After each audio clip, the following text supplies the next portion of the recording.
scheduled and on-demand capacity building sessions for the brains and hands that handle the national and campus networks in the region.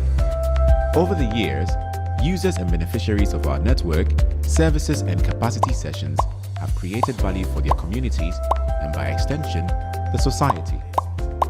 WACREN has been able to serve its community thanks to the European Union's Africa Connect Phase projects. The journey of unearthing potentials and creating opportunity for real socio-economic value continues.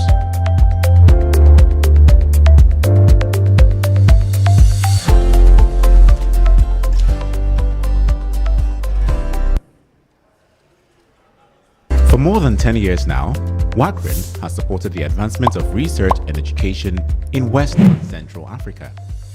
We serve our community with three key areas: connectivity, advanced digital services, and developing human capital. Through affordable high-speed connectivity, researchers, staff, and students can collaborate with their colleagues within the region and beyond.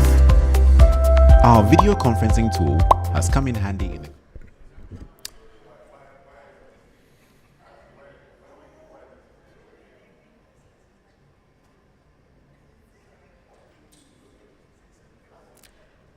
A very good morning to you all, and maybe good afternoon or good evening, depending on where you are joining us online. My name is Ifa Amponsa, the Communication and Marketing Officer for WACREN.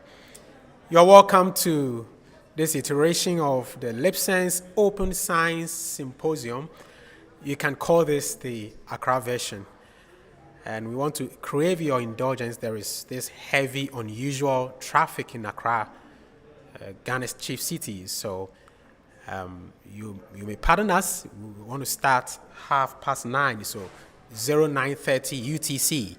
So our online audience, please stay with us till 5:30. And our in-house audience, thank you very much for coming in early. So please enjoy the promo videos. We will be back at 5:30. Thank you.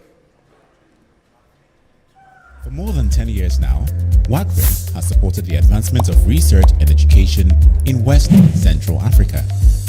We serve our community with three key areas: connectivity, advanced digital services, and developing human capital. Through affordable high-speed connectivity, researchers, staff, and students can collaborate with their colleagues within the region and beyond. Our video conferencing tool has come in handy in the COVID-19 pandemic period to support academic continuity. The tool is connecting thousands of students with their lecturers and academic supervisors and keeping administrative work going through online meetings. With EduRoam, learning is exciting. Through this authentication service, students can securely connect to available Wi-Fi when they visit other institutions across the world. EduID allows students and researchers to log into and access web-based services anywhere in Africa by using their home institution credentials. No need for re-registration or request for permission. National Rent and their members access WACREN security and hosting services. Our modern infrastructure and capacity ensure that subscribers get the best of both services at affordable rates with high reliability. Network Operations Center as a Service, NOCAS, is designed for national rent and R&E organizations looking for constant and effective monitoring and maintenance of their networks. WACREN has publicly scheduled and on-demand capacity building sessions for the brains and hands that handle the national and campus networks in the region. Over the years, users and beneficiaries of our network, services and capacity sessions have created value for their communities and by extension, the society. WACREN has been able to serve its community thanks to the European Union's support under the Africa Connect Phase projects. The journey of unearthing potentials and creating opportunity for real socio-economic value continues.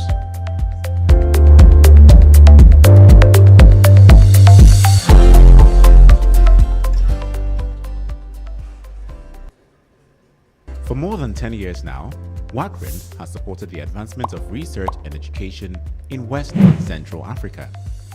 We serve our community with three key areas: connectivity, advanced digital services, and developing human capital. Through affordable high-speed connectivity, researchers, staff, and students can collaborate with their colleagues within the region and beyond. Our video conferencing tool has come in handy in the COVID-19 pandemic period to support academic continuity. The tool is connecting thousands of students with their lecturers and academic supervisors and keeping administrative work going through online meetings. With EduRoam, learning is exciting. Through this authentication service, students can securely connect to available Wi-Fi when they visit other institutions across the world. EduID allows students and researchers to log into and access web-based services anywhere in Africa by using their home institution credentials. No need for re-registration or request for permission. National RENs and their member institutions can access WACREN security and hosting services. Our modern infrastructure and capacity ensure that subscribers get the best of both services at affordable rates with high reliability. Network Operations Center as a Service (NOCAS) is designed for national RENs and R&E organizations looking for constant and effective monitoring and maintenance of their networks. WACREN has publicly scheduled and on-demand capacity building sessions for the brains and hands that handle the national and campus networks in the region. Over the years, users and beneficiaries of our network, services and capacity sessions have created value for their communities and by extension, the society.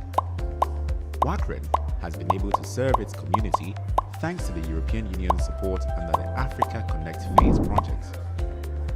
The journey of unearthing potentials and creating opportunity for real socio-economic value continues.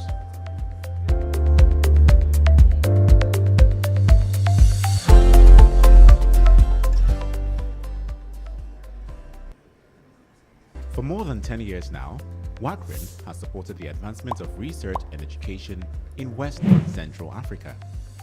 We serve our community with three key areas: connectivity, advanced digital services, and developing human capital. Through affordable high-speed connectivity, researchers, staff, and students can collaborate with their colleagues within the region and beyond. Our video conferencing tool has come in handy in the COVID-19 pandemic period to support academic continuity. The tool is connecting thousands of students with their lecturers and academic supervisors and keeping administrative work going through online meetings. With EduRoam, learning is exciting. Through this authentication service, students can securely connect to available Wi-Fi when they visit other institutions across the world. EduID allows students and researchers to log into and access web-based services anywhere in Africa by using their home institution credentials. No need for re-registration or request for permission. National RENs and their member institutions can access WACREN security and hosting services. Our modern infrastructure and capacity ensure that subscribers get the best of both services at affordable rates with high reliability. Network Operations Center as a Service (NOCAS) is designed for national RENs and R&E organizations looking for constant and effective monitoring and maintenance of their networks. WACREN has publicly scheduled and on-demand capacity building sessions for the brains and hands that handle the national and campus networks in the region. Over the years, users and beneficiaries of our network, services and capacity sessions have created value for their communities and by extension, the society. WACREN has been able to serve its community thanks to the European Union's support under the Africa Connect Phase project. The journey of unearthing potentials and creating opportunity for real socio-economic value continues.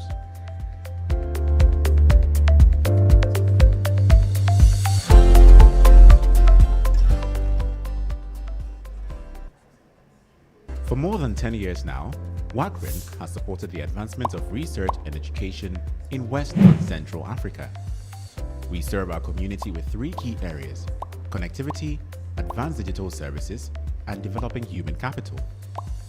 Through affordable high-speed connectivity, researchers, staff, and students can collaborate with their colleagues within the region and beyond. Our video conferencing tool has come in handy in the COVID-19 pandemic period to support academic continuity. The tool is connecting thousands of students with their lecturers and academic supervisors and keeping administrative work going through online meetings. With EduRoam, learning is exciting. Through this authentication service, students can securely connect to available Wi-Fi when they visit other institutions across the world. EduID allows students and researchers to log into and access web-based services anywhere in Africa by using their home institution credentials. No need for re-registration or request for permission. National RENs and their member institutions can access WACREN security and hosting services. Our modern infrastructure and capacity ensure that subscribers get the best of both services at affordable rates with high reliability. Network Operations Center as a Service (NOCAS) is designed for national RENs and R&E organizations looking for constant and effective monitoring and maintenance of their networks. WACREN has publicly scheduled and on-demand capacity building sessions for the brains and hands that handle the national and campus networks in the region. Over the years, users and beneficiaries of our network, services and capacity sessions have created value for their communities and by extension, the society. WACREN has been able to serve its community thanks to the European Union's support under the Africa Connect Phase project. The journey of unearthing potentials and creating opportunity for real socio-economic value continues.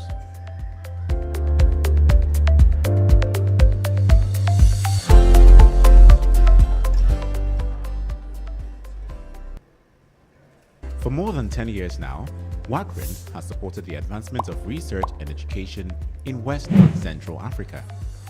We serve our community with three key areas: connectivity, advanced digital services, and developing human capital. Through affordable high-speed connectivity, researchers, staff, and students can collaborate with their colleagues within the region and beyond. Our video conferencing tool has come in handy in the COVID-19 pandemic period to support academic continuity. The tool is connecting thousands of students with their lecturers and academic supervisors and keeping administrative work going through online meetings. With EduRoam, learning is exciting. Through this authentication service, students can securely connect to available Wi-Fi when they visit other institutions across the world. EduID allows students and researchers to log into and access web-based services anywhere in Africa by using their home institution credentials. No need for re-registration or request for permission. National RENs and their member institutions can access WACREN security and hosting services. Our modern infrastructure and capacity ensure that subscribers get the best of both services at affordable rates with high reliability. Network Operations Center as a Service (NOCAS) is designed for national RENs and R&E organizations looking for constant and effective monitoring and maintenance of their networks. WACREN has publicly scheduled and on-demand capacity building sessions for the brains and hands that handle the national and campus networks in the region. Over the years, users and beneficiaries of our network, services and capacity sessions have created value for their communities and by extension, the society. WACREN has been able to serve its community thanks to the European Union's support under the Africa Connect Phase project. The journey of unearthing potentials and creating opportunity for real socio-economic value continues.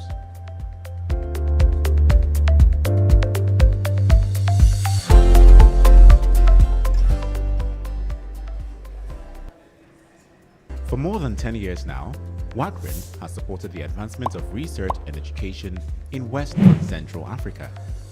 We serve our community with three key areas: connectivity, advanced digital services, and developing human capital. Through affordable high-speed connectivity, researchers, staff, and students can collaborate with their colleagues within the region and beyond. Our video conferencing tool has come in handy in the COVID-19 pandemic period to support academic continuity. The tool is connecting thousands of students with their lecturers and academic supervisors and keeping administrative work going through online meetings. With EduRoam, learning is exciting. Through this authentication service, students can securely connect to available Wi-Fi when they visit other institutions across the world. EduID allows students and researchers to log into and access web-based services anywhere in Africa by using their home institution credentials. No need for re-registration or request for permission. National RENs and their member institutions can access WACREN security and hosting services. Our modern infrastructure and capacity ensure that subscribers get the best of both services at affordable rates with high reliability. Network Operations Center as a Service (NOCAS) is designed for national RENs and R&E organizations looking for constant and effective monitoring and maintenance of their networks. WACREN has publicly scheduled and on-demand capacity building sessions for the brains and hands that handle the national and campus networks in the region. Over the years, users and beneficiaries of our network, services and capacity sessions have created value for their communities and by extension, the society. WACREN has been able to serve its community thanks to the European Union support under the Africa Connect Phase project. The journey of unearthing potentials and creating opportunity for real socio-economic value continues.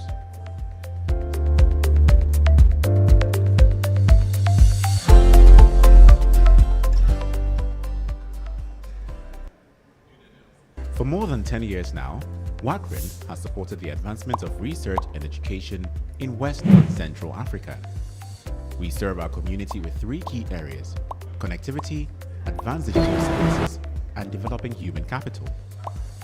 Through affordable, for more than 10 years, researchers, staff, and students can collaborate with their colleagues within the region and beyond. Our video conferencing tool has come in handy in the COVID-19 pandemic period to support academic continuity. The tool is connecting thousands of students with their lecturers and academic supervisors and keeping administrative work going through online meetings. With EduRoam, learning is exciting. Through this authentication service, students can securely connect to available Wi-Fi when they visit other institutions across the world. EduID allows students and researchers to log into and access web-based services anywhere in Africa by using their home institution credentials. No need for re-registration or request for permission. National RENs and their member institutions can access WACREN security and hosting services. Our modern infrastructure and capacity ensure that subscribers get the best of both services at affordable rates with high reliability. Network Operations Center as a Service (NOCAS) is designed for national RENs and R&E organizations looking for constant and effective monitoring and maintenance of their networks. WACREN has publicly scheduled and on-demand capacity building sessions for the brains and hands that handle the national and campus networks in the region. Over the years, users and beneficiaries of our network, services and capacity sessions have created value for their communities and by extension, the society. WACREN has been able to serve its community thanks to the European Union support under the Africa Connect Phase project. The journey of unearthing potentials and creating opportunity for real socio-economic value continues.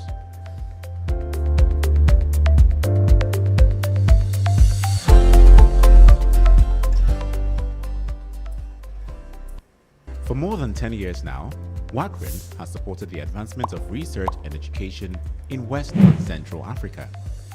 We serve our community with three key areas: connectivity, advanced digital services, and developing human capital. Through affordable, high-speed connectivity, researchers, staff, and students can collaborate with their colleagues within the region and beyond. Our video conferencing tool has come in handy in the COVID-19 pandemic period to support academic continuity. The tool is connecting thousands of students with their lecturers and academic supervisors and keeping administrative work going through online meetings. With EduRoam, learning is exciting. Through this authentication service, students can securely connect to available Wi-Fi when they visit other institutions across the world. EduID allows students and researchers to log into and access web-based services anywhere in Africa by using their home institution credentials. No need for re-registration or request for permission. National RENs and their member institutions can access WACREN security and hosting services. Our modern infrastructure and capacity ensure that subscribers get the best of both services at affordable rates with high reliability. Network Operations Center as a Service (NOCAS) is designed for national RENs and R&E organizations looking for constant and effective monitoring and maintenance of their networks. WACREN has publicly scheduled and on-demand capacity building sessions for the brains and hands that handle the national and campus networks in the region. Over the years, users and beneficiaries of our network, services and capacity sessions have created value for their communities and by extension, the society. WACREN has been able to serve its community thanks to the European Union's support under the Africa Connect Phase project. The journey of unearthing potentials and creating opportunity for real socio-economic value continues.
For more than 10 years now, WACREN has supported the advancement of research and education in West and Central Africa. We serve our community with three key areas: connectivity, advanced digital services, and developing human capital. Through affordable high-speed connectivity, researchers, staff, and students can collaborate with their colleagues within the region and beyond. Our video conferencing tool has come in handy in the COVID-19 pandemic period to support academic continuity.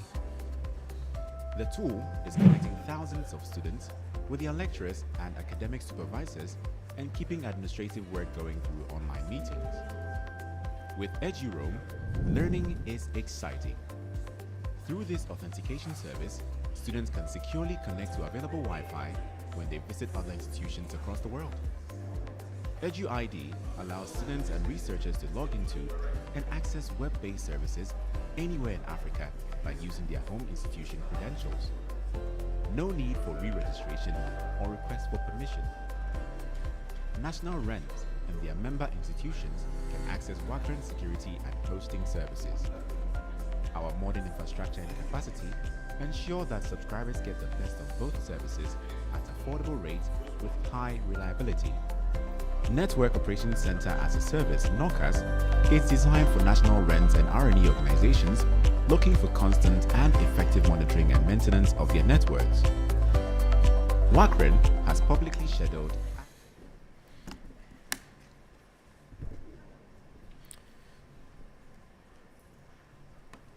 All right. Good morning once again, ladies and gentlemen. And you are welcome to this iteration. You can just call it a Accra version of the LIBSENSE Open Science Symposium. My name is Kweku Ifamponsa. I happen to serve WACREN as the Communication and Marketing Officer. I'll be your chief servant for the day. And I hope everybody is feeling at home.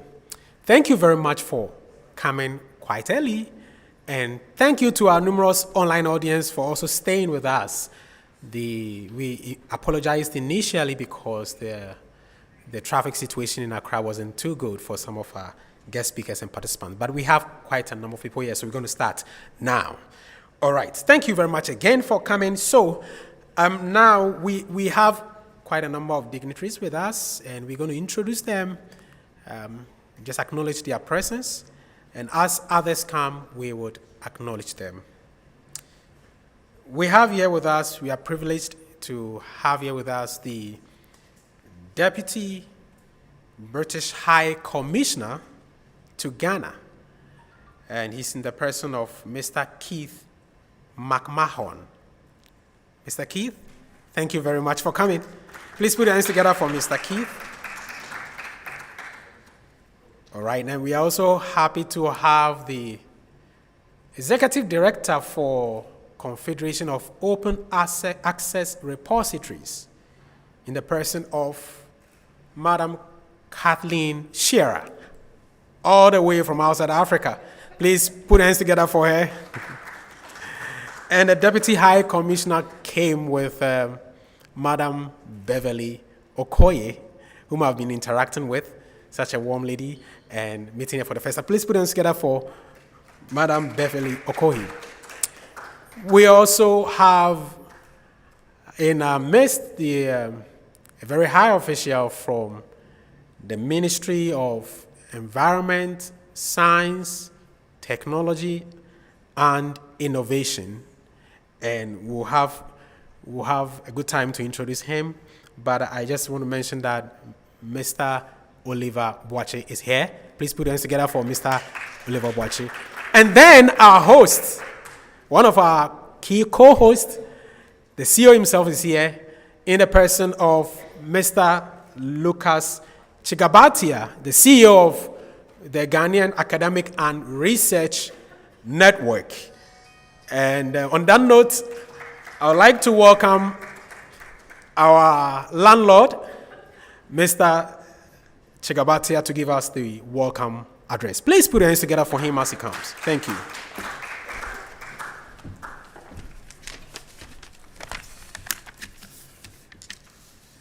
Thank you very much. This welcome address should have been delivered by the chairman of our board of directors, Professor Niboy Tego. He's busy elsewhere, so I'm going to do this welcome on his behalf.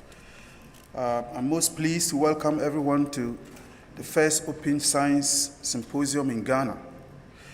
On behalf of GARNET, I would like to thank the co-hosts of this event, thank WACREN, CARLIGH, the Ministry of Environment, Science, Technology, and Innovation, for planning and securing the facilities that we will be using today for today's interaction. Ladies and gentlemen, open science is a global trend towards increasing accessibility and use of research outputs to increase the benefits and investments in research and science. It is imperative in this digital age that there is active participation by Africans in the production of data, information, and knowledge. Therefore, this must be of great significance to the Ghanaian research and education community that we are having this symposium today to facilitate the advancement of open science and our active participation in the world's knowledge production.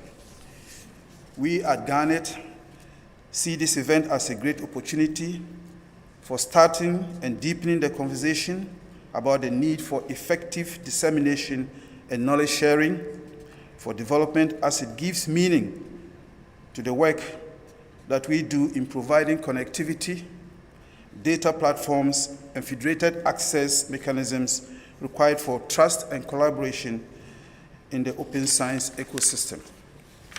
In essence, we believe that this event provides an opportunity for us all to take stock of the activities of our individual organizations and to attempt to harmonize our thoughts and actions for charting the way forward into the future to enable us fully benefit from the open science agenda. Ladies and gentlemen, It is now generally accepted that one of the critical tools for the very survival and competitiveness of any nation in this increasingly unpredictable world is knowledge in science and technology. A critical mass of our community must therefore participate in the creation and sharing of science and technology information through access to reliable internet and digital services. Science education and research output lie at the core of the development of every modern nation state today. This underscores the importance of today's event. On this note, I would like to welcome all of you to today's activities. We extend a special welcome to our foreign colleagues and resource persons who will be sharing their experiences with the rest of us to help create the momentum for the formulation and adoption of policies and strategies in support of the Open Science project in Ghana. Let's all enthusiastically look forward to a fruitful interaction. Enjoy the meeting and the other activities that have been planned. Welcome and thank you all for your attention. Thank you very much.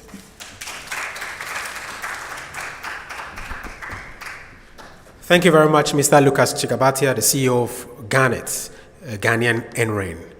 Right, so now we would move to one of our special guests.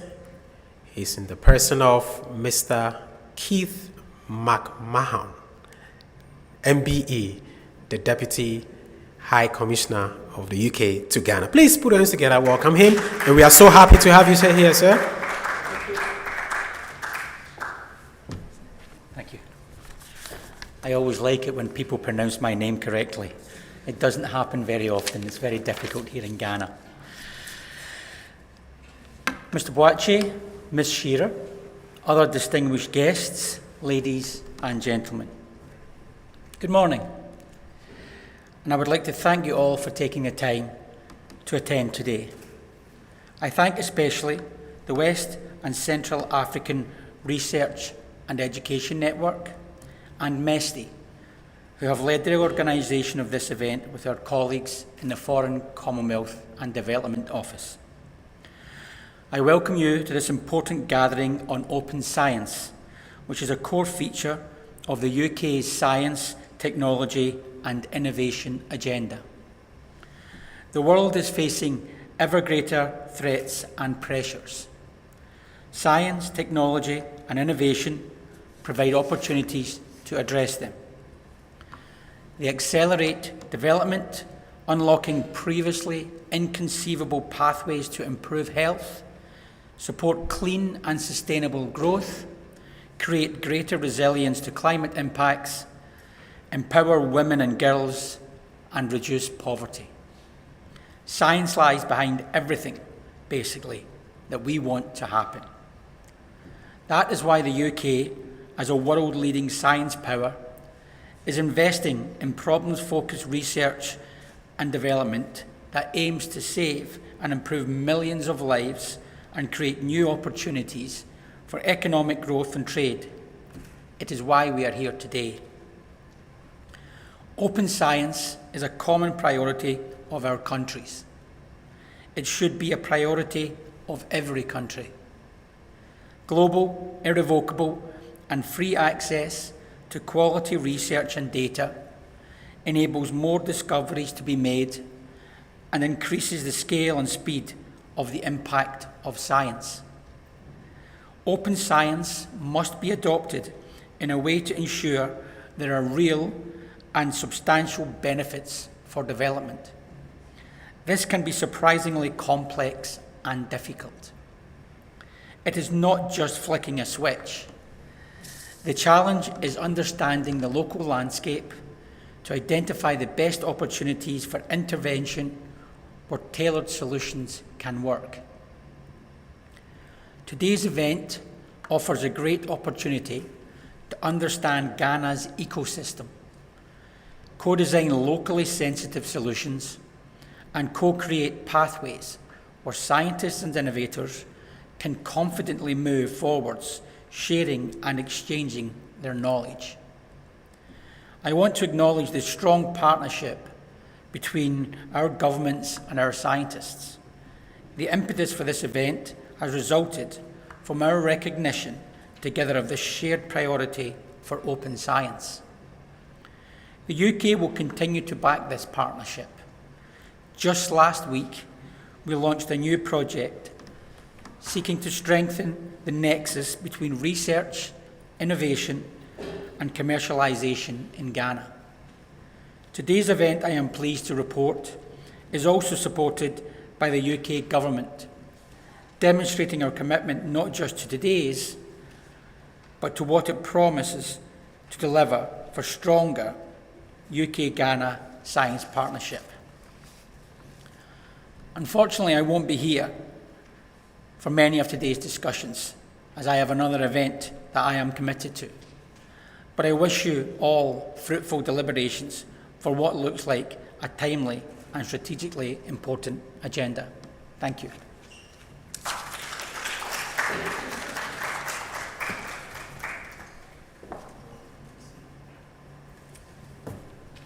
Thank you very much, Your Excellency, Mr. McMahon, and we really express our gratitude to the UK government for demonstrating their support for open science in Africa and more especially in Ghana.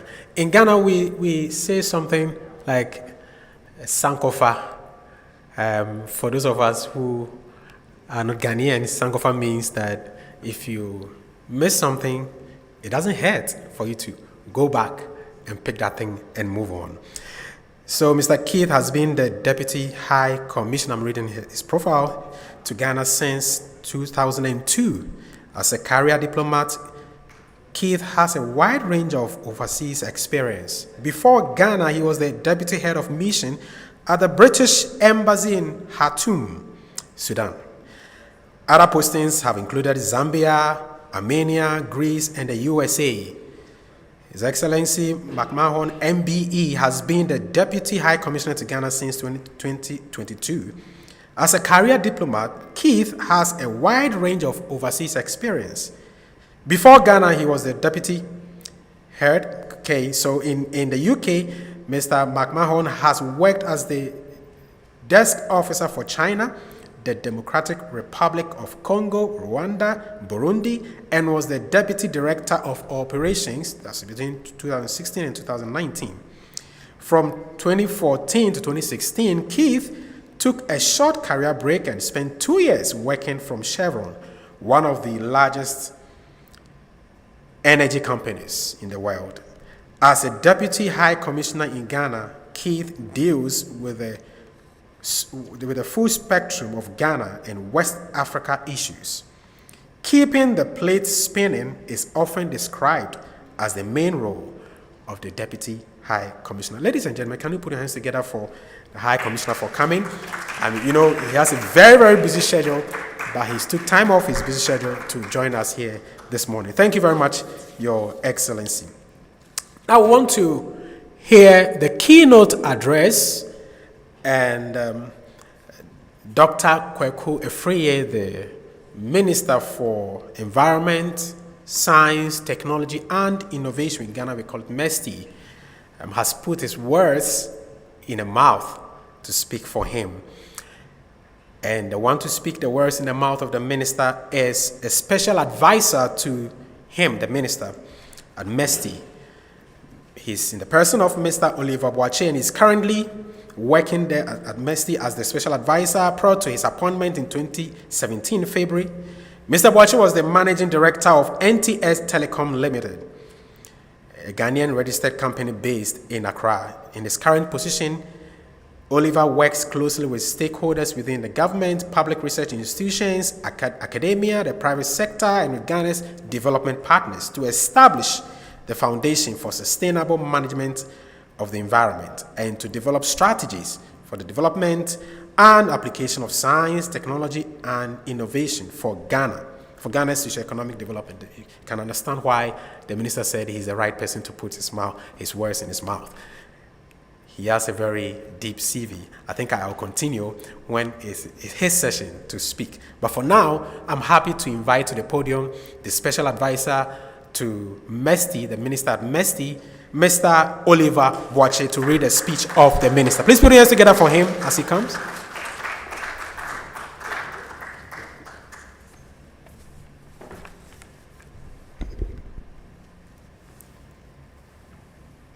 Good morning. Mr. Keith McMahon, Deputy High Commissioner of UK to Ghana, Ms. Kathleen Shearer, Executive Director of the Confederation of Open Access Repositories, representatives from the National Commission for UNESCO, if they are here, representatives of the Ministry of Environment, Science, Technology, and Innovation, representatives from the Ghana Academic Research Network of GARNET, representatives from the Consortium of Academic Libraries of Ghana, or CARLIGH, representatives from the Foreign and Commonwealth Development Office, or FCDO, of the UK, and representatives from the West and Central African Research and Education Network, or WACREN. The Honorable Minister of Environment, Science, Technology, and Innovation, Dr. Kwaku Afriyie, has asked me to render his most sincere apologies for his inability to join us at this important symposium. MESTI is in the midst of so many developments that are taking place in our country and overseas, particularly at this time when we are preparing for COP27, which is the event that is taking place for the first time in Africa. He has asked me to deliver these remarks on his behalf, and needless to say, I intend to do my best. If I succeed, all the credit goes to him.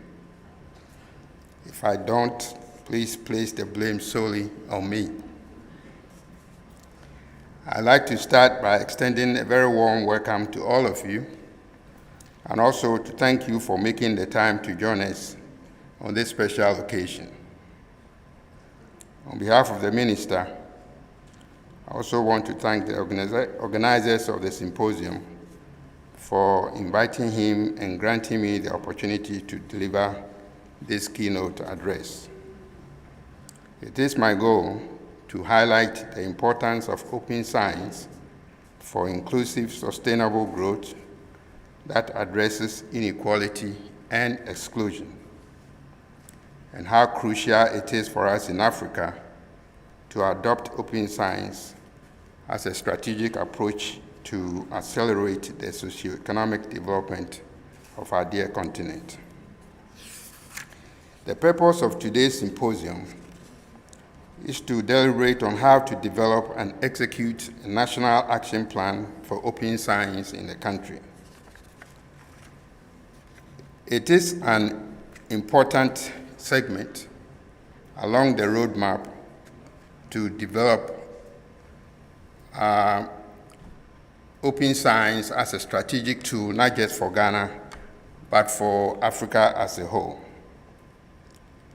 This is a long-term process that is supposed to take place all across Africa, and not just in Ghana. And indeed, this iteration of the Open Science Roadmap Program, which is themed Narrowing the Gap Among Research, Policy, and Society, is the latest in a series of events in both Anglophone and Francophone countries across Africa. And this includes Nigeria, Côte d'Ivoire, Uganda, and Tanzania.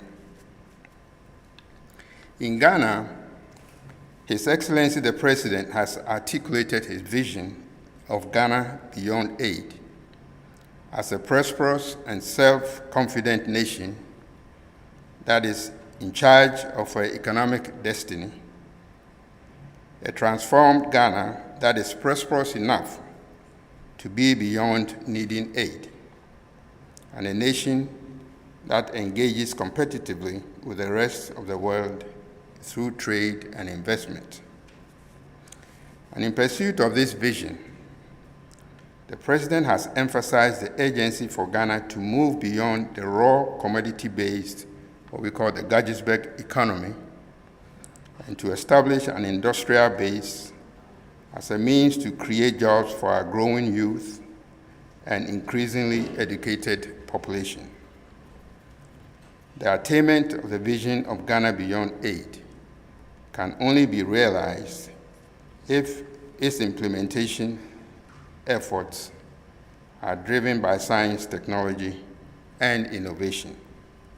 Therefore, science, technology, and innovation must be placed squarely at the center of the country's industrialization agenda and should become the fulcrum around which national development revolves in all countries in Africa.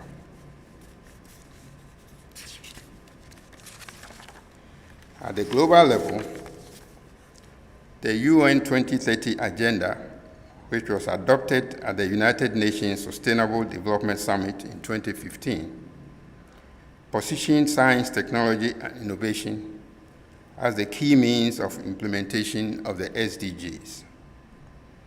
In this Addis Ababa Action Agenda, member states committed to adopt science, technology, and innovation strategies as integral elements of our national sustainable development strategies.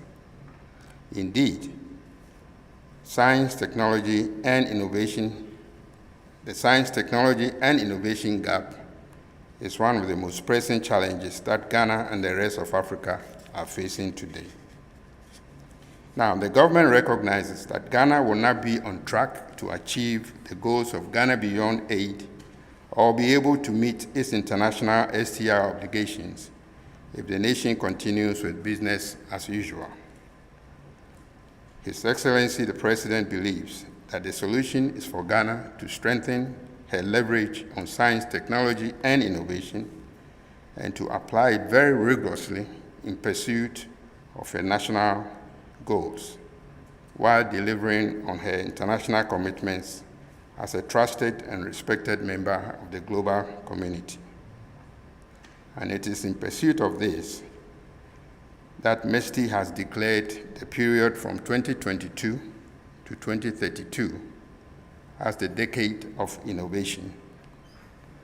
And this is the national STI strategy to achieve Ghana Beyond Aid. The goal of the decade of innovation is to anchor the growth of Ghana's economy on the strategic application of science, technology, and innovation, and to transform the ethos of the nation into Ghana, a nation of innovation. The character of the nation, the mindset of our people, and the engine of Ghana's economy must all be driven by innovation. Specifically, within the next decade, we want innovation to account for the largest part of Ghana's gross domestic product, or GDP, the largest increase in the number of new Ghanaian-led businesses, the highest increase in the number of well-paying jobs, and the attraction of the highest number of technology and innovation-driven multinational companies that are registered and operating in Ghana by 2032.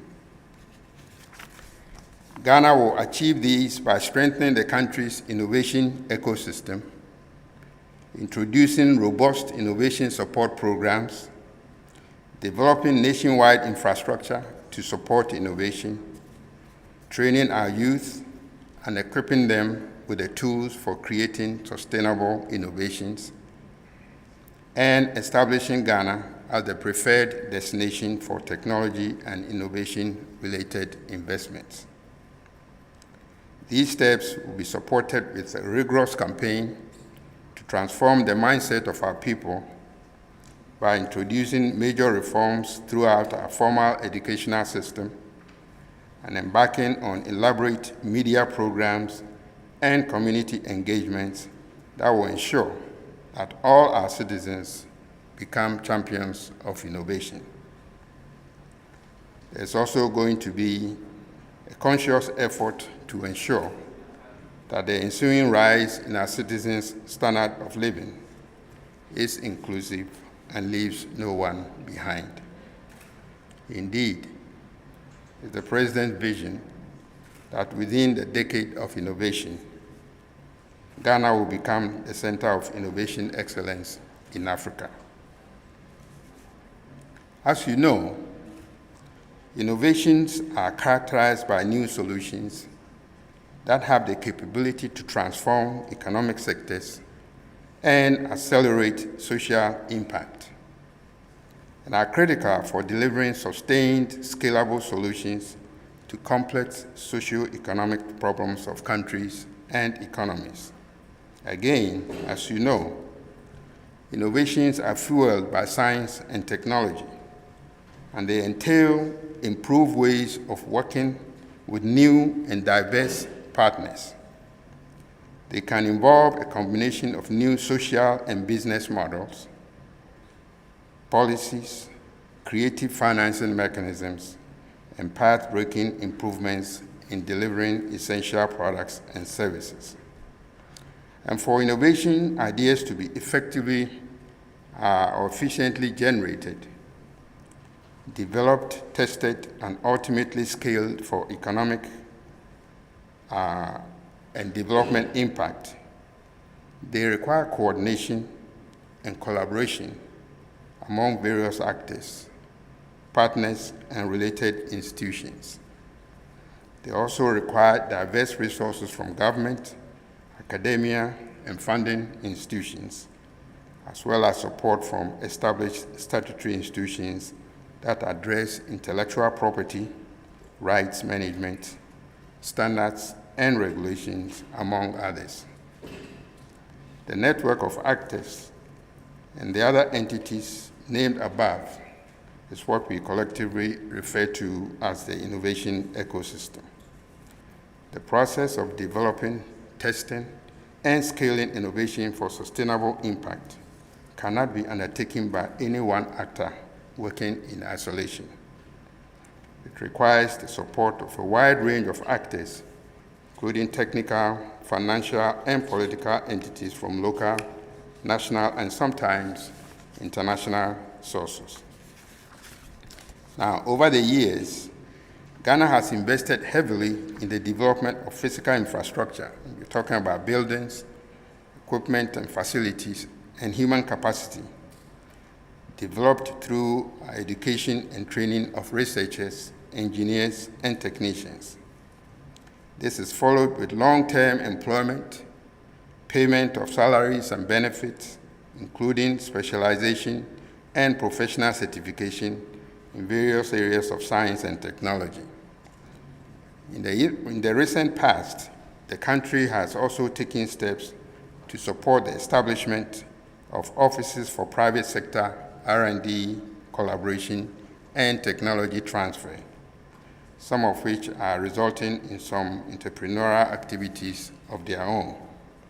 Now, despite these efforts and the limited successes, the linkages between the public research institutions, academia, and the private sector have remained very weak, and the transformation of research outputs and innovation into economic and social use have been very, very limited. Similarly, there has been very limited support from the private sector in knowledge generation, innovations in technology, and application of same towards private sector growth and expansion.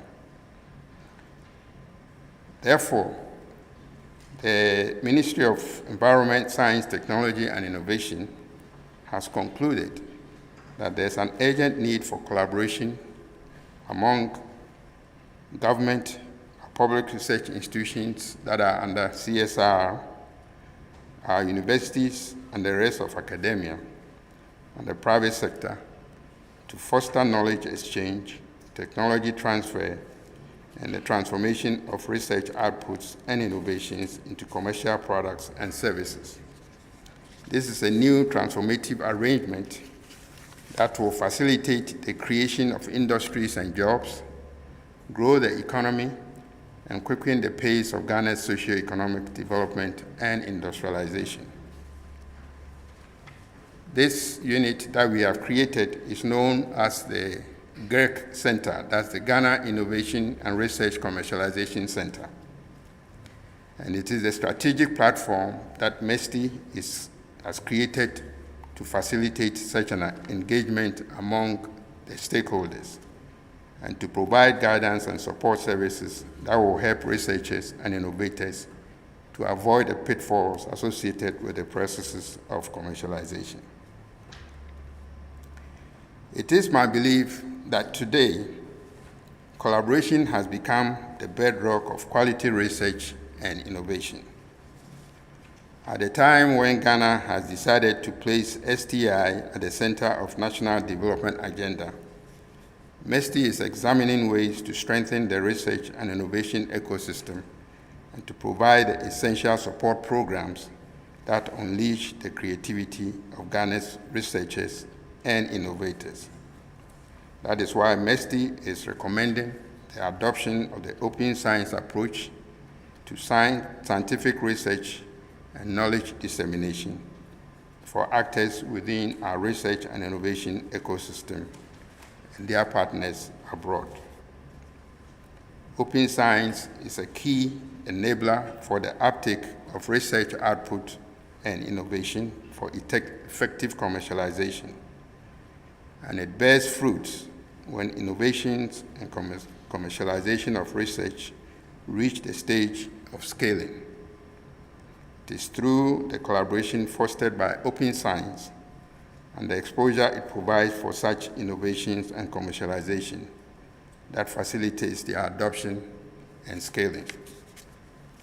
And that is why MESTI, through our minister, sees this program or event that we are having today as such an important one. And he wants me to entreat all of you to participate in this symposium with all the knowledge and resources that you have. And at this point, I'd like to end and wish you a very fruitful symposium. Thank you very much.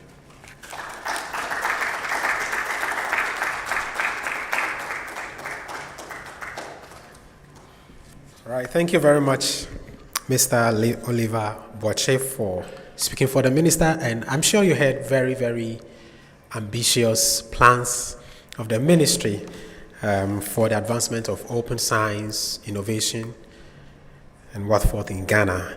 And this event I believe, plays a very crucial role in the steps that the ministry is taking. So when we get to the breakout session, I'm sure you're going to share your wisdom and your experience so that we can take next steps towards advancing open science in Ghana.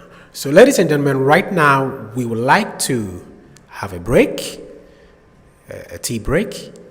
And before we do that, we want to have a group photo. I'm sure you want to keep this in your memory. That you're part of an event that helped to build next steps for open science in Ghana. So this is what we're going to be just going to break here right now, and then all of us will come up here for a break. Meanwhile, our online audience, you may have to wait for us for a while. We will join you after the tea break. Thank you very much. So we're gonna have. Please, can we come here so we can have the photographs quickly, and then we would be ushered out of the auditorium for our first break, the tea break. So we'll have the Deputy High Commissioner and the rep of the Minister and the CEO of GARNET and the Executive Director of COA can also join. And then we'll have a quick one. Then afterwards, all of us will join. WACREN, LIBSENSE, please. We cannot do this without Omo. All right.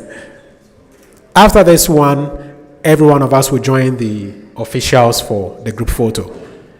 Okay, so Mr. Kobler, Dr. Kobler wants to join, so please let Dr. Kobler join, and then, of course, Madam Beverly of FCDO. We are grateful to FCDO for helping to put this event together. So now, please let all of us join the officials right here for a group photo. All of us, please. All of us. So the photographer would direct us how we should position ourselves.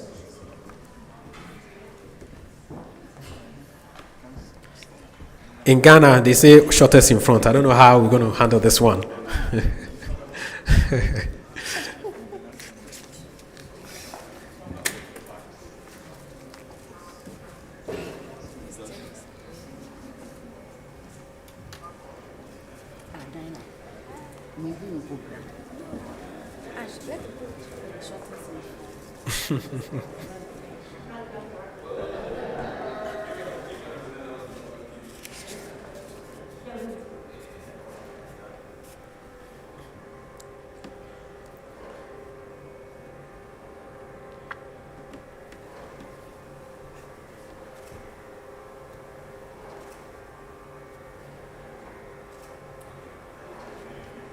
Right, thank you very much. So we will be ushered out to the lobby for our first tea break. And let me remind you that this event is brought to you by WACREN and LIBSENSE, but co-hosted by the MESTI, GARNET, CARLIGH, that's the Consortium of Librarians in Ghana, and the Foreign, Commonwealth and Development Office of the Government of the UK. And we are so grateful to the FCDO for helping us to put this event together. So ladies and gentlemen, we will be ushered out. We'll all go out to the lobby for our tea break, and then we'll come back in for the next session. Thank you very much, and have a good time. The advancement of research and education in West and Central Africa. We serve our community with three key areas: connectivity, advanced digital services, and developing human capital. Through affordable high-speed connectivity, researchers, staff, and students can collaborate with their colleagues within the region and beyond. Our video conferencing tool has come in handy in the COVID-19 pandemic period to support academic continuity.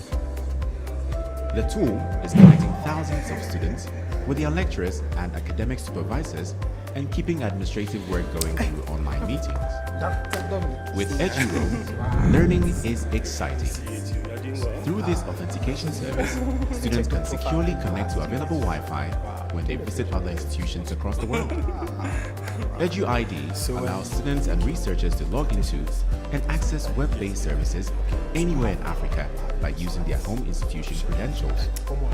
No need for re-registration or request for permission. National Rent and their member institutions can access WACREN security and hosting services. Our modern infrastructure and capacity ensure that subscribers get the best of both services at affordable rates with high reliability. Network Operations Center as a Service (NOCAS) is designed for national rent and R&D organizations looking for constant and effective monitoring and maintenance of their networks. WACREN has publicly scheduled and on-demand capacity building sessions for the brains and hands that handle the national and campus networks in the region. Over the years, users and beneficiaries of our network, services and capacity sessions have created value for their communities and by extension, the society. WACREN has been able to serve its community thanks to the European Union support under the Africa Connect Phase project. The journey of unearthing potentials and creating opportunity for real socio-economic value continues.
than 10 years now, WACREN has supported the advancement of research and education in West and Central Africa.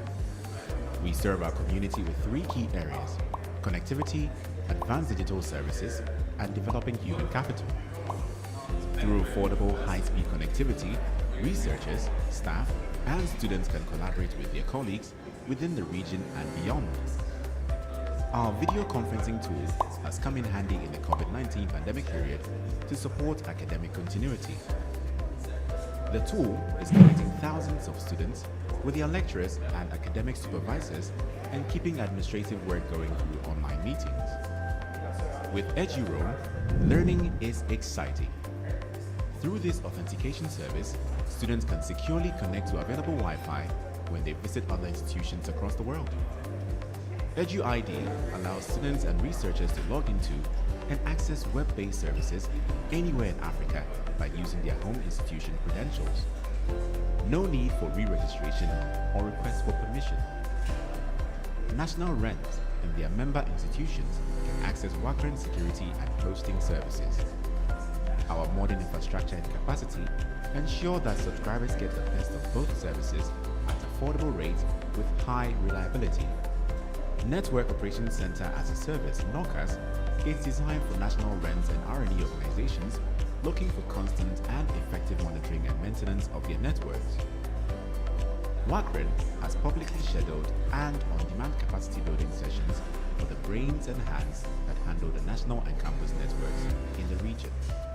Over the years, users and beneficiaries of our network, services and capacity sessions have created value for their communities and by extension, the society. WACREN has been able to serve its community thanks to the European Union's support under the Africa Connect Phase project. The journey of unearthing potentials and creating opportunity for real socio-economic value continues.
Now, WACREN has supported the advancement of research and education in West and Central Africa. We serve our community with three key areas: connectivity, advanced digital services, and developing human capital. Through affordable high-speed connectivity, researchers, staff, and students can collaborate with their colleagues within the region and beyond. Our video conferencing tool has come in handy in the COVID-19 pandemic period to support academic continuity. The tool is connecting thousands of students with their lecturers and academic supervisors and keeping administrative work going through online meetings. With EduRoam, learning is exciting. Through this authentication service, students can securely connect to available Wi-Fi when they visit other institutions across the world. EduID allows students and researchers to log into and access web-based services anywhere in Africa by using their home institution credentials. No need for re-registration or request for permission. National Rent and their member institutions can access WACREN security and hosting services. Our modern infrastructure and capacity ensure that subscribers get the best of both services at affordable rates with high reliability. Network Operations Center as a Service, NOCAS, is designed for national rents and R&E organizations looking for constant and effective monitoring and maintenance of their networks. WACREN has publicly scheduled and on-demand capacity building sessions for the brains and hands that handle the national and campus networks in the region. Over the years, users and beneficiaries of our network, services and capacity sessions have created value for their communities and by extension, the society. WACREN has been able to serve its community thanks to the European Union's support under the Africa Connect Phase project. The journey of unearthing potentials and creating opportunity for real socio-economic value continues.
WACREN has supported the advancement of research and education in West and Central Africa.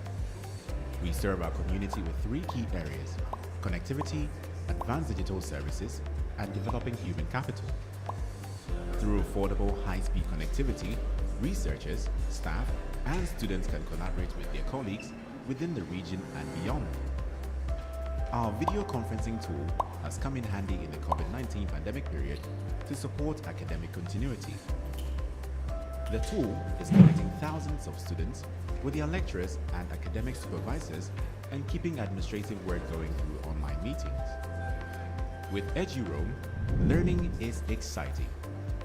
Through this authentication service, students can securely connect to available Wi-Fi when they visit other institutions across the world. EduID allows students and researchers to log into and access web-based services anywhere in Africa by using their home institution credentials. No need for re-registration or request for permission. National rents and their member institutions can access WACREN security and hosting services.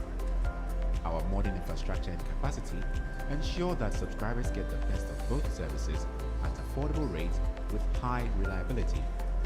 Network Operations Center as a Service, NOCAS, is designed for national rents and R&E organizations looking for constant and effective monitoring and maintenance of their networks. WACREN has publicly scheduled and on-demand capacity building sessions for the brains and hands that handle the national and campus networks in the region. Over the years, users and beneficiaries of our network, services and capacity sessions have created value for their communities and by extension, the society. WACREN has been able to serve its community thanks to the European Union's support under the Africa Connect Phase project. The journey of unearthing potentials and creating opportunity for real socio-economic value continues.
West Central Africa.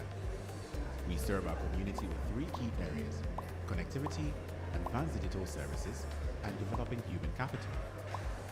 Through affordable high-speed connectivity, researchers, staff, and students can collaborate with their colleagues within the region and beyond. Our video conferencing tool has come in handy in the COVID-19 pandemic period to support academic continuity. The tool is connecting thousands of students with their lecturers and academic supervisors and keeping administrative work going through online meetings. With EduRoam, learning is exciting. Through this authentication service, students can securely connect to available Wi-Fi when they visit other institutions across the world.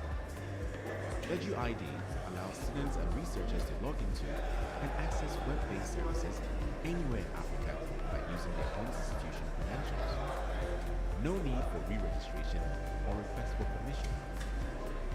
National RENT and their member institutions can access WACREN security and hosting services.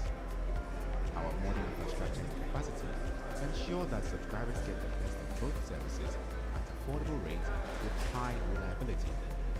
Network Operations Center as a Service, NOCAS, is designed for national rent and R&D organizations looking for constant and effective monitoring and maintenance of their networks. WACREN has publicly scheduled and on-demand capacity building sessions for the brains and hands that handle the national and campus networks in the region. Over the years, users and beneficiaries of our network, services and capacity sessions have created value for their communities and by extension, the society. WACREN has been able to serve its community thanks to the European Union's support under the Africa Connect Phase project. The journey of unearthing potentials and creating opportunity for real socio-economic value continues.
WACREN has supported the advancement of research and education in West Central Africa. We serve our community with three key areas: connectivity, advanced digital services, and developing human capital. Through affordable high-speed connectivity, researchers, staff, and students can collaborate with their colleagues within the region and beyond. Our video conferencing tool has come in handy in the COVID-19 pandemic period to support academic continuity. The tool is connecting thousands of students with their lecturers and academic supervisors and keeping administrative work going through online meetings. With EduRoam, learning is exciting. Through this authentication service, students can securely connect to available Wi-Fi when they visit other institutions across the world. EduID allows students and researchers to log into and access web-based services anywhere in Africa by using their home institution credentials. No need for re-registration or request for permission. National RENT and their member institutions can access WACREN security and hosting services. Our modern infrastructure and capacity ensure that subscribers get the best of both services at affordable rates with high reliability. Network Operations Center as a Service, NOCAS, is designed for national rent and R&D organizations looking for constant and effective monitoring and maintenance of their networks. WACREN has publicly scheduled and on-demand capacity building sessions for the brains and hands that handle the national and campus networks in the region. Over the years, users and beneficiaries of our network, services and capacity sessions have created value for their communities and by extension, the society. WACREN has been able to serve its community thanks to the European Union support under the Africa Connect Phase project. The journey of unearthing potentials and creating opportunity for real socio-economic value continues.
WACREN has supported the advancement of research and education in West and Central Africa.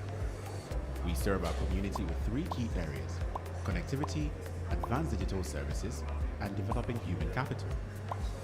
Through affordable high-speed connectivity, researchers, staff, and students can collaborate with their colleagues within the region and beyond. Our video conferencing tool has come in handy in the COVID-19 pandemic period to support academic continuity. The tool is connecting thousands of students with their lecturers and academic supervisors and keeping administrative work going through online meetings. With EduRoam, learning is exciting. Through this authentication service, students can securely connect to available Wi-Fi when they visit other institutions across the world. EduID allows students and researchers to log into and access web-based services anywhere in Africa by using their home institution credentials. No need for re-registration or request for permission. National rents and their member institutions can access WACREN security and hosting services. Our modern infrastructure and capacity ensure that subscribers get the best of both services at affordable rates with high reliability. Network Operations Center as a Service, NOCAS, is designed for national rent and R&D organizations looking for constant and effective monitoring and maintenance of their networks. WACREN has publicly scheduled and on-demand capacity building sessions for the brains and hands that handle the national and campus networks in the region.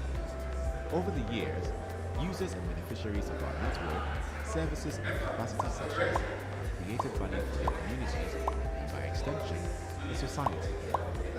WACREN has been able to serve its community thanks to the European Union support under the Africa Connect Phase project. The journey of unearthing potentials and creating opportunity for real socio-economic value continues.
WACREN has supported the advancement of research and education in West and Central Africa. We serve our community with three key areas: connectivity, advanced digital services, and developing human capital. Through affordable high-speed connectivity, researchers, staff, and students can collaborate with their colleagues within the region and beyond.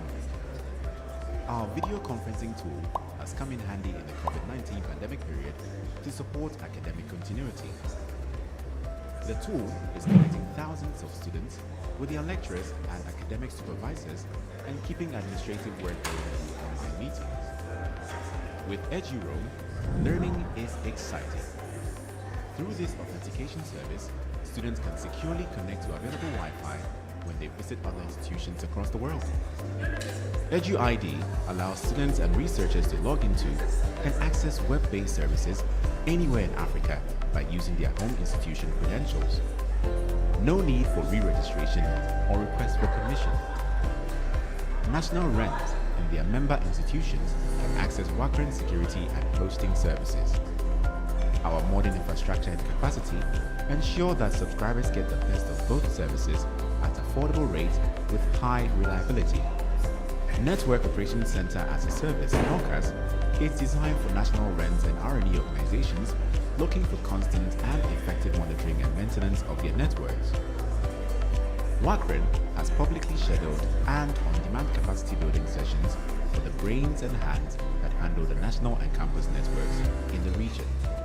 Over the years, users and beneficiaries of our network, services and capacity sessions have created value for their communities and by extension, the society. WACREN has been able to serve its community thanks to the European Union's support under the Africa Connect Phase project. The journey of unearthing potentials and creating opportunity for real socio-economic value continues.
WACREN has supported the advancement of research and education in West and Central Africa.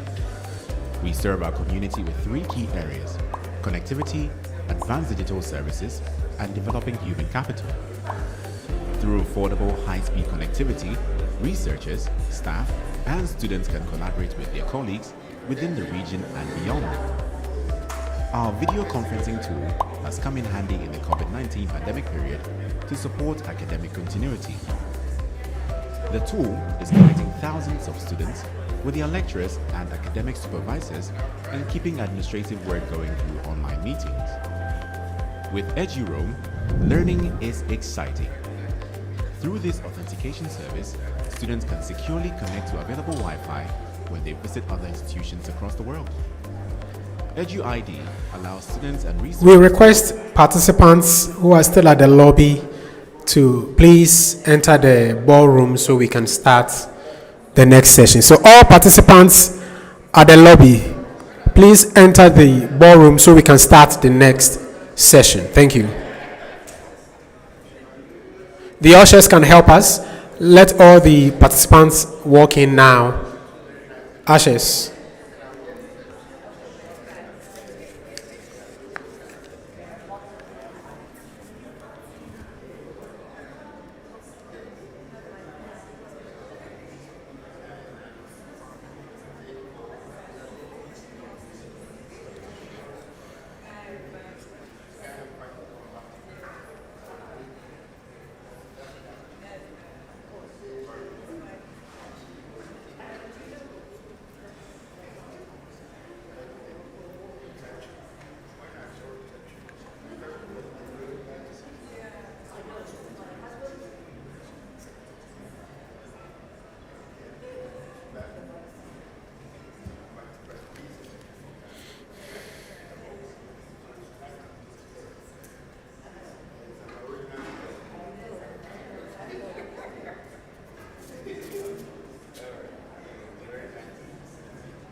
We entreat participants who have a seat in front of you, please, if you can move to the seat in front of you, except the first row.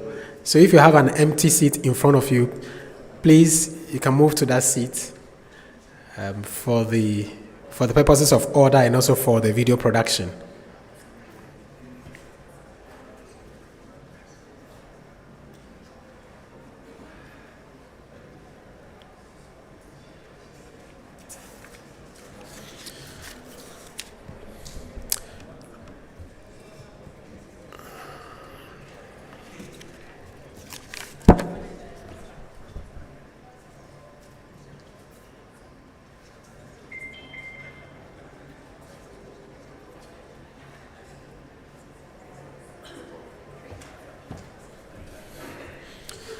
Okay, so we want to start the next session, and this is the Open Science as a Policy Priority. That's the caption or the theme for the session. Very, very crucial, very important, and I'm sure I can already see a lot of librarians here, open science activists, researchers, youth groups. So you want to know how we can make the open science policy in Ghana a priority for the government and for every stakeholder in the open science ecosystem. And we have a moderator for this panel session. I'll just introduce the moderator, and when he takes over, he's going to take charge and introduce the panelists. So we have Mr. Oliver Boakye. He's the special advisor of the Minister of Environment, Science, Technology, and Innovation. Please, let's welcome Mr. Oliver Boakye. Mr. Oliver Boakye is currently, as I mentioned, is serving as the special advisor to the minister, and prior to his appointment in February 2017, he was the managing director of NTS Telecom Limited, a Ghanaian registered company based in Accra. In his current position, Oliver works closely with stakeholders within the government, public research institutions, academia, the private sector, and with Ghana's development partners to establish the foundation for sustainable management of the environment and to develop strategies for the development and application of science, technology, and innovation for Ghana's socioeconomic development. He is also overseeing the implementation of STI strategies that have already received cabinet approval under Ghana's current administration. Before setting up NTC Telecom in 2000, the year 2000, Mr. Boakye was the first managing director for DataTel, a joint venture company that was established in partnership with Ghana Telecom in 1995 to provide data services as add-on services to the voice communication service of Ghana Telecom. DataTel was the first to provide online data services for multinationals such as Barclays Bank, Standard Chartered Bank, Shell Oil, Mobil Oil, Petrofina, ELF, and local institutions such as SSB Bank and Ghana's Social Security and National Insurance Trust, SNET. Prior to his migration to Ghana, Mr. Boakye worked in the United States of America with several companies, including Texas Instruments and IBM Corporation. He specialized in the design and implementation of software for communication systems in various application areas such as telecommunications, banking, and retail. Oliver sees current and emerging technology and innovation initiatives in Ghana as the building blocks of a framework based on which the country will leverage on science, technology, and innovation to drive its economy. Moving from that is resource dependent to one, moving from that which is resource dependent to one that is technology driven. Mr. Boakye graduated from the University of Texas with a degree in physics and computer science in 1980. In 1992, he earned a postgraduate degree in software engineering from the Florida Atlantic University and Software Engineering Institute of Carnegie Mellon University. He attended the Kwame Nkrumah University of Science and Technology in Ghana before proceeding to the United States of America in 1977 to study computer science under a Rotary Foundation graduate fellowship. Ladies and gentlemen, our moderator for this session, Mr. Oliver Boakye. I'll hand over to Mr. Oliver now to introduce the panelists. Thank you.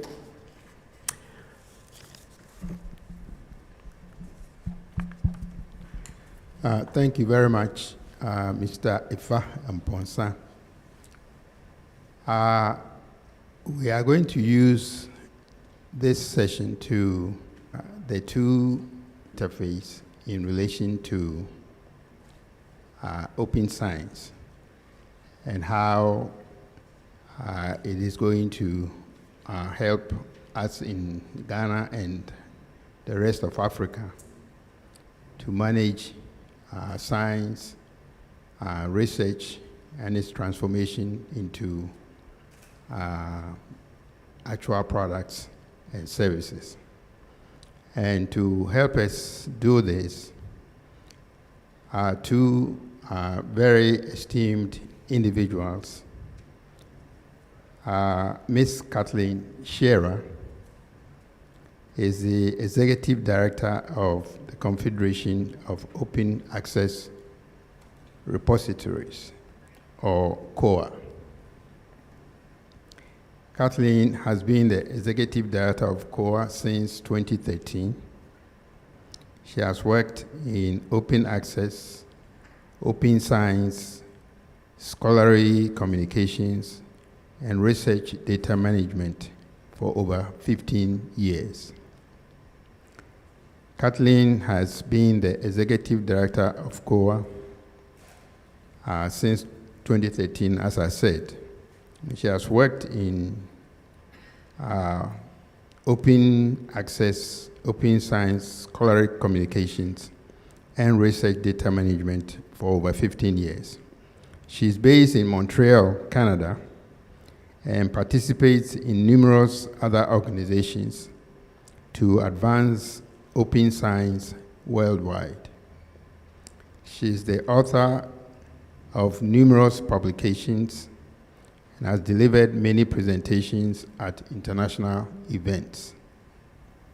Most recently, Kathleen was the lead author of the paper Fostering Biodiversity in Scholarly Communications, a call for action.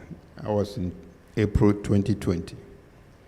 And she presented the keynote speech at the Open Repositories Conference in June 2020. Kathleen is also a research associate with the Canadian Association of Research Libraries, or CARLIGH, and has been instrumental in many of CARL's activities related to open science, including the launch of the Portage Initiative in Canada, which is a national research data management network. So, ladies and gentlemen, please join me to welcome Ms. Kathleen Shearer as our first panelist.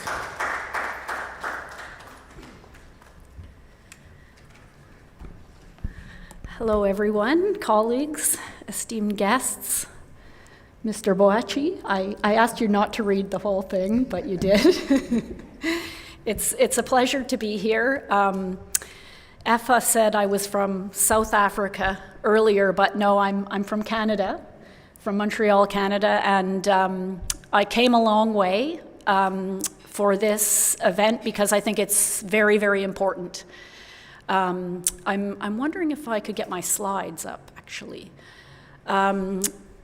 And why it's important is, oh, there they are, great, is that I think we really need to rethink how scientific research is disseminated, and we need to bring back African research to Africa, because what has happened over many, many years is that we have outsourced the dissemination of research outputs to commercial industry, and it's taken that research output away from our public and away from our researchers in various different regions. So I'm going to talk about open science, and I'm going to give you a little overview of, as you said, Mr. Boakye, the connection between science, open science, and policy developments, and also give you a bit of an update about some new trends in open science policy around the world. Okay, let me go back here. Whoops. CORE is an international association. Our office is based actually in Germany and Portugal, so in Europe, and we grew out of a European project to connect repositories at the European level. And of course, the participants in that project realized at the end of the project that, well, it doesn't really make sense just to connect European repositories. Research is global, and we really need to connect repositories around the world with each other to support international research sharing. So thus was born CORE, and we work in a number of areas around capacity building, alignment, advocacy, and innovation for repositories. And I think critical to our vision is really strengthening local infrastructure. That's critical. We're not trying to build one system that's based in Europe that everybody can use to deposit their data or share their articles. Local infrastructure is absolutely critical for societies to be able to reuse that content, for the public to have access to it, for local businesses to be able to build on research that's done in Ghana, and so on. So that means having strong local infrastructure to support the dissemination of research outputs.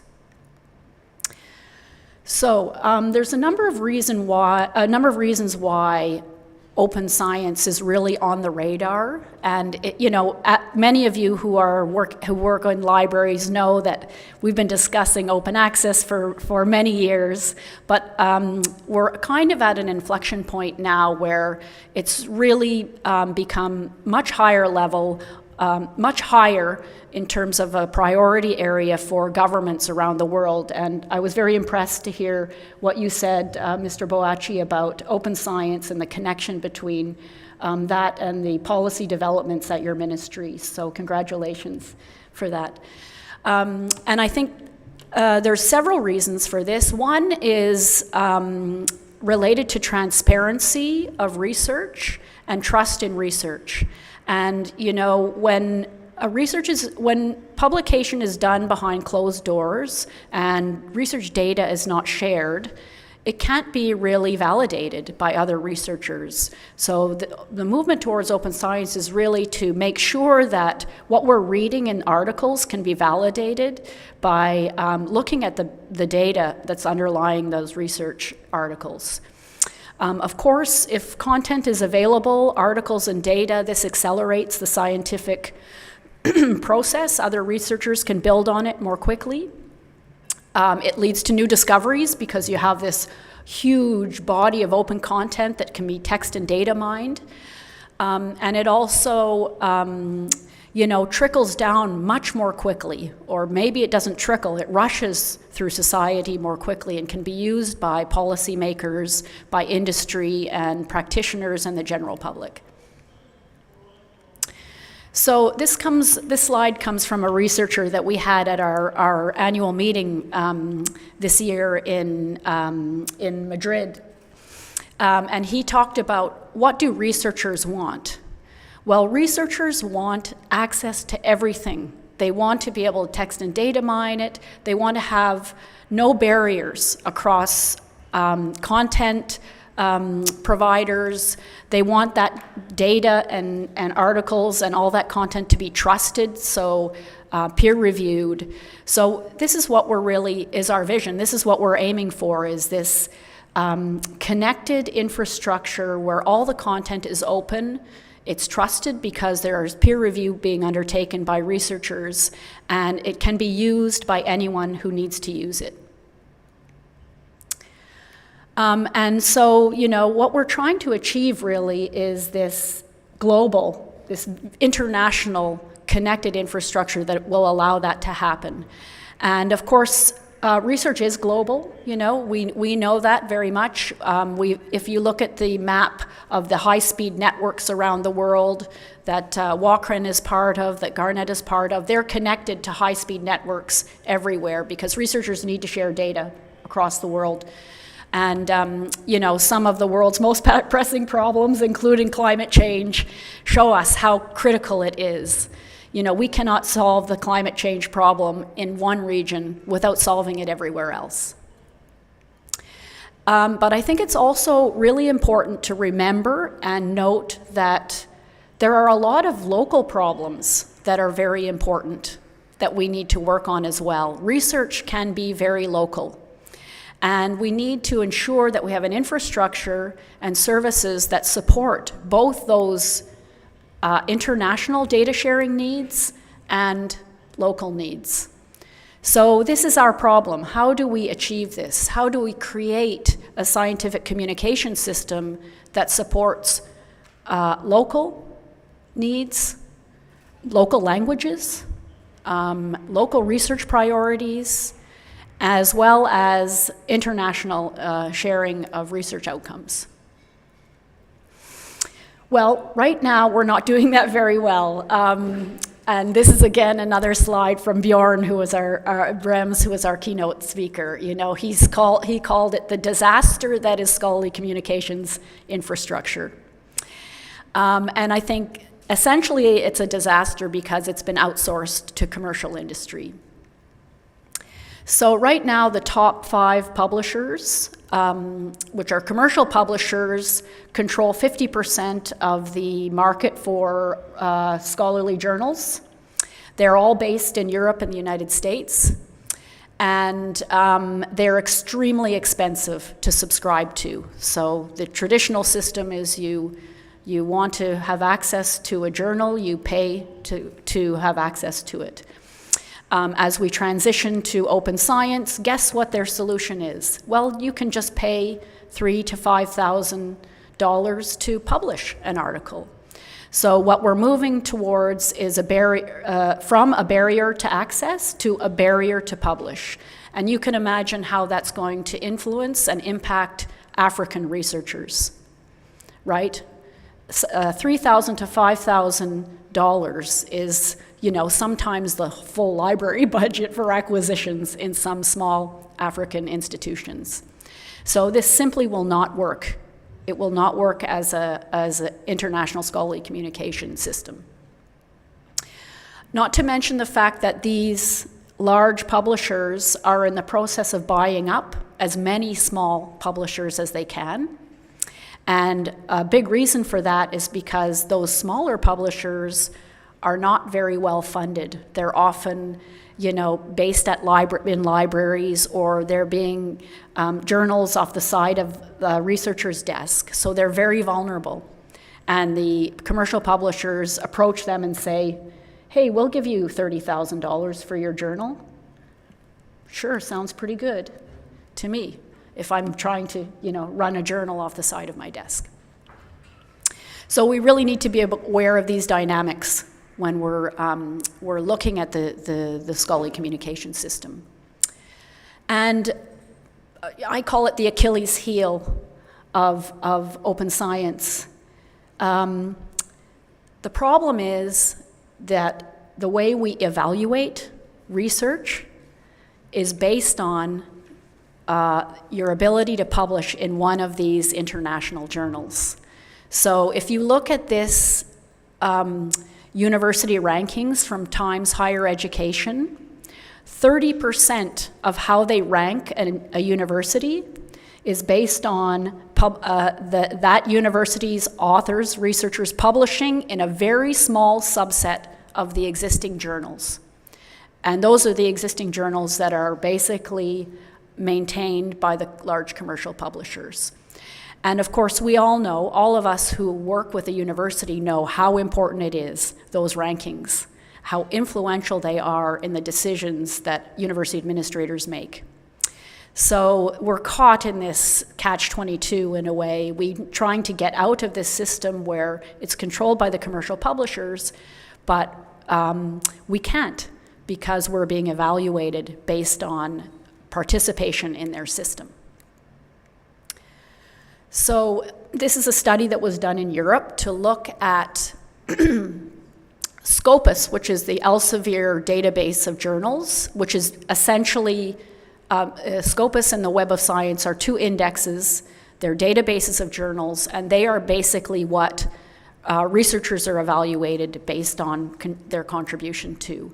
But if you look at the world of all the journals that exist out there, this is a very, very small subset. And a lot of those journals, the DOAJ is the Directory of Open Access Journals, a lot of those journals are based in Africa, in India, in Latin America. They're outside of these evaluation systems, but they're very, very important because those are the journals that disseminate content in local priorities, local content that's important to the local communities where they are. So there's something that has to be done around research assessment if we'll be able to really advance and incentivize open science. And of course, it's not equal everywhere, right? Like if you look at the ability for African researchers to publish in those international journals, they don't have the same access to those journals as Western researchers because the editorial boards of those journals are basically North American or European researchers, and what's important to them may not be the same thing that's important to African researchers, to Latin American researchers. They don't want to publish in non-English languages, they publish only in English. And so again, there's a lot of inequality in the system, and this is something that we're really, trying to work out at the international level to try to resolve these issues.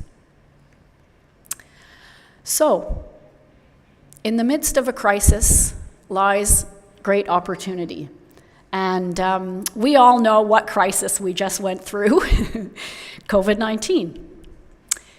And boy, did publishing and data sharing habits ever change quickly because of COVID-19. I'm just going to give you a few examples, and I'll start with this. There was a recognition very early on that, COVID-19 could not be sort of kept into one region, siloed in one country. It was everywhere, and if we were going to resolve it and solve it, we needed to solve the problem everywhere. So one of the things that happened because of COVID-19 was the very, very rapid sharing of preprints. So most of you already know this. A preprint is an article that hasn't been peer-reviewed. But there was so much need for immediate access to research on how COVID-19 was being transmitted, what types of vaccinations would be successful, that preprints sharing became actually the norm. So researchers did their research and they immediately deposited their article into a preprint server so other researchers could could see the results of their research. The publication process really sped up. If you look at, I don't know if you can see the numbers here, but these are some of the different disciplines and the average time it takes to get an article published in these different disciplines. And I think the shortest one is 8.5 months. So that's the typical time to publish an article in, I can't see what domain that is, but in some domains it's even 18 months. So that's not exactly rapid information sharing.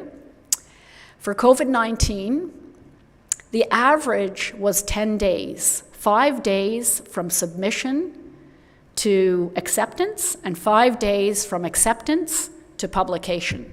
So that takes, that's moving from it taking 8 to 10 months to review and publish an article in a journal to 10 days, which is huge. Almost all of the publishers were forced, in a sense, to make their content related to COVID openly available. So this is a spreadsheet that was created by ICALC, which is the International Coalition of Library Consortia. And what they were doing was tracking the open access policies of all of the major publishers to show, to see if they were making those articles available, and they did. And of course, they're all closed now. They were made openly available for about a year, on average about a year, but they're basically all closed. I think even JSTOR is closed now, so I should update this slide. And the other thing that we saw was sharing of underlying research data, unprecedented. Their researchers were opening up their research data to whoever wanted to see them. The high-speed networks were being very well used in terms of data sharing across countries and across regions. So, I mean, what COVID-19 has shown us is that it can be done. Actually, we can share information rapidly. We can share data across the world to be able to support open science. It is possible. And really, the only thing that's really stopping us is the commercial publishers and the fact that they are monetizing research articles. So a colleague of mine who works at the University of Montreal says this, and I think it's a very important question. Now that we know we can do this, how can we justify making research on cancer or cardiovascular diseases, not making it freely available, right? How can we justify it? Not to mention, malaria, Ebola, Zika, and so on and so forth. And I think it's a very good question. So, what we have seen, I believe, because of COVID is a real acceleration of the adoption of open science policies around the world, and a rethinking at the policy level about how to center equity, diversity, and inclusion within those policy frameworks. This is a policy that was adopted before COVID-19. It's called Plan S. But there have been significant changes in the way those funders have been thinking about the rollout of this policy. So these are mainly European funders, but there are also some private funders like the Gates Foundation and a few others who are part of this coalition. And essentially they had put their stake in the ground, and they said, that's it. From now on, all the research articles that come out of our funded research must be immediately available.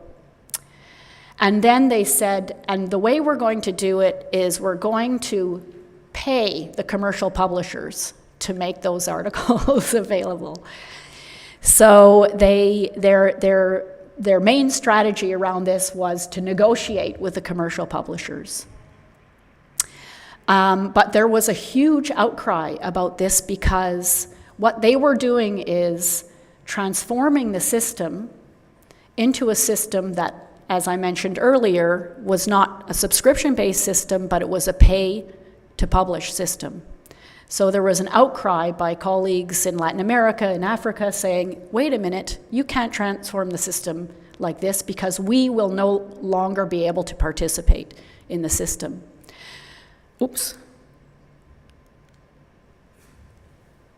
I think I pressed the wrong button. There we go.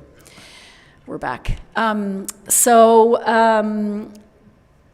They've started to rethink how they're implementing that policy, and one of the things that they've done, they've added to strengthen the policy is they've done a couple of things. One is to require that all researchers retain the rights to their articles. So you're not allowed to sign over your article to a commercial publisher, to a publisher at all anymore. You own the rights to that article. And the second thing is that they've decided to invest heavily in what they call diamond open access. So that means local journals, and start to think about how they can nurture those local journals, mainly in Europe at the moment, because that's who the funders are, to be able to support and compete against the commercial publishers. The UNESCO recommendation on open science, this happened during the COVID-19 epidemic, and it was unbelievable because I actually attended the meetings. There were 100 and something representatives from member states there, and it was and they basically came to a unanimous agreement that they would make these recommendations around the open science and the importance of open science. And the UNESCO recommendation on open science provides a policy framework, essentially. It tells countries what their policy should look like. And not in a super prescriptive way, but in a high-level principles kind of way, and how the infrastructure should look and so on. I'm sorry, I don't know what's going on with the slides.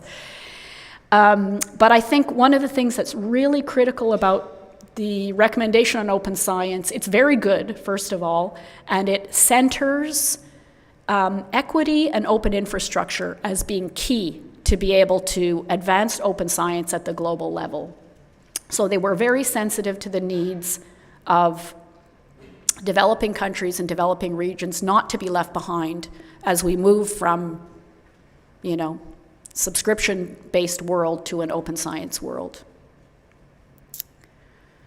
And this is another very important development, because what happens in the US, gets on the radar of everybody else. So the US has, for several years now, had a policy that articles through their federal funded research be made available, but it was a 12-month embargo, so researchers could wait for 12 months. And it was in August that the White House published this memo. It's called the Nelson Memo, or the OSTP memo, that requires that all of the federal research-funded agencies that do research, including the NIH, including the NSF, must develop policies that require immediate access to the articles that they fund through a repository, and that the data underlying those articles must be openly shared through a repository. So they chose this policy in particular to focus on repositories because they know there will be no article processing charges. There will be the commercial publishers. It will free the researchers to be able to deposit or to publish in open access without having to pay article processing charges. So this is a huge development, and even though it's only the United States, we were looking at it from Canada, and essentially 30% of our researchers in Canada actually co-publish with American researchers. And the American researchers actually co-publish with a lot of researchers around the world. So not only will it affect researchers in the US, it will affect researchers who are publishing with those researchers who are elsewhere. So, I'm gonna wrap things up here. What's next? Well, this is a statement that came from Jean-Claude Bergelman and another colleague, and he was responsible, actually, one of the leaders of Plan S. And, he's just talking about how we want to have this very open and liquid system where we have all this content available that can be used for artificial intelligence, text and data mining by the research community globally, as well as, society at large, private industry, and so on. And so I think in order to get there from where we are now, We need to really rethink our incentive system, take a good look at how we incentivize researchers, and take away those strong incentives to publish in the international journal system and incentivize them to publish locally. We need to adopt policies that support sharing of all research outputs, not just articles. We need to take away some of that money that we're giving to the commercial industry. Elsevier had over $1 billion in profits last year, over $1 billion. So there's a lot of money in the system, actually. It just needs to be redirected. And we need to build and host local infrastructure that's interoperable at the global level. So with that, I'll say thank you very much, and I look forward to your comments and questions when we're finished the panel.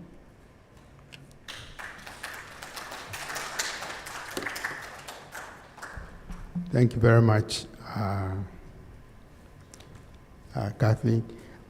What I want us to do is to invite our next speaker to also present. And that will then be followed by questions and answers. And so if you have any questions for Kathleen, save them, because you are going to get the opportunity to ask them. I want to go ahead and introduce our next speaker. I have a brief profile of Mr. Omo Oya. Omo, is that the right pronunciation of that? Okay. Omo is the Chief Strategy Officer or CSO of WACREN. He leads the development, execution, and sustenance of WACREN business plans and initiatives.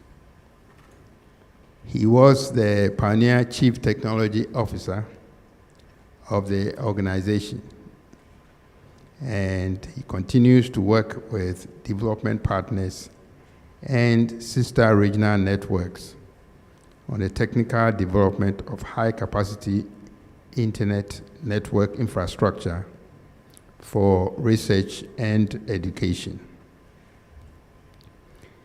Before WACREN, he was the Chief Executive Officer of DataSphere Solutions Limited, and this is a private sector consultancy company.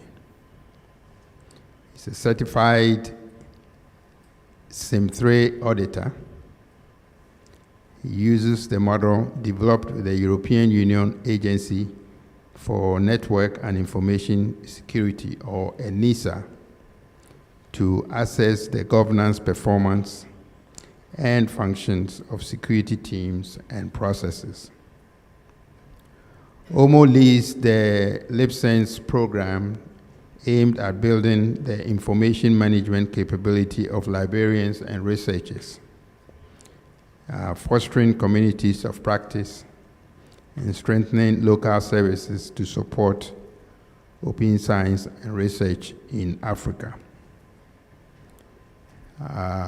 Omo has taken many courses towards a master's in learning technology from Birkbeck College, University of London, and has a pharmacy degree from the University of Benin in Nigeria. Please put your hands together and join me in welcoming Omo to deliver his presentation. Thank you, Mr. Boache. Akwaba. You know, I was looking forward to saying that. That's, for those that do not know, WACREN is headquartered in Accra. So I'm fully entitled to welcome you. Thank you, Oliver. So what I'm going to do is to try and put some context to what Kathleen sort of presented. So hopefully even if this is new to you, you have a broader sense of how open science has been regarded globally and what some of the local priorities or challenges might be. So my presentation is going to be towards that, but I will use the opportunity to sort of describe LIBSENSE and why we're having this symposium and how we work. So if I remember this properly. So I don't need any more introduction. So LIBSENSE. Now there's a bit of a story here, and some of it actually involves Accra. So we had this project. We've had a number of European Commission projects. Now, I will talk about some principal ones that are interconnecting countries across Africa, but we had some projects to set the stage in the late 2014s and 2015s. And what we realized was that while we were building this infrastructure for research and education, there was a gap because we didn't have like custodians for these repositories that we wanted to build. And then we decided we would sort of engage. Up to that point, we had been solely interested in providing connectivity. There was a bandwidth poverty in the region. Bandwidth prices were in the hundreds of dollars per meg when it was good. So the focus initially was connectivity. But as we got these pipes connecting these countries, it became clear that we had to have some sort of superior plan to get traffic moving beyond access to the internet. So some of what we're discussing here, creating opportunities for research, sharing that research, requires strategic planning. So we identified librarians as the stakeholder group that could assist with these research networks. So I will backtrack a little bit for those who are not familiar with research networks. Essentially, this is the short version. You have campuses, campus networks connected together in a country. Now that network of campus networks becomes a national research education network. So you might have heard NRENs or of GARNET. So GARNET is the Ghanaian Academic Research Network. And then WACREN is a network of those national networks connected together.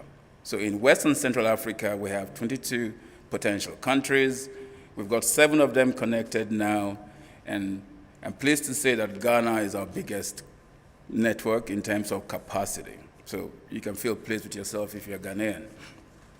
So on top of that network, now we're in the situation now, we have built some of these networks, and we've now identified librarians. So originally, this was 2015, 2016, as you'll see from some of my slides.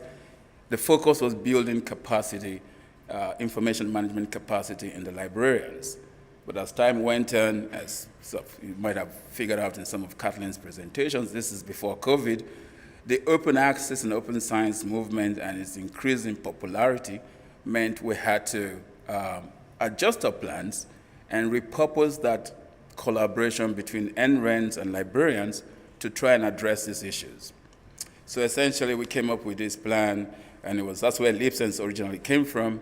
So it's an acronym that's really no longer used these days, is what's on the screen. So library support for embedded NREN services, was an infrastructure, that was the thinking.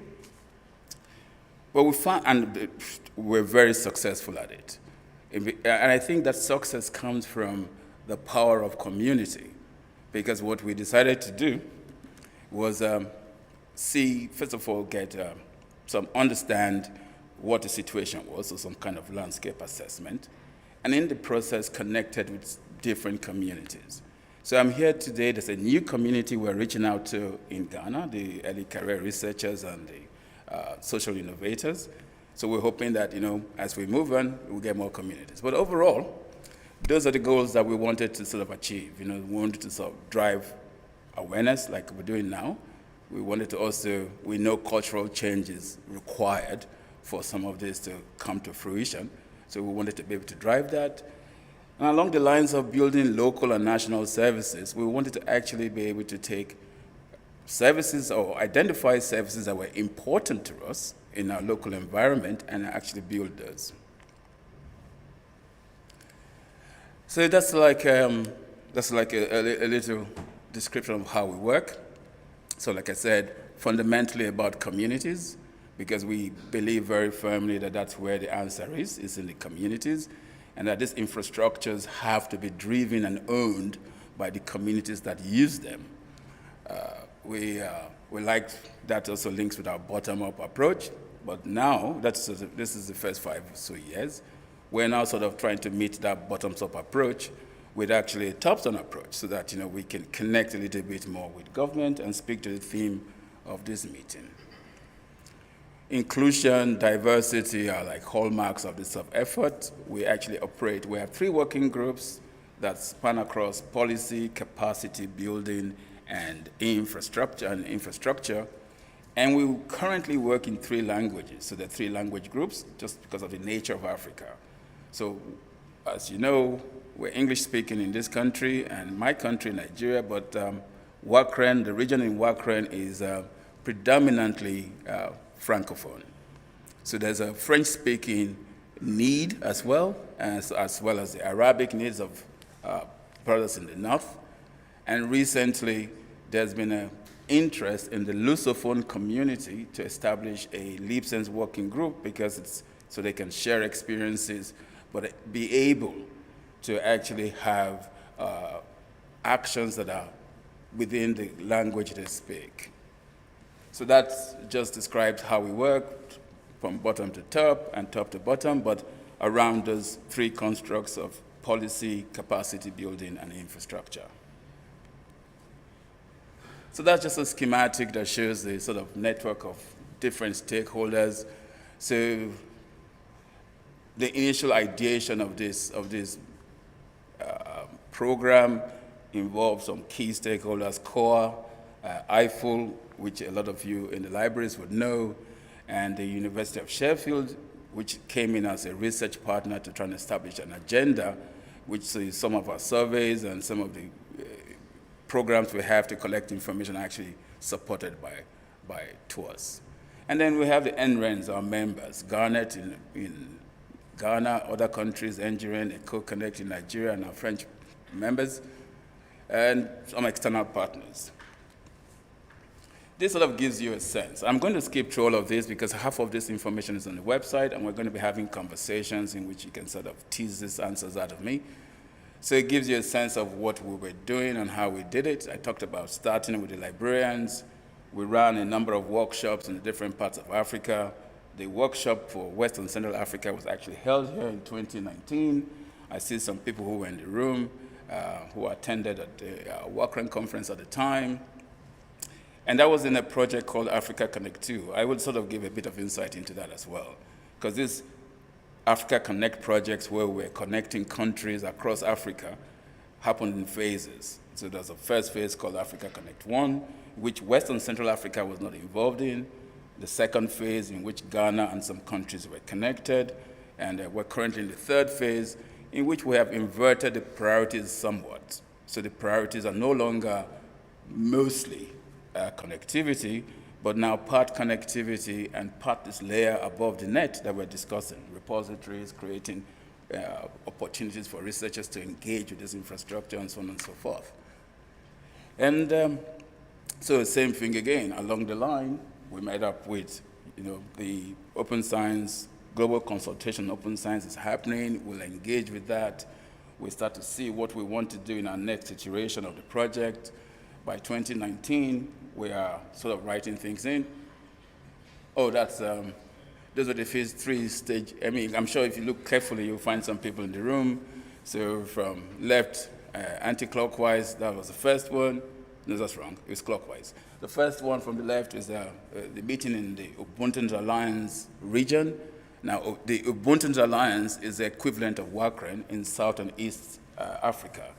And the one at the bottom is in North Africa, obviously, and while the one on the right is Accra. So we moved on after that, and this time we now have a clear idea about what's the need. So the librarians have come with a Pan-African survey, challenges in the library, where they need support, and where they've actually sort of had quite a few successes. Again, I'm pleased to say that that's why CARLIGH is a co-host, that Ghana is also one of the countries where the libraries and the librarians have had tremendous impact. So we, I don't want to drive this. I want to just focus on the National Open Science Roadmaps because that's what this is. But we have a number of activities. COVID was actually, surprisingly, the lockdown was a very good time for us. So people were not busy. They had to be at home. So they attended meetings. They were available. We could, and we did do a whole lot, when people got used to webinars as a way of working, it became easy to sort of join up. And then the open science, COVID, everything accelerated that. So we did a lot of progress. But by that time, we had realized that this situation within the countries needed fostering. So we needed to find some way to come to support a program where the stakeholders in the country would come together. So government, academia, private sector, the social innovator space where it existed or where it thrived, would bring them together to sort of support this agenda that Catherine has introduced so well. And that's where the idea of National Open Science Roadmaps came up.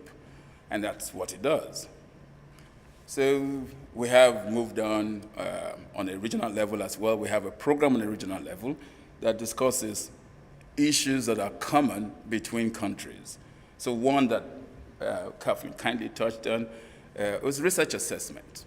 So we looked at that example where you are paying to publish when you don't have money, where African universities basically tie appraisals of their staff to these processes and don't fund them. So you get a situation where you're going to have anomalies, to put that nicely. So that's what we're doing on the regional level. I think there's a slide about it later. I've tried to make this short. So I'm going to, so on the continental level, we're trying to drive this agenda with demonstrators. So we understand and appreciate that quite often, even when we are very involved with these processes, there's sometimes a lack of familiarity because it doesn't really happen in your context. So what we wanted to do with LIBSENSE was have demonstrators that people could connect to and use those demonstrators to foster these communities of practice. So we have a relationship with RUFORUM. Now RUFORUM is an African network of universities of agriculture. So they have about 150 members across Africa, 50 member, I don't know how many member countries exactly, but close to almost every country in Africa. We are building a data repository with them. They are an ideal candidate to host a continental resource that agricultural departments from all countries can use. So we're in the process of doing that. It's early stages. We're actually pilot testing a needs assessment. They have an AGM in December, so we'll be launching that in December in Harare. We made, as part of the Open Science partnerships, that link I put in there, the slides will be shared, but that link is important for you to refer to, because what it is a statement about how we see open science, especially open science infrastructure in Africa, in terms of ownership, governance, being able to operate it ourselves, and sort of to limit the extractive practices that we know are so familiar when external parties engage with Africa. Another thing that's also important that I think we will be discussing in the breakout sessions is that, yes, this is all open access and it's going to be free to access, but there will be also other constructs where identification or authentication is required. Now, there are modern scalable ways to do this if you really want to scale and drive innovation at scale, that are infrastructures that are also assumed in other environments that don't exist in ours. As research networks, we have tried in the last decade to foster this engagement with federated identity. It wasn't so hot on the burner before COVID, but as there's much more digital, I'm sure you can appreciate that if you don't have a digital identity that's trusted, then it's difficult to actually get into digital interactions. So that is EduID.Africa is a concept that has a number of approaches. The first approach is to support countries to actually establish their own identity federations, but we don't want to wait because that takes time depending on which country and how fast the country is. So what we also did was we established a platform that was a sort of a catch-all. So that's what EduID.Africa is. So essentially, if you're a researcher, library, or some other entity that needs these services or wants to test or try out these services before your country is ready, there is a facility or a process which you can undergo. Now, it is identity. So there's a matter of levels of assurance. How much do I know this person, or like you would do in real life? It is easier and more natural within national boundaries to identify people. So when you build a catch-all like this, as much as you can provide some services, there's a level of assurance that you cannot provide because you don't really know the person beyond what is provided for you.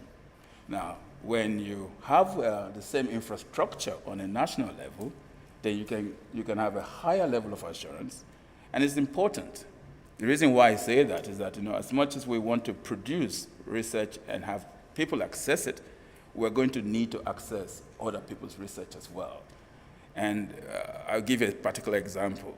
The National Institutes of Health. So they have upgraded their systems in the light of all the new demands that digital provider creates, but they've also upgraded the access to these systems. So if you don't have these systems, you're already marginalized and disenfranchised from accessing what is effectively open, just that they need you to authenticate, and then you don't have the infrastructure to authenticate. Now, this is a little bit different from the open access sharing, and we see in some environments, this is assumed. Now, in Africa, in Ghana, these are building blocks towards that nirvana that we're working towards. Another thing we look, so basically, yes, that's what I've described there. On a regional level, we've done lots of capacity building was basically our bread and butter, and not in terms of any financial remuneration, in terms of activities. During the COVID, we did manage to do quite a lot.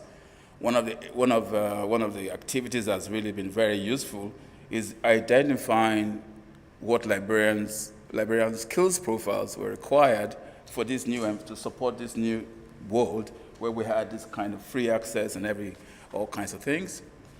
We had some of it a bit more technical. I'm sure the CEO of GARNET will speak to this when his time comes to present.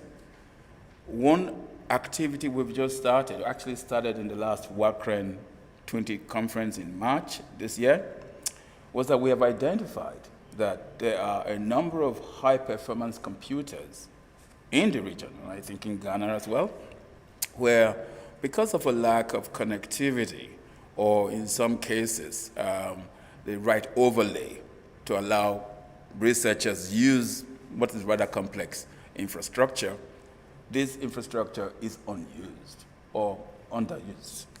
I will speed up, I think. So we have connected, we are leveraging African Centers of Excellence to do that. One output of the work in LIBSENSE has been the emergence of a regional platform to drive the uptake or the visibility of Arabic content. And thank you to COA for brokering that arrangement with the Latin American network. The Latin Americans also have a language construct that they have to sort of have content in the languages. They have moved open access significantly forward in their region, and they built this aggregator, which we have also used for Arabic. On a national level, I think we've been introduced a number of times. It was happening, Open Science Symposium, which is stimulating this kind of traffic. We have one here today, October 19th. The next one is in Botswana in about a month's time. We have other repository and publishing platform infrastructures that we're building at national level. GARNET, we'll talk a little bit more about that. Essentially, we are starting to build this. One of the building blocks, apart from our needs and our context, is interoperability from the start. So Kathleen talked about a network of repositories, a global network of repositories. So we are building this infrastructure to be global from the foundations. Other than that, there's some work. In some of your registrations, I saw some of the registrations, people asking for guides for policies, how would we write this, or even the national policy we're going to have. We have templates. They're all on the website, templates for institutional policies, for national policies, and we also produced a checklist for implementing open science universities, based, and that's been accepted now into the UNESCO toolkit. And there are other conversations going on campus. So I just thought I would just rehash, if you just don't mind my 1 more minute, about what the objectives are for today. So basically, apart from what we're doing now, highlighting the importance of open science, we want to sort of try and see if we can develop a shared vision towards a open science framework in Ghana. We want to consult with you and understand the landscape better, so we can identify what needs to be done, first. We also want to be able to explore the synergies. Even the conversations we've had already, informally, have identified some synergies and collaboration that we can engage in. And then we essentially want to work towards the roadmap together. So those are our contacts. The website is there. I would encourage you to look at the website, and thank you very much.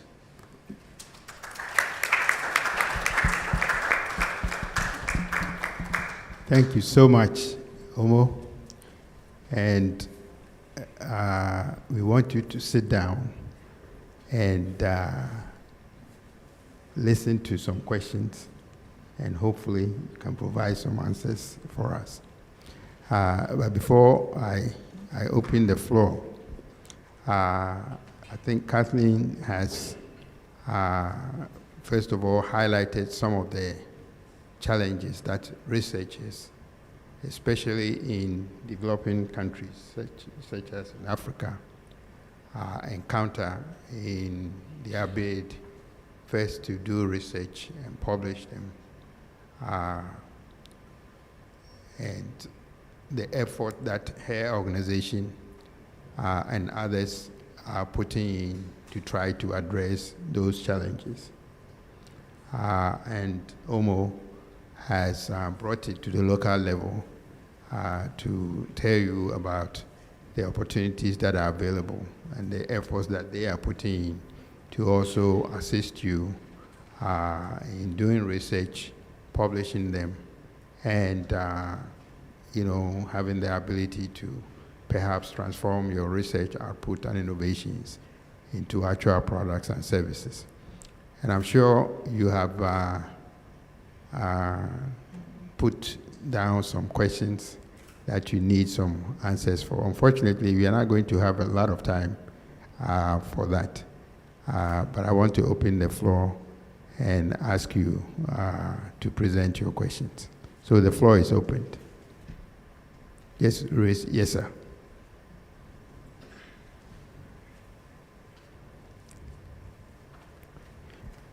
And please try to be very brief, and if it's a question, make it a question. Good morning, everyone. My name is Joshua from the Ghana STEM Network and IIT Africa.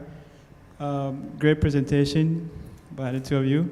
I want to ask, where do we draw the line between academia research and industrial research? And how do we ensure that academia research also feed into industry? From what I know, I might be wrong. Academia research are mostly focused on the researcher getting promotion, because the more publication you get, the higher salary, the higher position you get. And we have a lot of students going to the academia, they do thesis, and it ends there, and they come back looking for jobs. So how do we align academia research in such a way that it fits into the industry so that we can create more businesses to also address the unemployment challenge in the country? Thank you. You're welcome. Kathleen, you want to? You posed the question to the presenters, right? She's trying to get me to do a Catherine, job if you Go could ahead. permit me, hello. Yes. I think my follow-up question will be very helpful for the answer that you provide because it is linked to his. Okay, try to be so very if brief. you don't mind. Thank you for your presentation. I think I picked up two things from your presentation. One is on the whole question of what openness constitutes. I think you emphasize that openness doesn't equal free. Somebody has to pay for it. So that broader question of what openness actually represents is something that we must interrogate. If not, we'll be deluding ourselves into thinking that it is open, and if open is not free, it would never be available in the manner that we want. So that's the first comment that I want to make.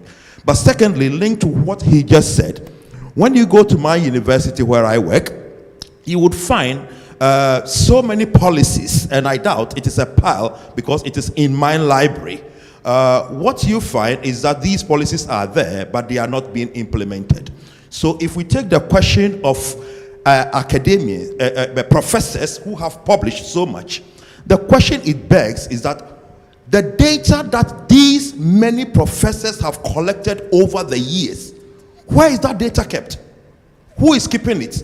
And where is it being stored? So that the link between what happens in academia and industry can be properly bridged. Because at the end of the day, you want knowledge resources that you can rely on for the solution of social problems. And that is what is lacking. How do we bridge that gap between what we do in our academic institutions and the many professors that we get and solving practical social problems? I'd like your response on that. Oliver, you're sure you don't want to answer? Yeah. Well, to your point, I think we focus on academia because those are the policy levers that we have. We don't have a lot of ability to tell industry what they can do with the results of their research. But we do have, policymakers do have certainly a lever to tell researchers that they fund, which are the academic researchers, that they need to, adhere to whatever the open access policy is. So I think that's the biggest lever that we have. But that being said, there are a lot of collaborations between academic and industry researchers. Certainly there are in my country, in Canada, and there probably are also here. And so we have seen, I think, that even an open access policy that is mainly targeted at academic researchers also moves the needle with industrial researchers as well, because it basically says if you want to publish, you're going to end up publishing in open access. So I mean, the issue is that many industrial researchers don't publish their content. And then I guess to your point about the data and where is that data, I mean, part of the issue is that researchers tend to hoard their data. They don't want to get scooped, and they feel if they share their data, then somebody else is going to use that data and write a paper and claim that it's their discovery instead of. So one of the things we think is that we can change that mindset by saying, you put your data out there, but it has your name on it. So anybody who uses your data, needs to acknowledge that whatever they're writing came from the data that this particular researcher produced. And we hope that if we create this kind of system where you have to cite the data, it will make researchers feel more comfortable about sharing. So I think there wasn't an incentive to share, but I also think there's a lack of infrastructure for sharing data as well, and we're only starting to build out that infrastructure globally where researchers have a place to actually put their data that can be accessed by others. So I think it's an incentive issue, and it's also a lack of infrastructure issue. Does anyone else want to? Let me try and add a few words to that. First, you were asking about the difference between academic research and industrial research. To be honest, there shouldn't be any difference between the two if there's a conscious effort made to translate what comes out of academic research into actual products and services.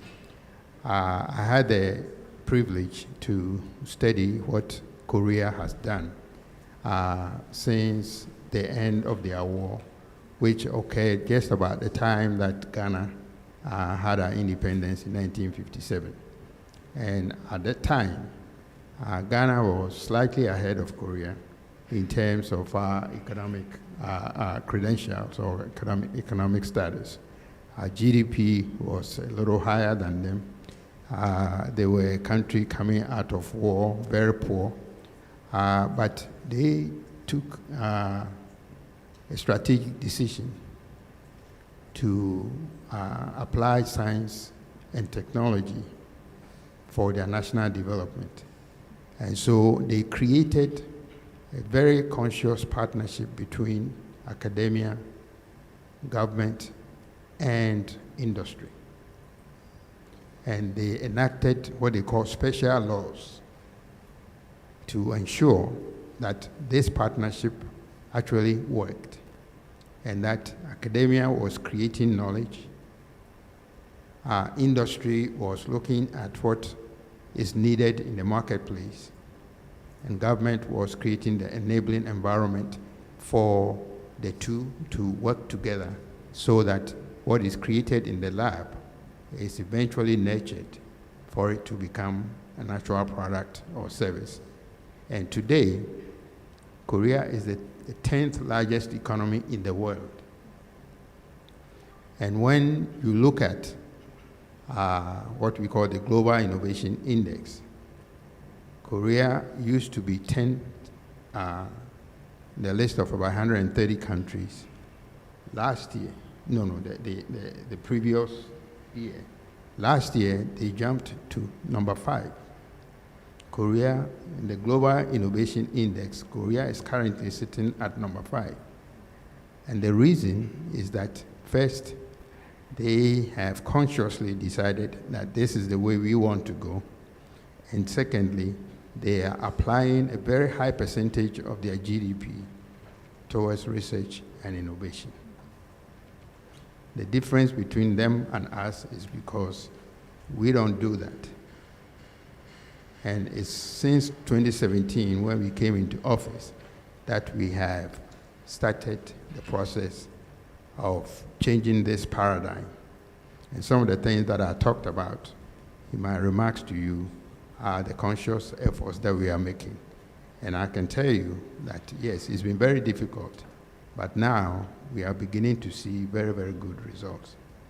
And so, for lack of time, I won't be able to tell you too much, but I'm going to encourage you to be in touch with us, and you will learn what we are doing and how you can be supported to transform your ideas into actual products and services.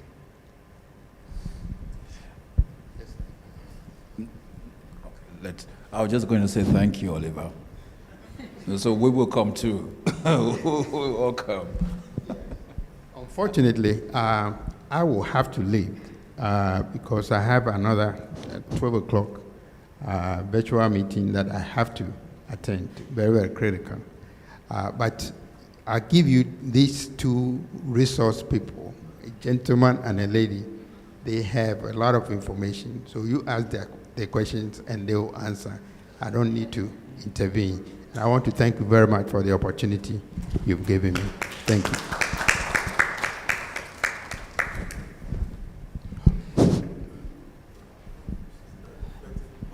Yeah. Yes, you want one question for him. Before, please go on. I'm already standing. While he's walking away. Thank you. Does somebody have a question for me? Yes, Minister. Yeah, you see, it will also concern him. Yes, please go ahead. Sorry, Minister, for taking your time. We didn't know you were going to leave very soon. My name is Frank Ubodaga. I'm from Nigeria. Okay. And I'm an IT consultant. Okay. And I'm currently supporting the Nigerian Tertiary Education Fund, which is the main funder in that sector, in developing a national e-infrastructure for the country. Now, why I said it would be interesting to you is that, obviously, you know Nigeria being its size. Please try and ask me a question, because I have to go. That's where I'm going. Okay. Nigeria being what it is, 20% of the tertiary institutions in Africa are in Nigeria. What we're trying to do is on a large scale. What I would like to find out, get your contributions on, is basically how we can have some kind of lateral cooperation. We talk about interoperability. You know, we're talking about, you know, how do we get, you know, into conversations, integrations with Europe and North America. How do we do it laterally across Africa so that we pool our efforts together? And there's quite a lot I'd like to ask Kathleen, but since you're in a hurry. Yeah. Well, that's a very, very good question, because, you know, countries like Ghana, Nigeria, and so on, alone cannot make the impact that is needed to transform the circumstances of our people. And so there are so many initiatives that are currently underway to address the challenge of creating collaborative opportunities for countries. And I'll just tell you about two of them.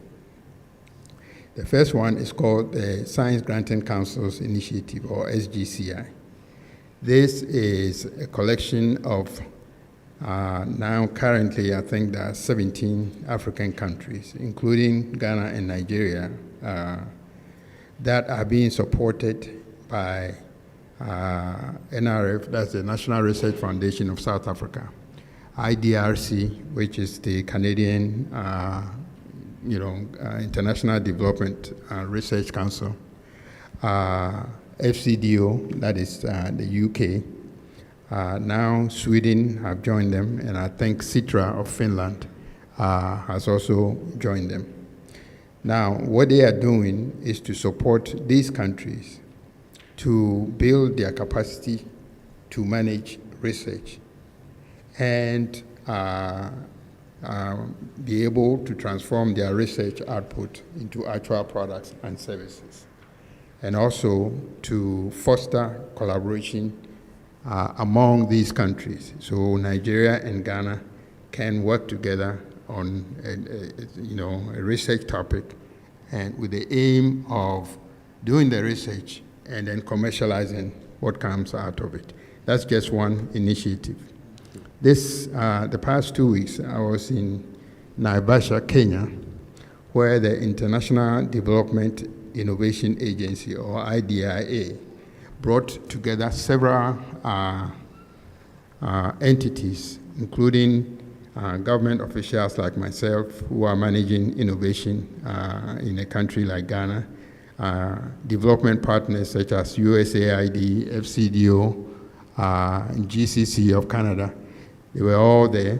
And then the Bill and Melinda Gates Foundation, who are providing support. All these institutions are eager to support us in Africa to try and leverage on science and technology for our national development.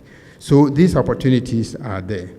I think the unfortunate thing is that we have not published them enough or publicized them enough.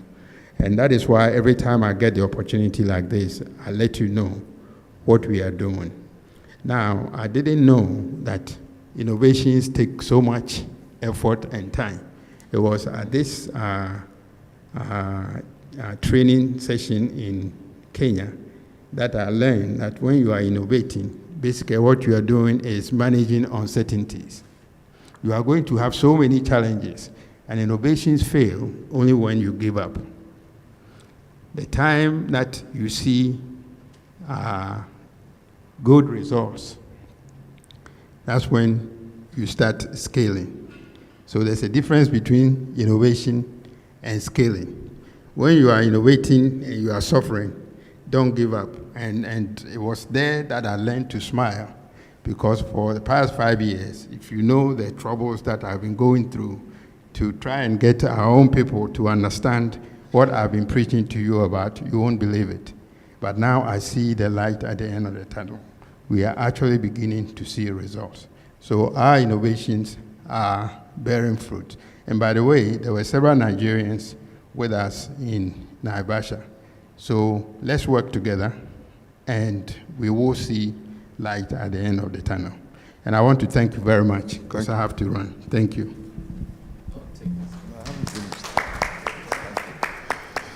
Okay, sorry, I had to do that because he was leaving. So thank you very much. I was just going to give a very quick background. So maybe I should apologize in advance for crashing the Ghanaian party, but I wasn't going to pass on the opportunity. So, Kathleen, you said quite a number of interesting things. Obviously, I won't be able to take them on this specific instance, but I'll hope to catch up with you afterwards. But one striking thing about what you said is, maybe you didn't say it, but the impression I got is that somehow we have to be able to address what I would call in plain language, the monopoly of the big publishers. We have to address it in the sense we should be able to unbundle it. The way I see it is the content that they publish is obviously more important than the platforms that they offer. So if they tend to lead the way and determine what happens in that space, then it's like the dog's tail wagging the dog. So what it then means is that the resources we have in creating platforms for researchers should more or less be focused on the researcher's vision, on what the researchers want. And you've painted a very clear picture of what researchers want. We've also talked about the fact that nobody wants to do work and not be recognized for the work. So from the Nigerian context, the project we're handling is a national e-infrastructure that supports research repositories and several other services as well that complement that core service. And that project requires that we don't make the same mistakes. That project requires that we begin to address things like how to safeguard intellectual property, how to publish that property, how to be able to be visible, how to share that content and build on it and create knowledge. So we're in the process of doing a few things. Some of them are innovative. One of them, I believe, is being able to use blockchain technology to protect the veracity or the uniqueness of content, which directly keys into the fact that in the open access world, where you'll be able to convince researchers that when they publish their material, they'll get recognition for it, you obviously need the technology to assist that, to make sure that content is protected. So a few things like that are happening.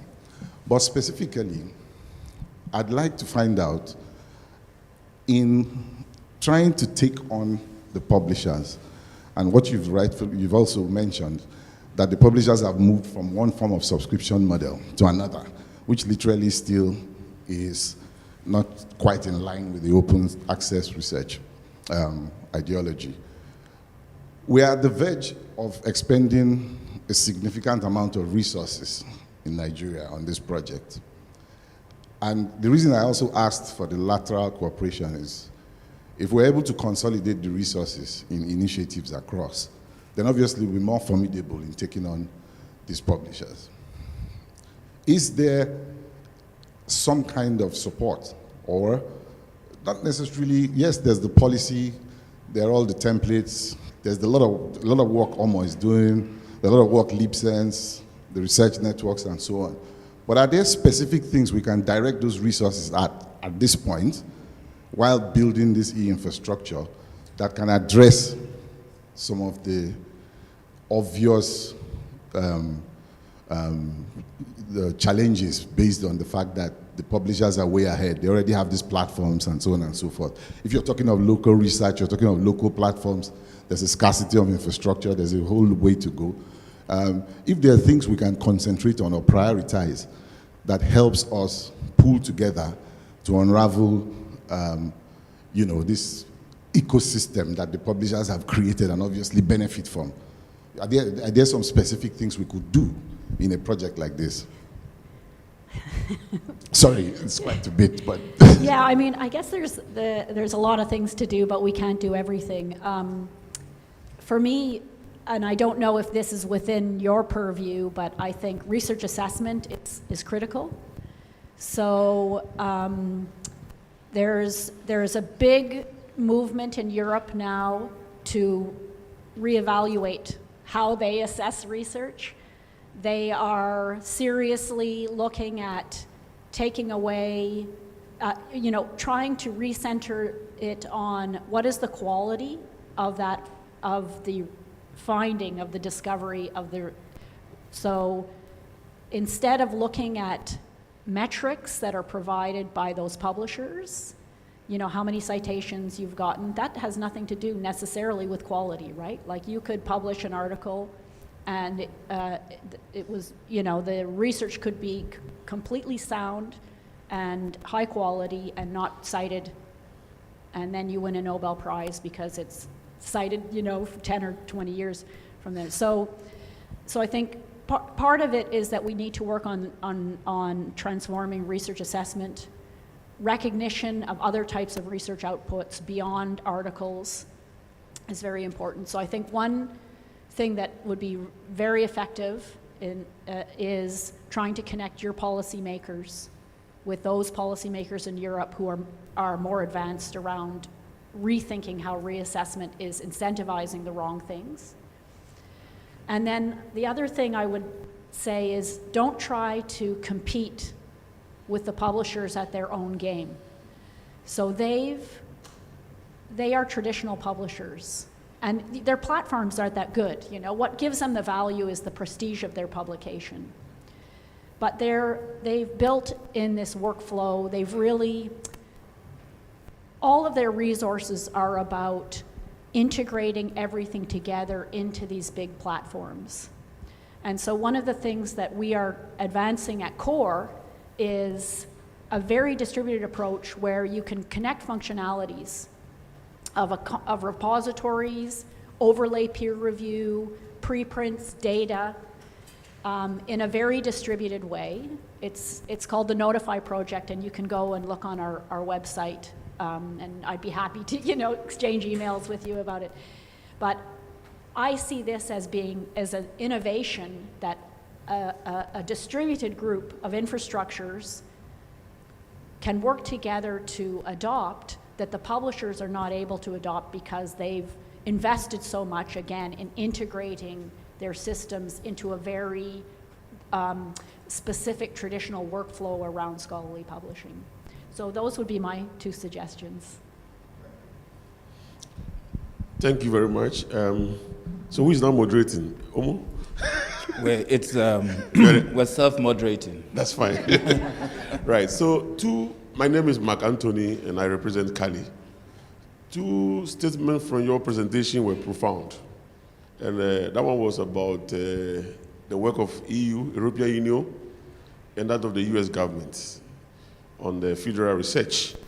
So I wish the special advisor of the minister was here. I was going to ask, what is Africa Union doing about some of these emerging concepts? I mean, I don't know their statement on open science. I don't know, maybe I don't understand to be correct, but what are they doing? What are our government doing about this? Because no matter what we do, if we don't have the support of government, the resources are managed by the government. The laws, the policies that are driven by government work. So we can do everything here. We can bring everybody here. If we don't have the support of our government on some of these initiatives, they won't work. So what I want to say is that, I wish there was a national policy, a national drive on open access. You get what I mean? That yes. will guide the institutions on the way forward. So that notwithstanding, I was just going to ask Catherine, how do we share what is happening elsewhere in terms of the support that they get from their governments? I know the international organizations are doing very well. UNESCO is doing very well. And we all signed to the UNESCO conventions. But I ask you how much we implement some of these things is another matter. So I think that we need a national drive. In as much, I know we also have to play our part. I don't know, lobby the government, of course, we put them there. So we also need them to also accept these things and also make statements and also support us. That's the point I want to make. Thank you very much. Yeah, maybe Omo is better to speak about like how to move Africa forward, but I think one of the ways of doing that is working through international organizations like UNESCO or CORE, because we are mechanisms whereby we can share information across regional borders. And Omo found out about what was happening in Latin America or Europe because he was participating in CORE. So those international organizations are mechanisms for exchanging information. When the minister, when Oliver was speaking, I was thinking, the Gates Foundation, if he's working with the Gates Foundation, with the IDRC in Canada, for example, and some of these other initiatives which are aware of what's happening around open science, that's also another way of trying to, socialize those ideas in the African context. But again, I'm not an expert on Africa, and Omo might have some other suggestions. No, but you do have a good point, because so let's take this symposium, which is geared at achieving similar goals, sort of bringing open science before the government as a policy initiative we should support. Thankfully, you had the special advisor. The ministry is already very on board and promoting open science. I think what we need to do in Ghana, which is the purpose of this meeting, is to actually articulate how the community works with government and what we should be working towards. So those objectives I outlined in my presentation. My hope would be that at the end of today, we would have after the breakout sessions, we would have a path to describe to the ministry for a start. There will be some other agencies that are not here today that we will need to connect to afterwards. And I think today can be the first step. That's the whole point of the National Open Science Roadmaps. And yes, Catherine is right, we connect to everybody else. We connect to these organizations that internationalize and bring in inputs from their different environments. The FCDO and the High Commission, the UK High Commission, was interested in this meeting because it is also aligned, as the Deputy High Commissioner mentioned, with activity that are engaging in the UK, and they already have a relationship with Ghana to drive national development with science and tech. So yes, there is ongoing activity. The special advisor was clear about that. This is not, sometimes the results are not sort of jump at you, but as long as you keep on working at it and creating the different supporting infrastructures and enabling policies, then we would engage with them. There's a question there. Oh. Okay. Please. Yeah, you can take have the mic, yes. So the collaboration is good. Can you introduce yourself? The collaboration was good. The minister was emphatic.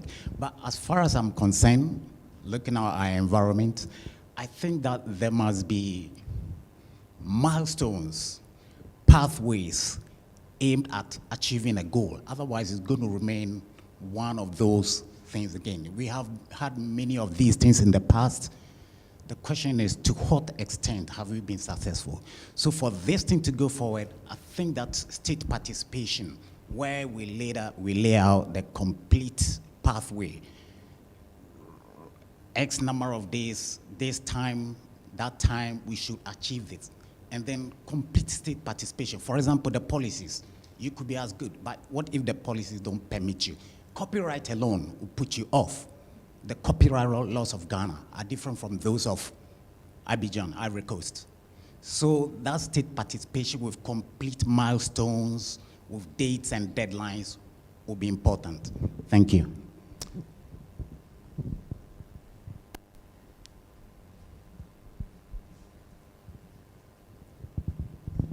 Hello, thank you, Omo and Kathleen, for your presentations. I have a few concerns, but first of all, I am happy to hear about you coming out with a global repository for research publication, and then the faster rate at which you are going to get the research articles published.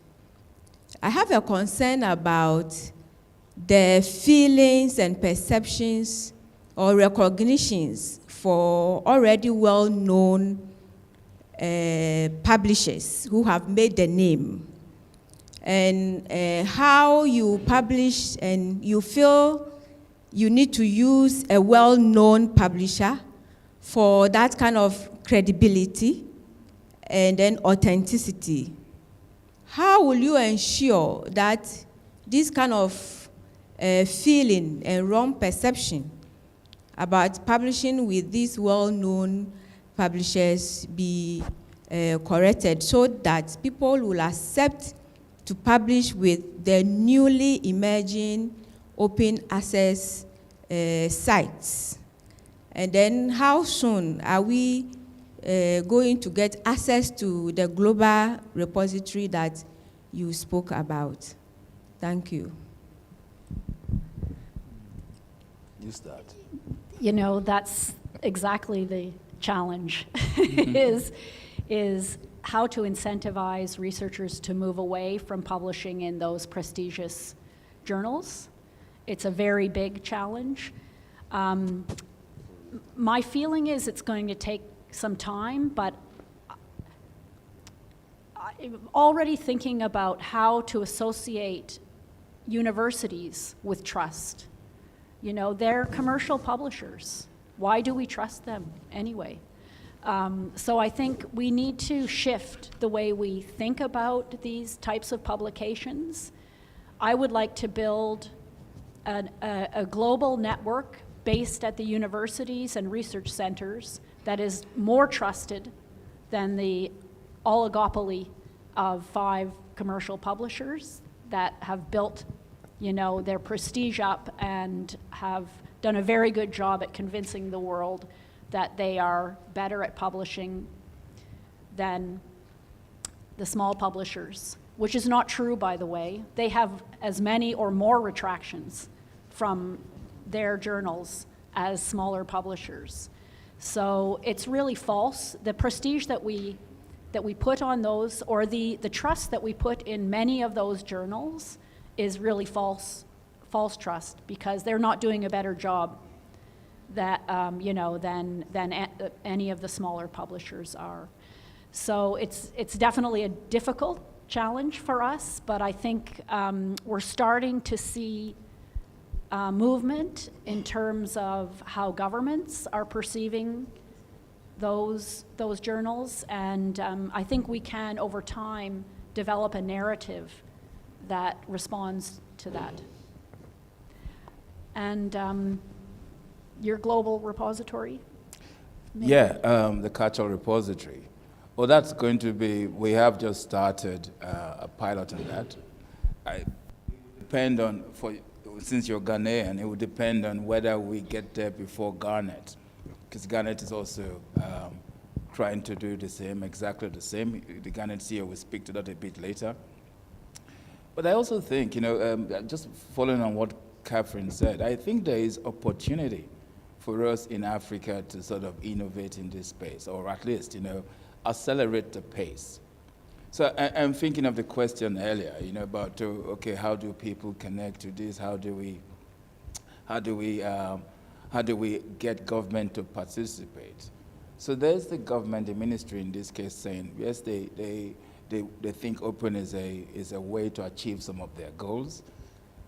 This could be very easily, say in Ghana, a collaboration between Ministry of Science and Tech, Education, to come up with policies, STI policies that say, for instance, that we want all that research, like other countries, to be here, to be in open access repositories provided by Ghana or by some African country, but based in Africa for a start. It could also connect to other sort of incentives where I think there's a project going on in KNUST. I think the KNUST librarian is here, where, for instance, appraisals are connected to the depositing their research in the repository. I would like somebody to speak to that, because that's one of the examples we have pointed out in Ghana. I don't know if the KNUST librarian is here, so like just kind of describe that a little bit. Oh, please, can you give him the mic?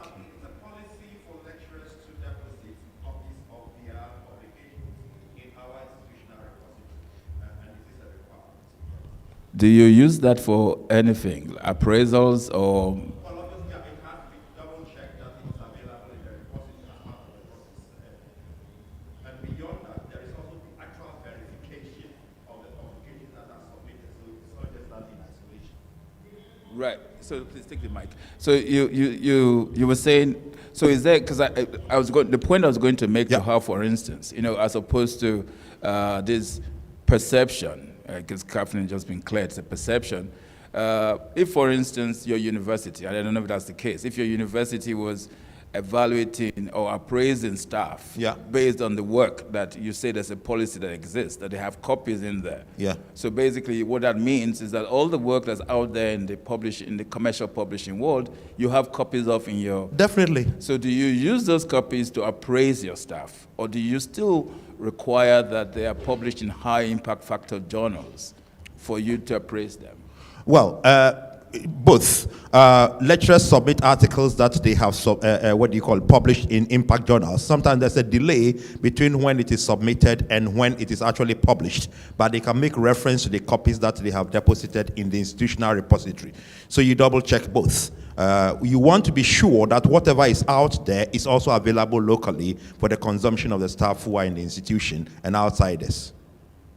Thank you. So that's one aspect. But the point I was trying to make is that, for instance, if that university or on a global basis nationally, research evaluation involves having the content in that repository that's now been designated as a national resource, overlaid by the right assessments and reviews to get quality content, then you would see that if in my university, for instance, my promotion is tied to publishing in local infrastructure, then my view of what that is changes. At the moment, it is, if you publish in that commercial high impact factor journal that we're not paying for you, you will get promotion.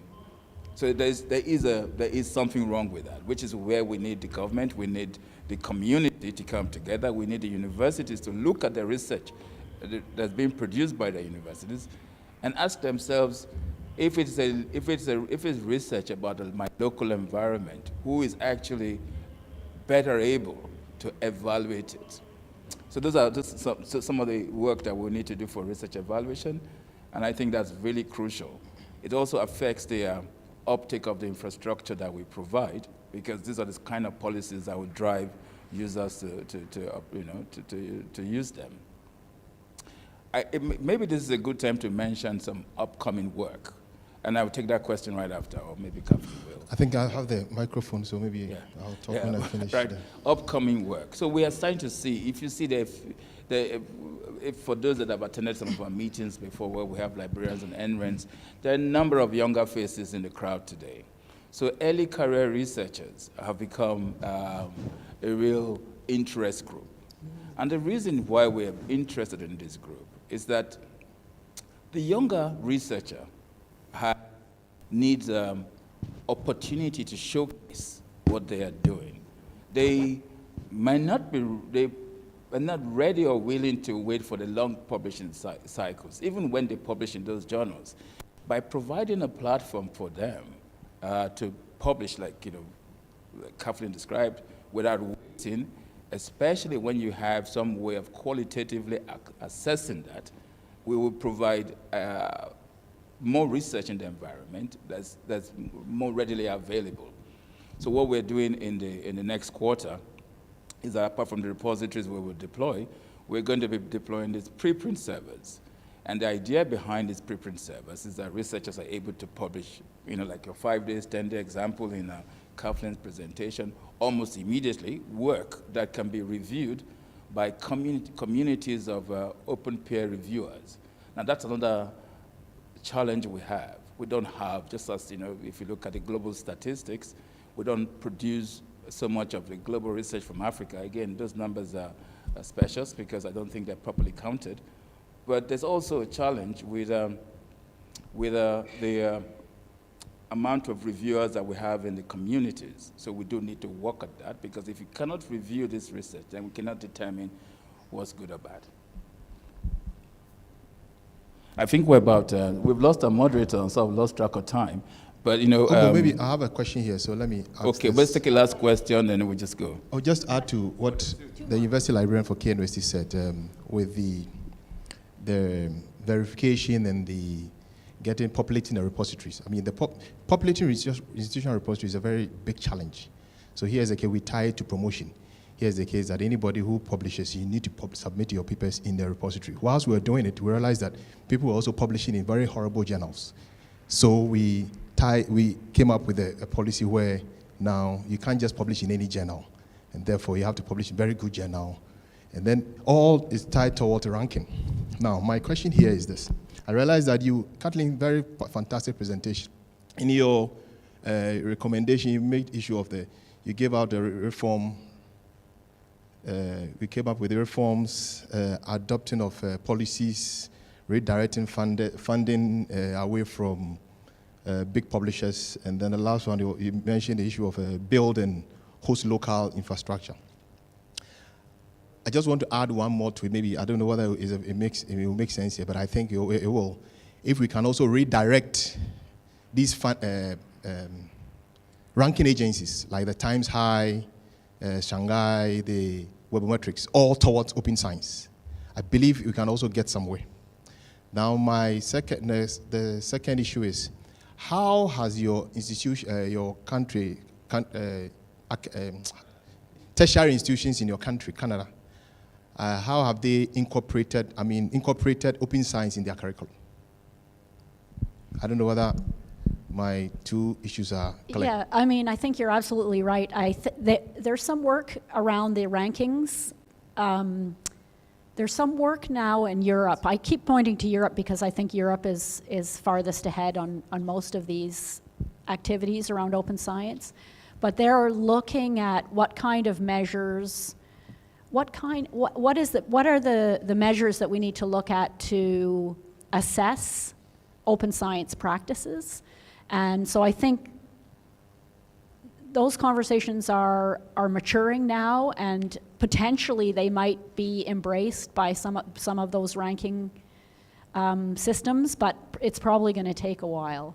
I mean, what I would prefer is just that, the rankings go away, because they're not really that valid in many ways. What they're measuring is not necessarily the most important aspects. So, but the universities are very tied to the rankings.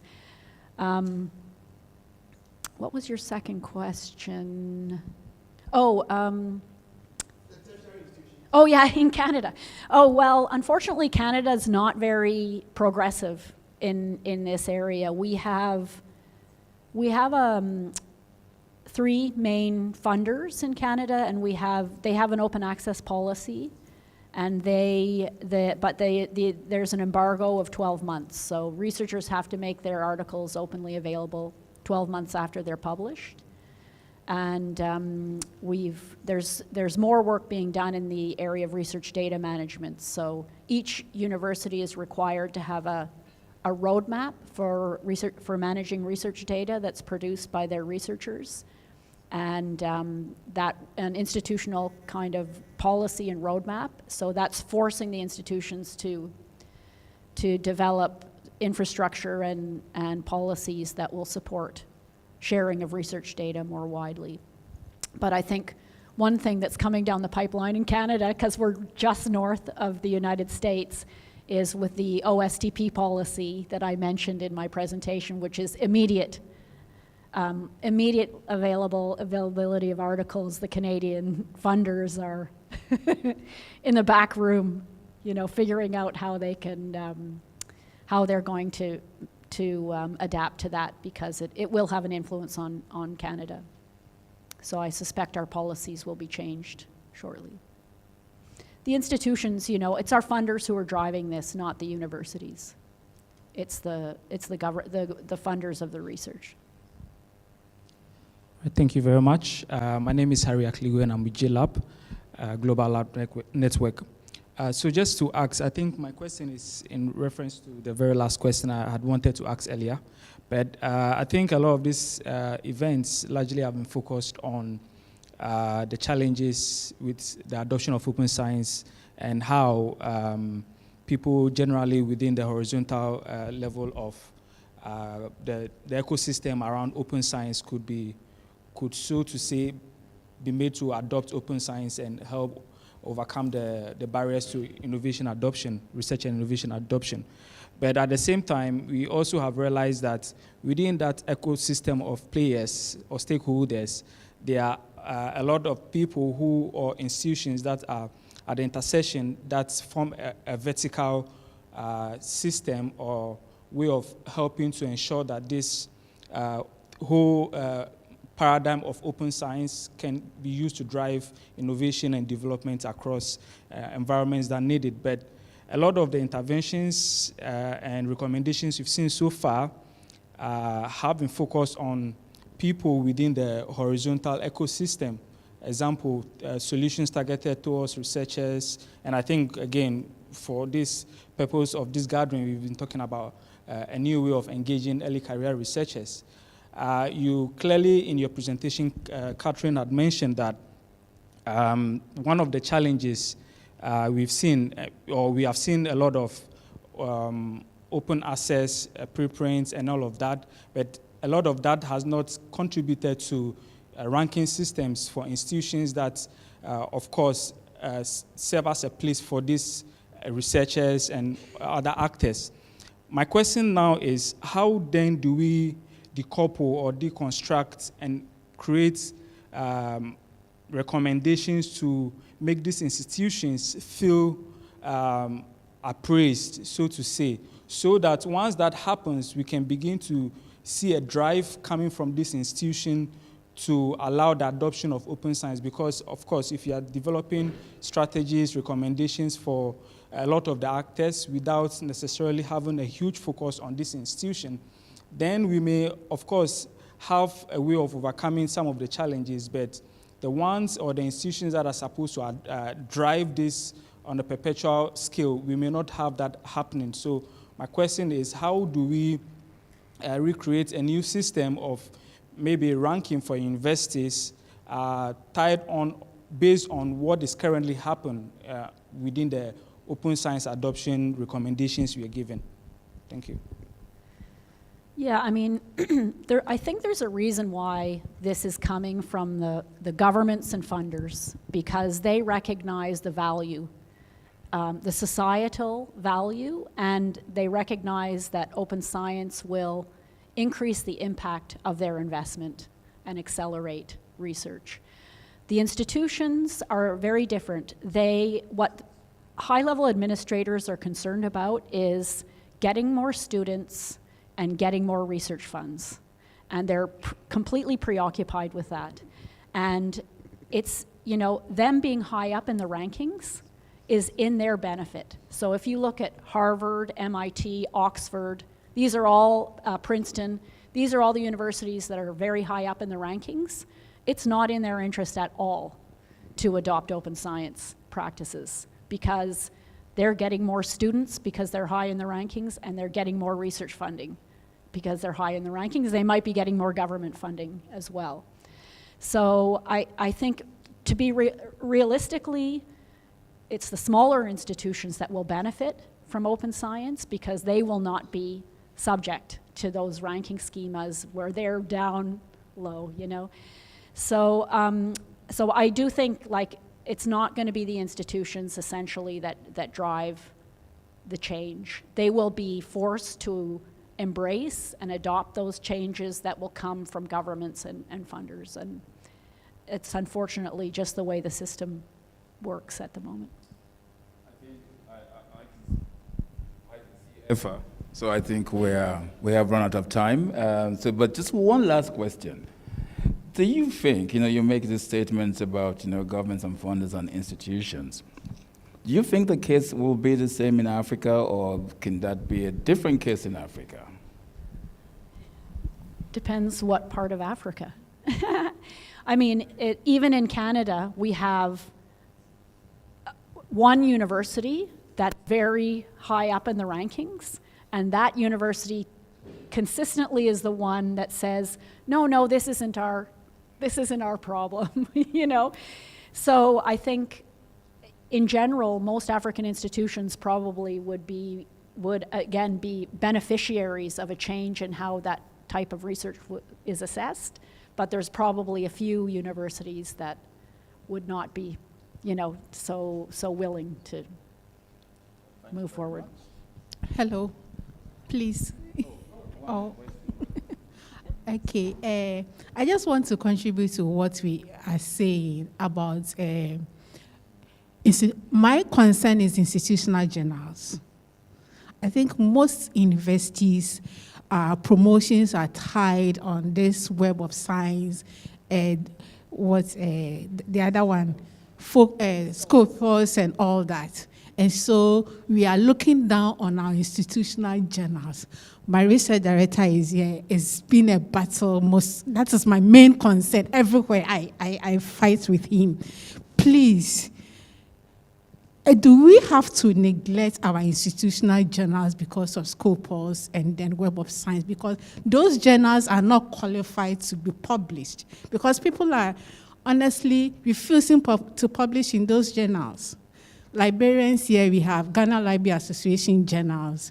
We have CARLIGH proceedings when we have our conferences. And I believe other institutions, associations have their journals. But we are not publishing in it because when you publish, we are scared we won't get a ranking.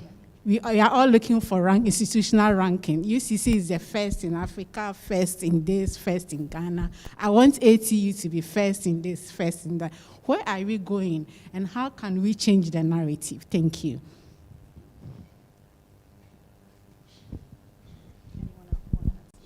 I think we're going to have to discuss that a little bit further in the breakout sessions or over the networking sessions. But I would say there's some culture change that's required, and then we need to find in our conversations the ways in which we might engender that change. The path of least resistance, perhaps for a start, and the support of the government and the communities that are affected.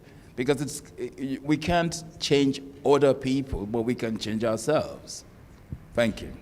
Yeah, can I just add, because I think they've recognized, this is a well-recognized problem. And what they're doing in Europe now is really trying to bring that community of small journals together to strengthen those journals. So right now, if you imagine all of the journals that are outside of the big publishers, they're just individual journals here and there. They don't have a voice. But if you bring them together into a coalition, and they call it in Europe Diamond Open Access Journals because it's not subscription and not pay, no article processing fees, but you could call it whatever you want, the coalition of African journals. And then you start to build good practices, support resources to really improve the practices of those journals and give them some more visibility. You know, that might be one way to be able to, you know, increase the perceived value of those journals with the research community.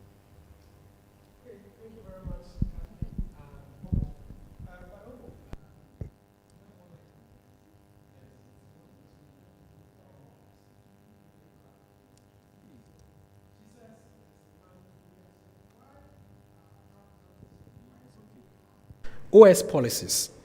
Is it a question of awareness or other reasons? What are organizations like LIBSENSE and UNESCO doing to bring these countries back to this fundamental concept? Yeah.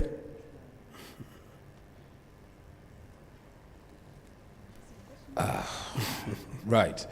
Okay. I wish Yusuf Torman was right here beside me.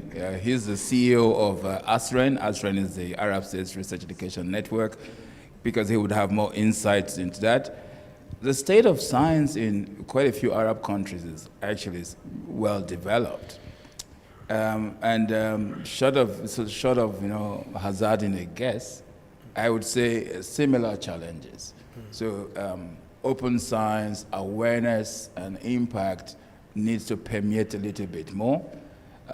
We are hopefully looking at the second, or depending on the time, the third policy in Ghana if we're able to drive this agenda. So there are not so many countries with open science policies here. They have open in different dimensions in the STI policies they have, science and technology innovation policies that they have. Beyond that, I would say that one of the things that we also identified from the series of workshops we did across Africa was that there was a whole lot of Arab content that wasn't visible because it was in Arabic. And don't forget, for those that have studied science history, that long before the Europeans or North Americans were talking about science, that science and math was Arabic. So there is content, there is research, but because the research landscape is dominated by English, some of that isn't very visible. But that doesn't really answer your question, but that's the best I can do now. All right, I'm sure Tuya will be satisfied. Okay, so ladies and gentlemen, can you put your hands together for our two panelists and the moderator who left? Kathleen and Omo, please, you can take your seat. Thank you very much. Put your hands together for them, please, whilst you're prepared to go out to have lunch. So we just had the Open Science as a Policy Priority session. Now, when we return, we're going to have lunch. When we return, we're going to have a session with a theme towards an open research commons for Ghana.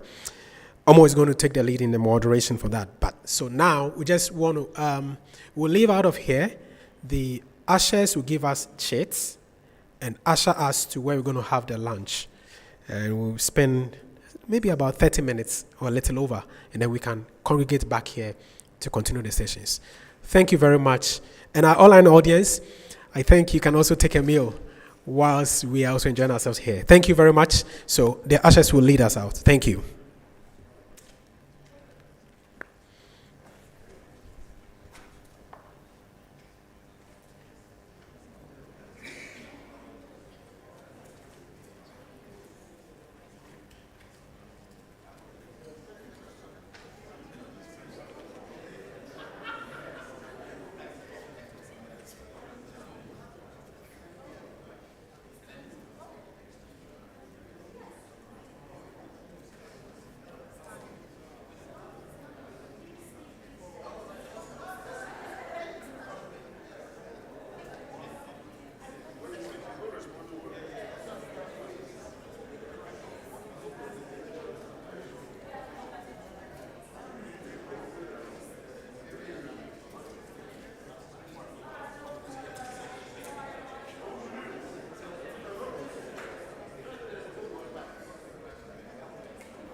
years now, WACREN has supported the advancement of research and education in West Central Africa.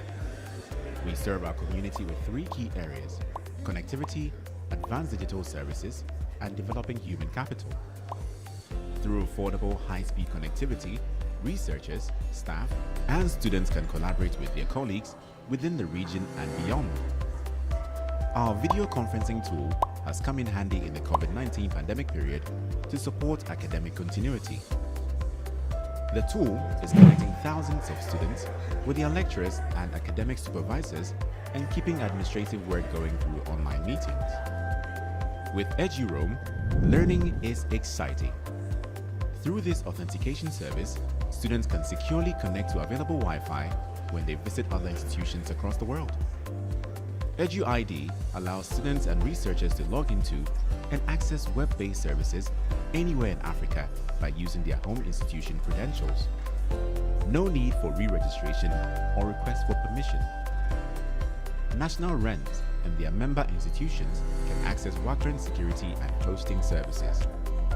Our modern infrastructure and capacity ensure that subscribers get the best of both services at affordable rates with high reliability. Network Operations Center as a Service, NOCAS, is designed for national RENs and R&E organizations looking for constant and effective monitoring and maintenance of their networks. WACREN has publicly scheduled and on-demand capacity building sessions for the brains and hands that handle the national and campus networks in the region. Over the years, users and beneficiaries of our network, services and capacity sessions have created value for their communities and by extension, the society. WACREN has been able to serve its community thanks to the European Union's support under the Africa Connect Phase projects. The journey of unearthing potentials and creating opportunity for real socio-economic value continues.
For more than 10 years now, WACREN has supported the advancement of research and education in West Central Africa.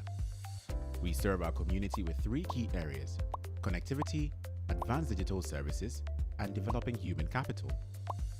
Through affordable high-speed connectivity, researchers, staff, and students can collaborate with their colleagues within the region and beyond.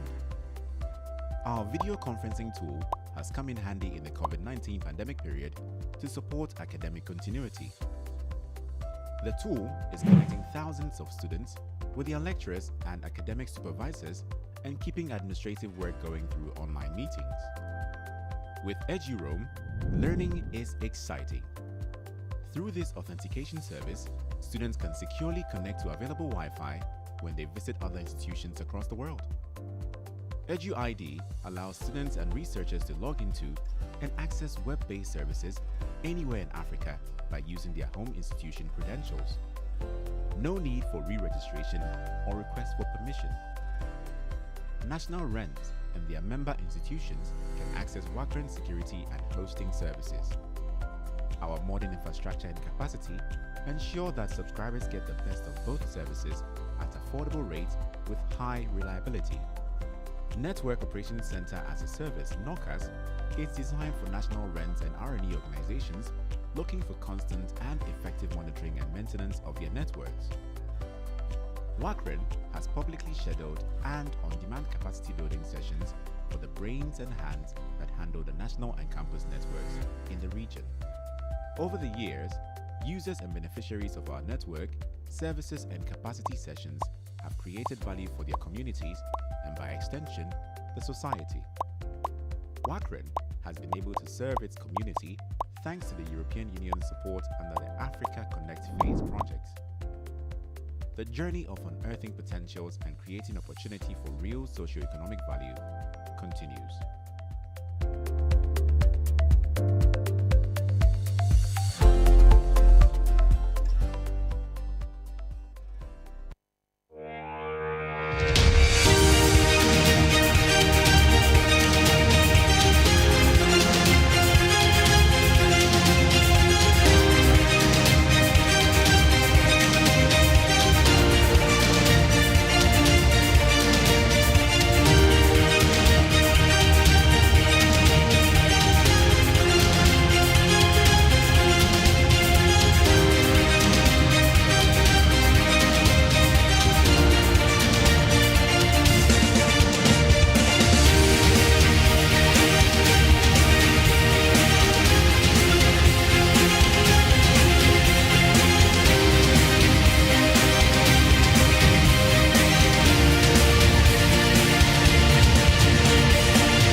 For more than 10 years now, WACREN has supported the advancement of research and education in West Central Africa. We serve our community with three key areas: connectivity, advanced digital services, and developing human capital. Through affordable high-speed connectivity, researchers, staff, and students can collaborate with their colleagues within the region and beyond. Our video conferencing tool has come in handy in the COVID-19 pandemic period to support academic continuity. The tool is connecting thousands of students with their lecturers and academic supervisors and keeping administrative work going through online meetings. With EduRoam, learning is exciting. Through this authentication service, students can securely connect to available Wi-Fi when they visit other institutions across the world. EduID allows students and researchers to log into and access web-based services anywhere in Africa by using their home institution credentials. No need for re-registration or request for permission. National rent and their member institutions can access WACREN security and hosting services. Our modern infrastructure and capacity ensure that subscribers get the best of both services at affordable rates with high reliability. Network Operations Center as a Service, NOCAS, is designed for national rent and R&E organizations looking for constant and effective monitoring and maintenance of their networks. WACREN has publicly scheduled and on-demand capacity building sessions for the brains and hands that handle the national and campus networks in the region. Over the years, users and beneficiaries of our network, services and capacity sessions have created value for their communities and by extension, the society. WACREN has been able to serve its community thanks to the European Union's support under the Africa Connect Phase project.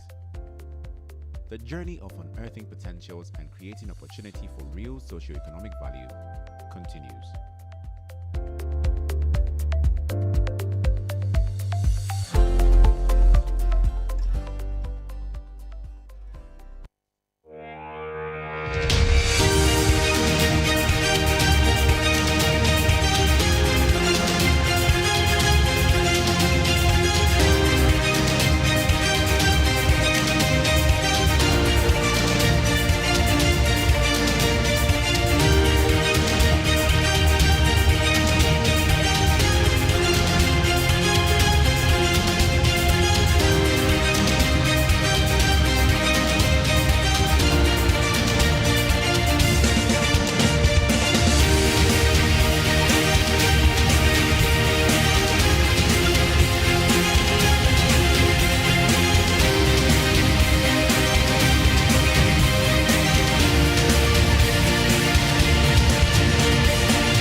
10 years now, WACREN has supported the advancement of research and education in West Central Africa.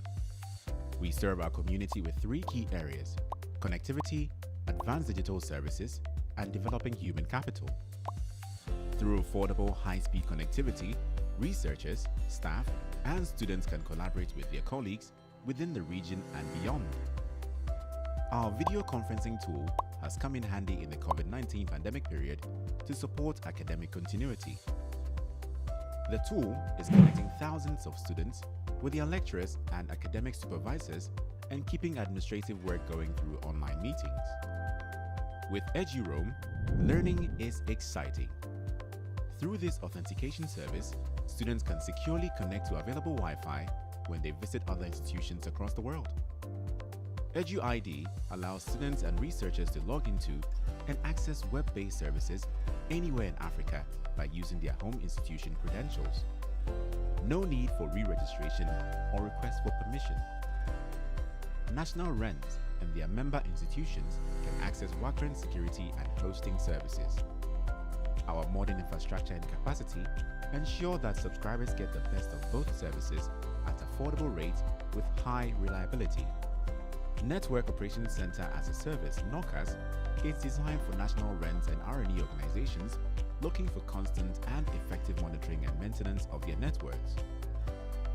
WACREN has publicly scheduled and on-demand capacity building sessions for the brains and hands that handle the national and campus networks in the region. Over the years, users and beneficiaries of our network, services and capacity sessions have created value for their communities and by extension, the society. WACREN has been able to serve its community thanks to the European Union's support under the Africa Connect Phase project.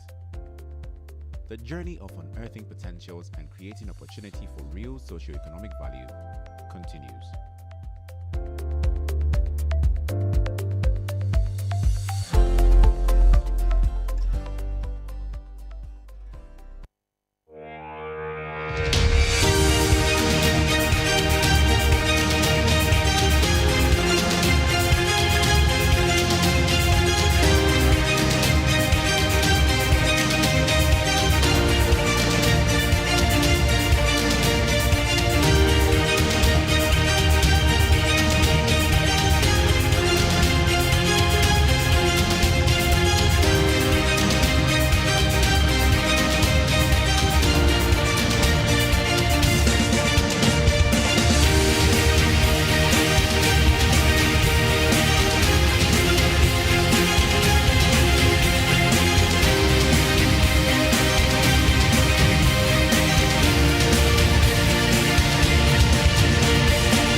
For more than 10 years now, WACREN has supported the advancement of research and education in West Central Africa.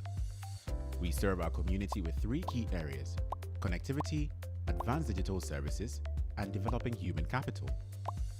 Through affordable high-speed connectivity, researchers, staff, and students can collaborate with their colleagues within the region and beyond.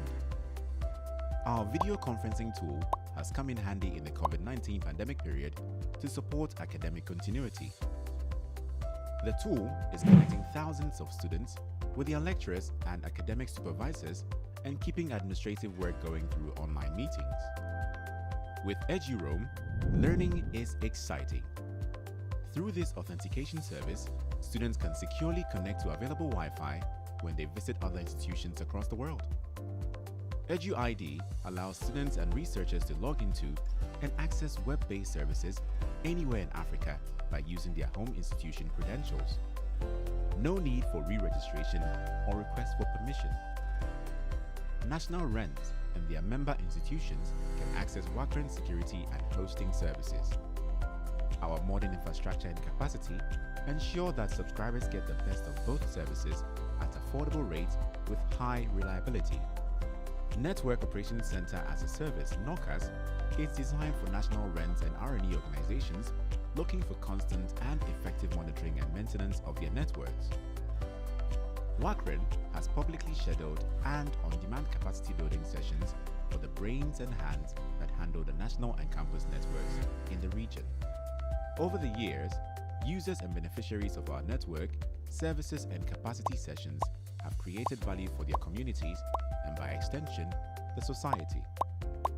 WACREN has been able to serve its community thanks to the European Union's support under the Africa Connect Phase projects.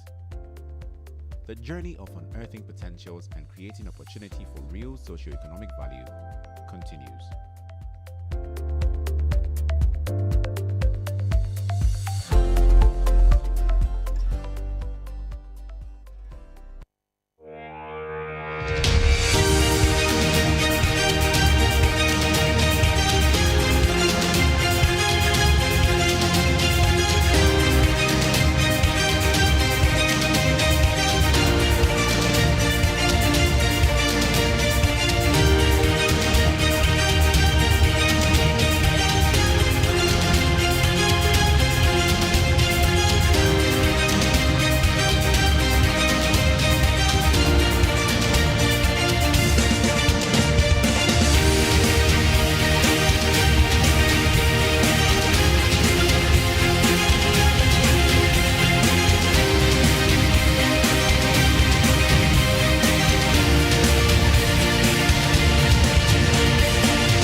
For more than 10 years now, WACREN has supported the advancement of research and education in West and Central Africa.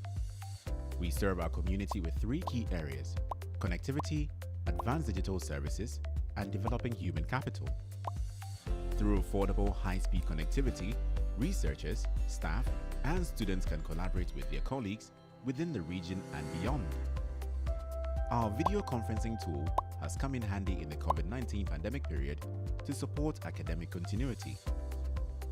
The tool is connecting thousands of students with their lecturers and academic supervisors and keeping administrative work going through online meetings. With EduRoam, learning is exciting.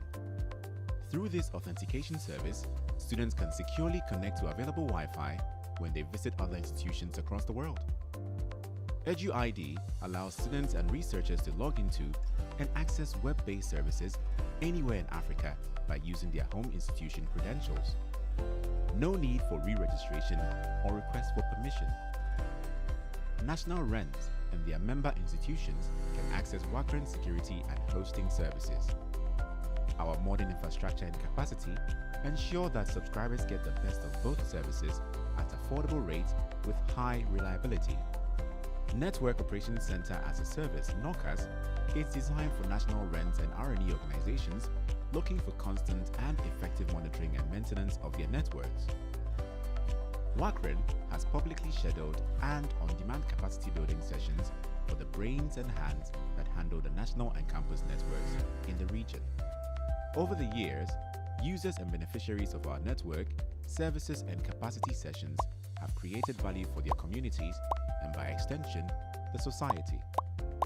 WACREN has been able to serve its community thanks to the European Union's support under the Africa Connect Phase projects. The journey of unearthing potentials and creating opportunity for real socio-economic value continues.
For more than 10 years now, WACREN has supported the advancement of research and education in West and Central Africa. We serve our community with three key areas: connectivity, advanced digital services, and developing human capital. Through affordable high-speed connectivity, researchers, staff, and students can collaborate with their colleagues within the region and beyond. Our video conferencing tool has come in handy in the COVID-19 pandemic period to support academic continuity. The tool is connecting thousands of students with their lecturers and academic supervisors and keeping administrative work going through online meetings. With EduRoam, learning is exciting. Through this authentication service, students can securely connect to available Wi-Fi when they visit other institutions across the world. EduID allows students and researchers to log into and access web-based services anywhere in Africa by using their home institution credentials. No need for re-registration or request for permission. National rents and their member institutions can access WACREN security and hosting services. Our modern infrastructure and capacity ensure that subscribers get the best of both services at affordable rates with high reliability. Network Operations Center as a Service, NOCAS, is designed for national rents and R&E organizations looking for constant and effective monitoring and maintenance of their networks. WACREN has publicly scheduled and on-demand capacity building sessions for the brains and hands that handle the national and campus networks in the region. Over the years, users and beneficiaries of our network, services and capacity sessions have created value for their communities and by extension, the society. WACREN has been able to serve its community thanks to the European Union's support under the Africa Connect Phase projects. The journey of unearthing potentials and creating opportunity for real socio-economic value continues.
For more than 10 years now, WACREN has supported the advancement of research and education in West and Central Africa.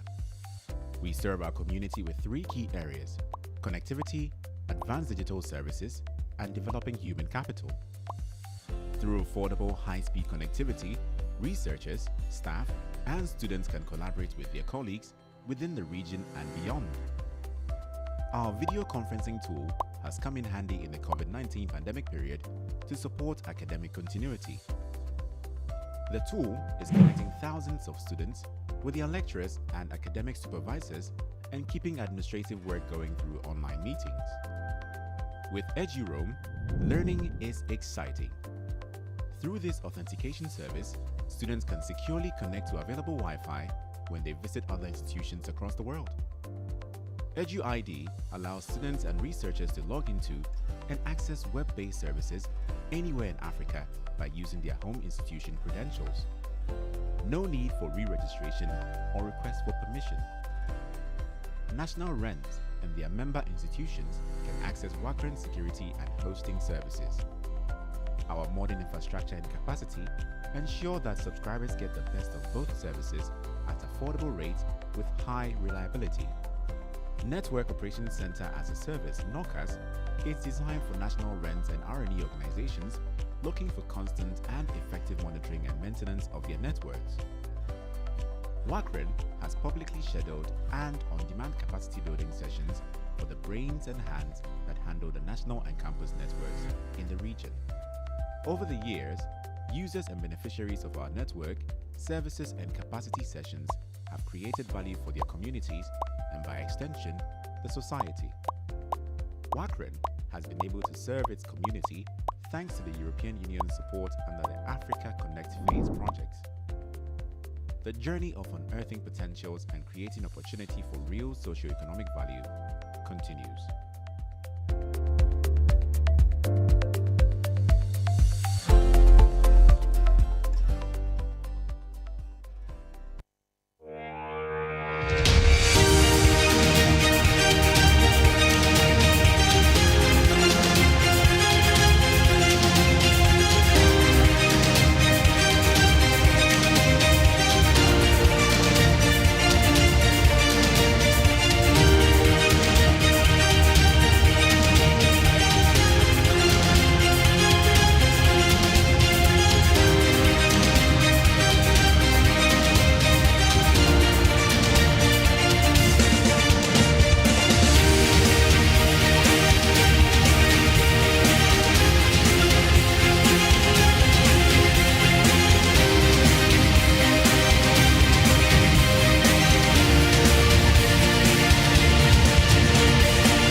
For more than 10 years now, WACREN has supported the advancement of research and education in West Central Africa.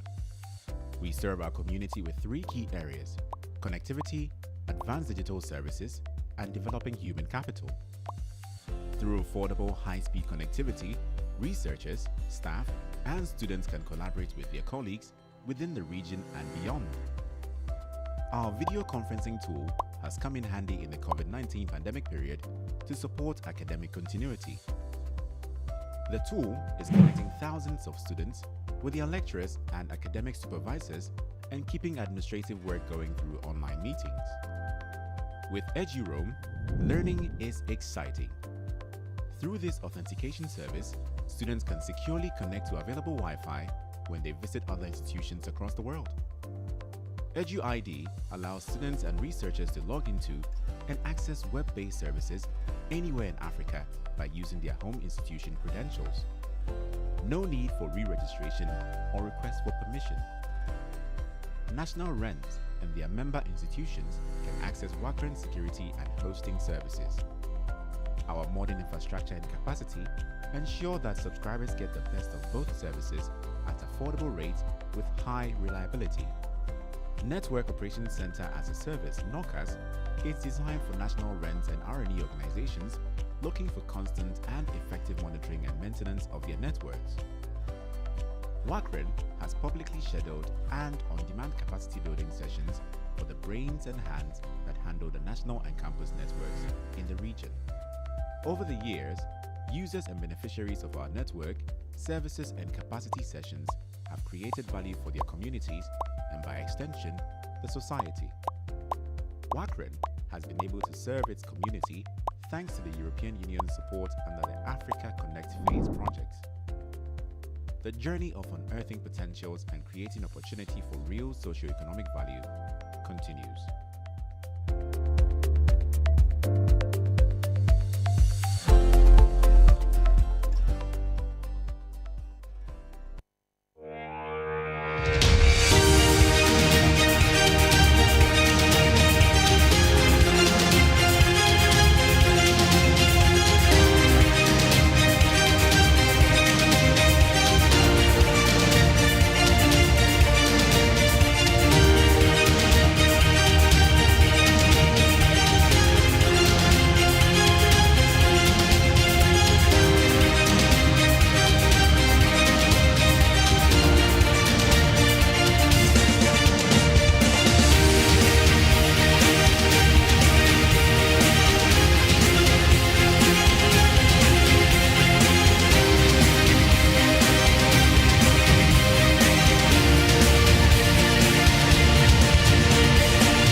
10 years now, WACREN has supported the advancement of research and education in West Central Africa.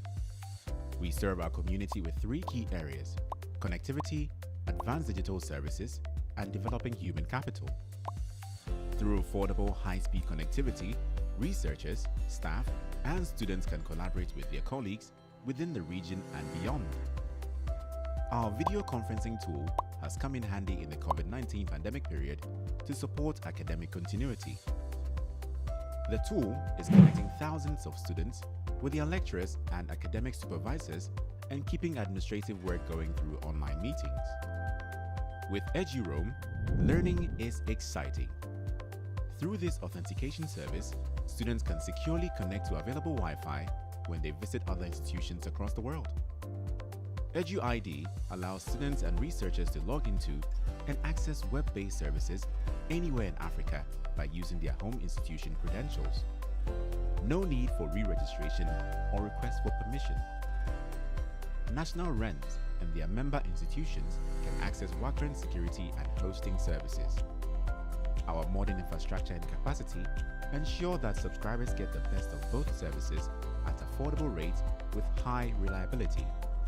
Network Operations Center as a Service, NOCAS, is designed for national RENs and R&E organizations looking for constant and effective monitoring and maintenance of their networks.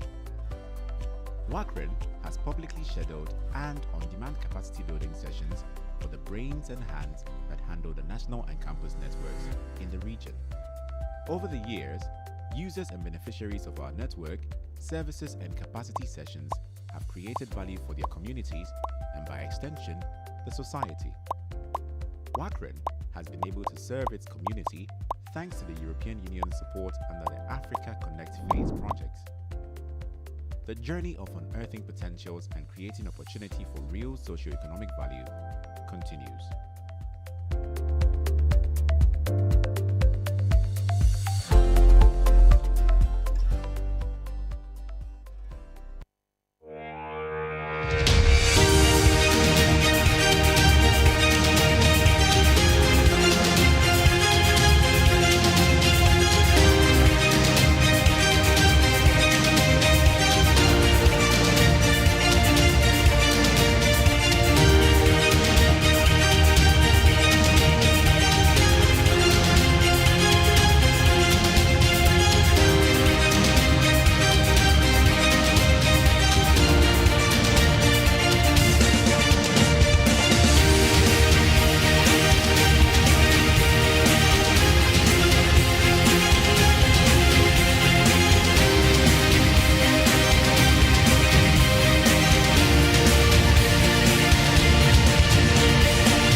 For more than 10 years now, WACREN has supported the advancement of research and education in West Central Africa. We serve our community with three key areas: connectivity, advanced digital services, and developing human capital. Through affordable, high-speed connectivity, researchers, staff, and students can collaborate with their colleagues within the region and beyond. Our video conferencing tool has come in handy in the COVID-19 pandemic period to support academic continuity. The tool is connecting thousands of students with their lecturers and academic supervisors and keeping administrative work going through online meetings. With EduRoam, learning is exciting. Through this authentication service, students can securely connect to available Wi-Fi when they visit other institutions across the world. EduID allows students and researchers to log into and access web-based services anywhere in Africa by using their home institution credentials. No need for re-registration or request for permission. National RENs and their member institutions can access WACREN security and hosting services. Our modern infrastructure and capacity ensure that subscribers get the best of both services at affordable rates with high reliability. Network Operations Center as a Service, NOCAS, is designed for national rent and R&E organizations looking for constant and effective monitoring and maintenance of their networks. WACREN has publicly scheduled and on-demand capacity building sessions for the brains and hands that handle the national and campus networks in the region. Over the years, users and beneficiaries of our network, services and capacity sessions have created value for their communities and by extension, the society. WACREN has been able to serve its community thanks to the European Union's support under the Africa Connect Phase project. The journey of unearthing potentials and creating opportunity for real socio-economic value continues.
For more than 10 years now, WACREN has supported the advancement of research and education in West and Central Africa. We serve our community with three key areas: connectivity, advanced digital services, and developing human capital. Through affordable, high-speed connectivity, researchers, staff, and students can collaborate with their colleagues within the region and beyond. Our video conferencing tool has come in handy in the COVID-19 pandemic period to support academic continuity. The tool is connecting thousands of students with their lecturers and academic supervisors and keeping administrative work going through online meetings. With EduRoam, learning is exciting. Through this authentication service, students can securely connect to available Wi-Fi when they visit other institutions across the world. EduID allows students and researchers to log into and access web-based services anywhere in Africa by using their home institution credentials. No need for re-registration or request for permission. National Rent and their member institutions can access WACREN security and hosting services. Our modern infrastructure and capacity ensure that subscribers get the best of both services at affordable rates with high reliability. Network Operations Center as a Service, NOCAS, is designed for national rent and R&E organizations looking for constant and effective monitoring and maintenance of their networks. WACREN has publicly scheduled and on-demand capacity building sessions for the brains and hands that handle the national and campus networks in the region. Over the years, users and beneficiaries of our network, services and capacity sessions have created value for their communities and by extension, the society. WACREN has been able to serve its community thanks to the European Union's support under the Africa Connect Phase project. The journey of unearthing potentials and creating opportunity for real socio-economic value continues.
years now, WACREN has supported the advancement of research and education in West Central Africa. We serve our community with three key areas: connectivity, advanced digital services, and developing human capital. Through affordable high-speed connectivity, researchers, staff, and students can collaborate with their colleagues within the region and beyond. Our video conferencing tool has come in handy in the COVID-19 pandemic period to support academic continuity. The tool is connecting thousands of students with their lecturers and academic supervisors and keeping administrative work going through online meetings. With EduRoam, learning is exciting. Through this authentication service, students can securely connect to available Wi-Fi when they visit other institutions across the world. EduID allows students and researchers to log into and access web-based services anywhere in Africa by using their home institution credentials. No need for re-registration or request for permission. National RENs and their member institutions can access WACREN security and hosting services. Our modern infrastructure and capacity ensure that subscribers get the best of both services at affordable rates with high reliability.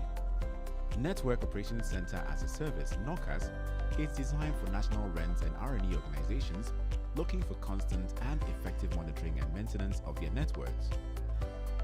WACREN has publicly scheduled and on-demand capacity building sessions for the brains and hands that handle the national and campus networks in the region. Over the years, users and beneficiaries of our network, services and capacity sessions have created value for their communities and by extension, the society.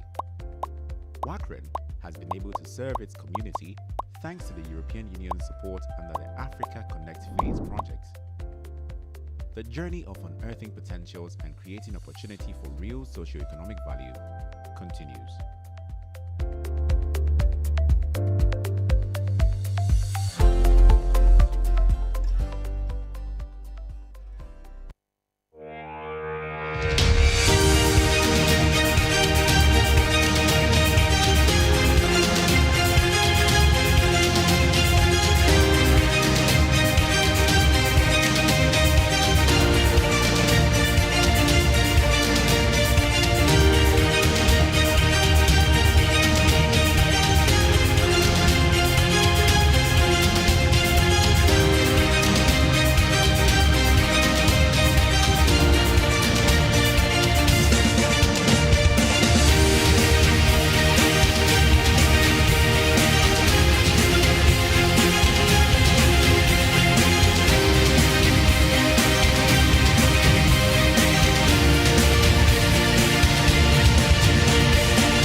For more than 10 years now, WACREN has supported the advancement of research and education in West Central Africa.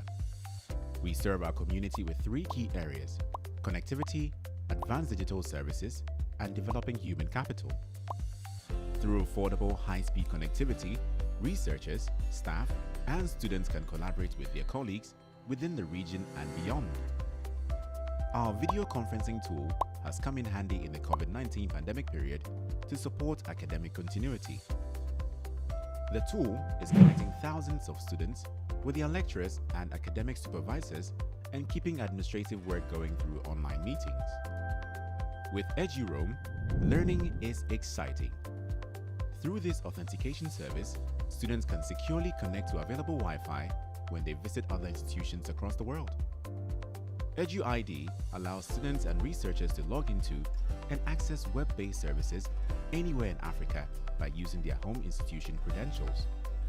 No need for re-registration or request for permission. National RENs and their member institutions can access WACREN security and hosting services. Our modern infrastructure and capacity ensure that subscribers get the best of both services at affordable rates with high reliability. Network Operations Center as a Service, NOCAS, is designed for national rent and R&E organizations looking for constant and effective monitoring and maintenance of their networks. WACREN has publicly scheduled and on-demand capacity building sessions for the brains and hands that handle the national and campus networks in the region. Over the years, users and beneficiaries of our network, services and capacity sessions have created value for their communities and by extension, the society. WACREN has been able to serve its community thanks to the European Union's support under the Africa Connect Phase project. The journey of unearthing potentials and creating opportunity for real socio-economic value continues.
For more than 10 years now, WACREN has supported the advancement of research and education in West and Central Africa. We serve our community with three key areas: connectivity, advanced digital services, and developing human capital.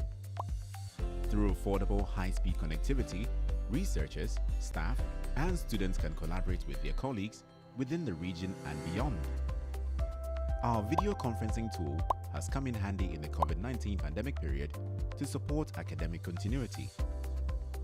The tool is connecting thousands of students with their lecturers and academic supervisors and keeping administrative work going through online meetings.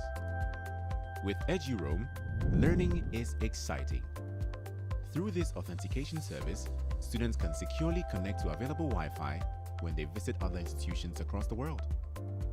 EduID allows students and researchers to log into and access web-based services anywhere in Africa by using their home institution credentials. No need for re-registration or request for permission. National rent and their member institutions can access WACREN security and hosting services. Our modern infrastructure and capacity ensure that subscribers get the best of both services at affordable rates with high reliability. Network Operations Center as a Service, NOCAS, is designed for national rent and R&E organizations looking for constant and effective monitoring and maintenance of their networks. WACREN has publicly scheduled and on-demand capacity building sessions for the brains and hands that handle the national and campus networks in the region. Over the years, users and beneficiaries of our network, services and capacity sessions have created value for their communities and by extension, the society. WACREN has been able to serve its community thanks to the European Union's support under the Africa Connect Phase project. The journey of unearthing potentials and creating opportunity for real socio-economic value continues.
more than 10 years now, WACREN has supported the advancement of research and education in West Central Africa.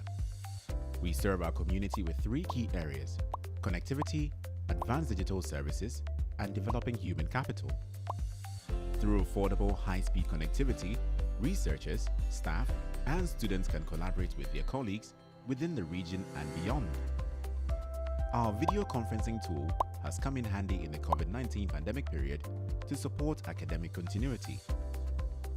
The tool is connecting thousands of students with their lecturers and academic supervisors and keeping administrative work going through online meetings. With EduRoam, learning is exciting. Through this authentication service, students can securely connect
We're welcomed by the CEO of GARNET. GARNET is the Ghanaian Academic Research and Academic Research Network.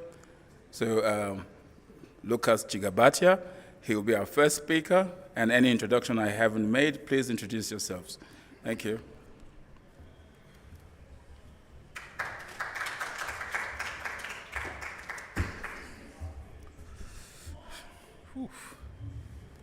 Light is in my eyes. Okay, so we'll do this really quick. I think I was introduced already. I'm CEO for GARNET. Before GARNET, I was Chief IT Officer at the University of Ghana. And before University of Ghana, I was Manager for Knowledge and Information Technology, Anglo-Gold Ashanti, Africa region. And before that, I was working at Unilever Ghana as IT Officer. Now, we've listened to a number of speakers today already, and what has come home clear is that researchers want their research output to be visible, it has to be accessible, and we as a community want to have access to research output. And that's the whole concept around open science. So I'm going to take you through what we at GARNET have been doing to support this whole effort. I can't even see my, all right, so let me stand this way. So NRENs, as providers of open scholarly infrastructure, will let you see.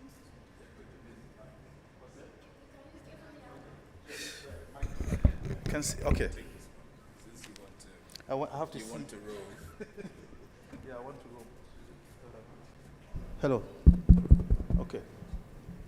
So we'll provide a background, the purpose of GARNET, our membership, the infrastructure that we've built, looking at our network and the services that we provide, the impact that we've made so far, and looking forward into the future, what we intend to do. Now, GARNET was incorporated in 2010 as a not-for-profit. The purpose was to provide the needed infrastructure to support teaching, learning, and research, collaboration, and innovation. Now, our scope is higher education, research hospitals, libraries, and open science, if you like. And we do this by building strong networks for the community, building campus networks and strengthening them where they already exist, providing direct technical assistance to our community members, and then acting as a buyers club to ensure that we can aggregate all of our requirements and go to market to negotiate on behalf of our members. That's what we do. And then also to have one voice with regards to national policies. Like what we're having now, we need to be able to contribute to policy formulation by speaking as one community with a common interest. Now, GARNET is owned by its members, and as I said, it's targeted at research and education institutions in the tertiary sector at the moment, research hospitals, colleges of education, technical universities, libraries, and all those who operate in that area. So what it means is that if you are an accredited tertiary institution in Ghana, you are free to join. At the moment, we have a membership of 40 institutions, 30 of them are in the public sector and 10 in the private sector. Sorry. So as you can see now, I'm showing you those institutions in blue font are public institutions. And then you have the technical universities in, what color is that? Green. And then the red, those are the private universities. So it's to show you that it's not just a public sector organization. It embraces all of the institutions that operate in the tertiary sector in research and education. So you have private, public, technical universities, training colleges, and etc. Now, GARNET, as Omo did indicate earlier, is part of a regional community in the West and Central African region. So, as you see in the presentation right now, GARNET is among other NRENs in Côte d'Ivoire, Liberia, Cameroon, etc., etc. Now, what infrastructure have we put in place to support this whole agenda of promoting open science? Now, GARNET has its network infrastructure hosted at the National Information Data Center at NITA, and we have our members all connected to either to that center or to our point of presence in the middle belt of the country at KNUST. So we have a POP at KNUST to which our members nearer to that location get connected to. We have currently a 10 gig pipe to the internet, and we get our internet from WACREN. We also do have a 10 gig pipe to GIX, the Ghana Internet Exchange, where the Google Cache is hosted. And our minimum capacity to our members is 155 Mbps. That's what we recommend, and that's what our members are on. Most of the time, our members complain, or public and private institutions complain about the cost of bandwidth. We all know it's very high, but the capacities that the organizations take is not because that is what they require, but they are constrained by costs.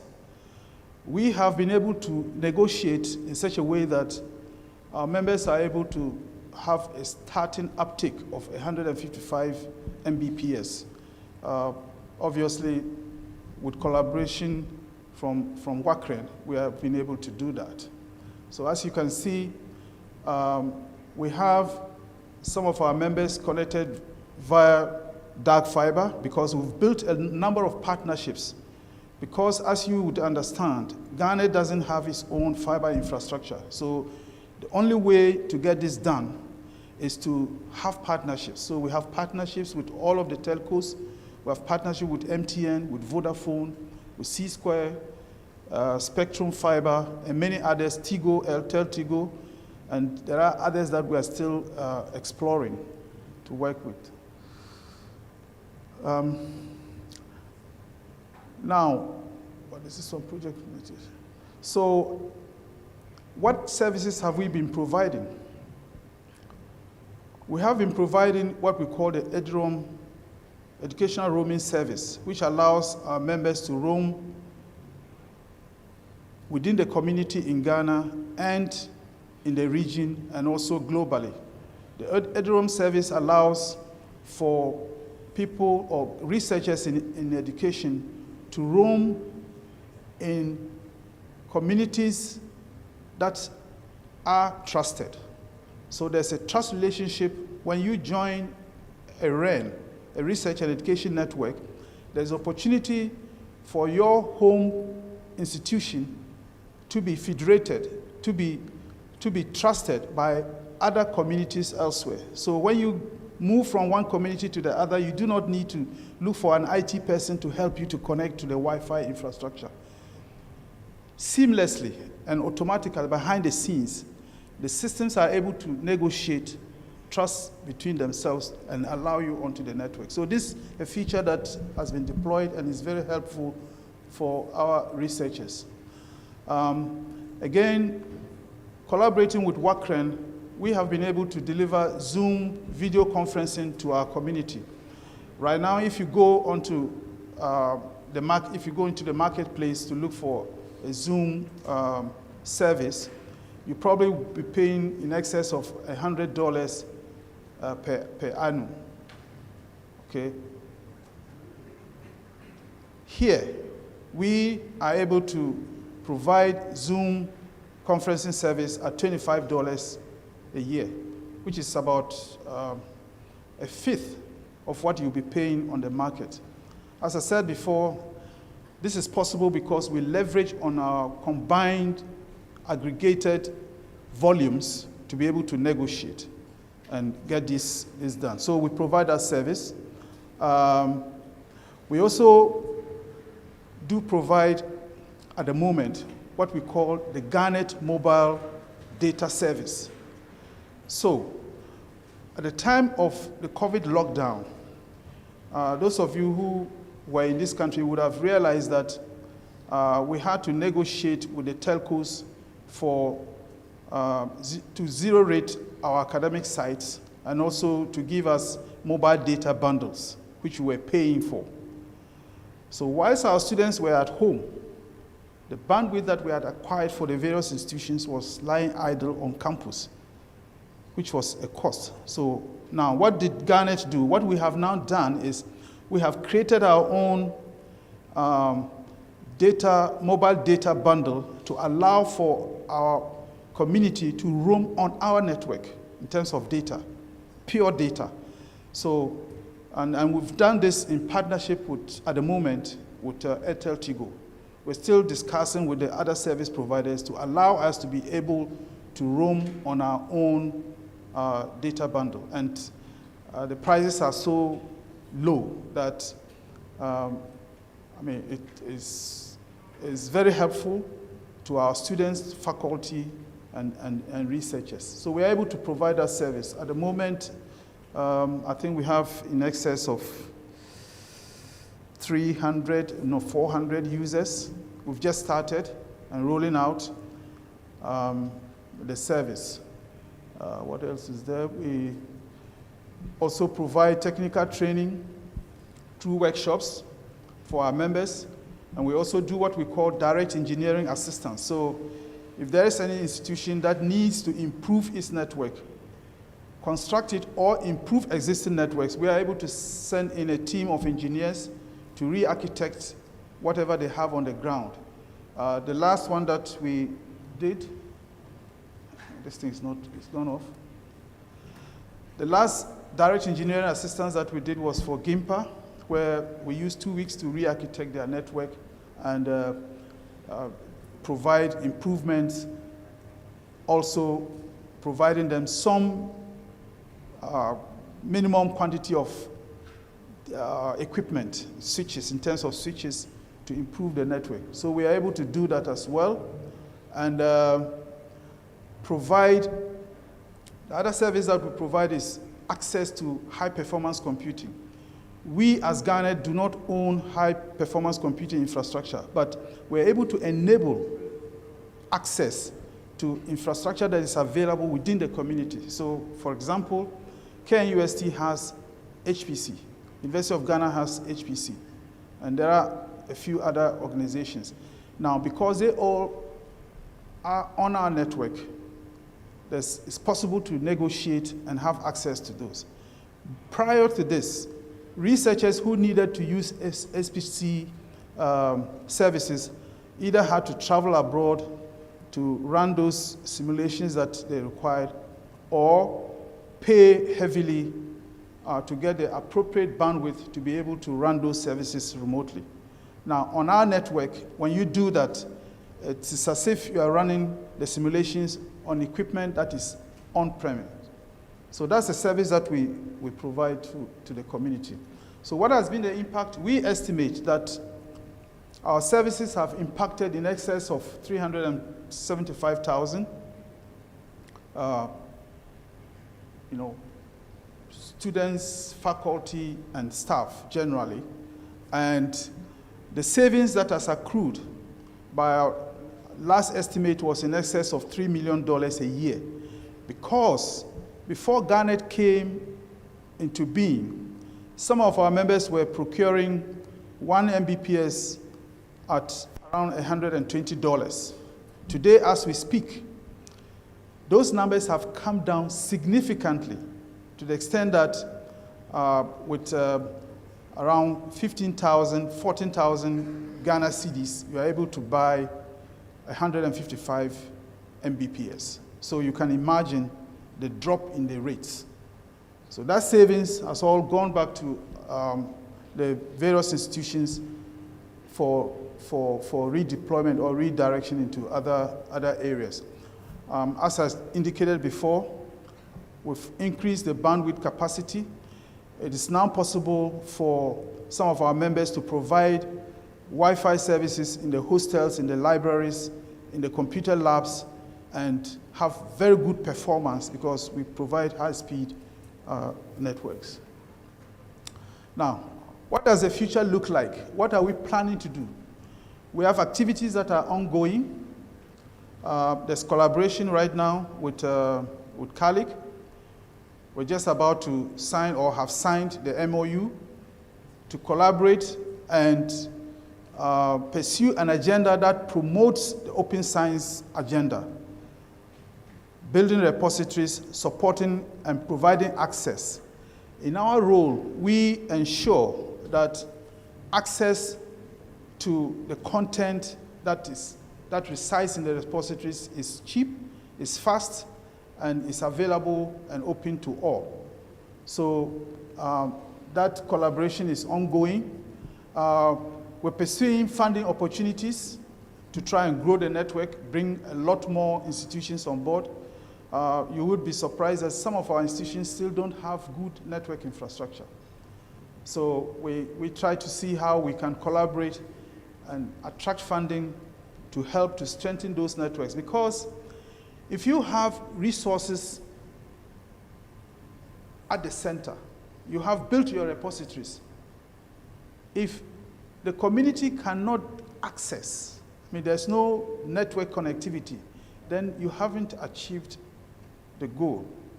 So one of the most important things is to try and ensure that the infrastructure for access is available, is cheap, and accessible.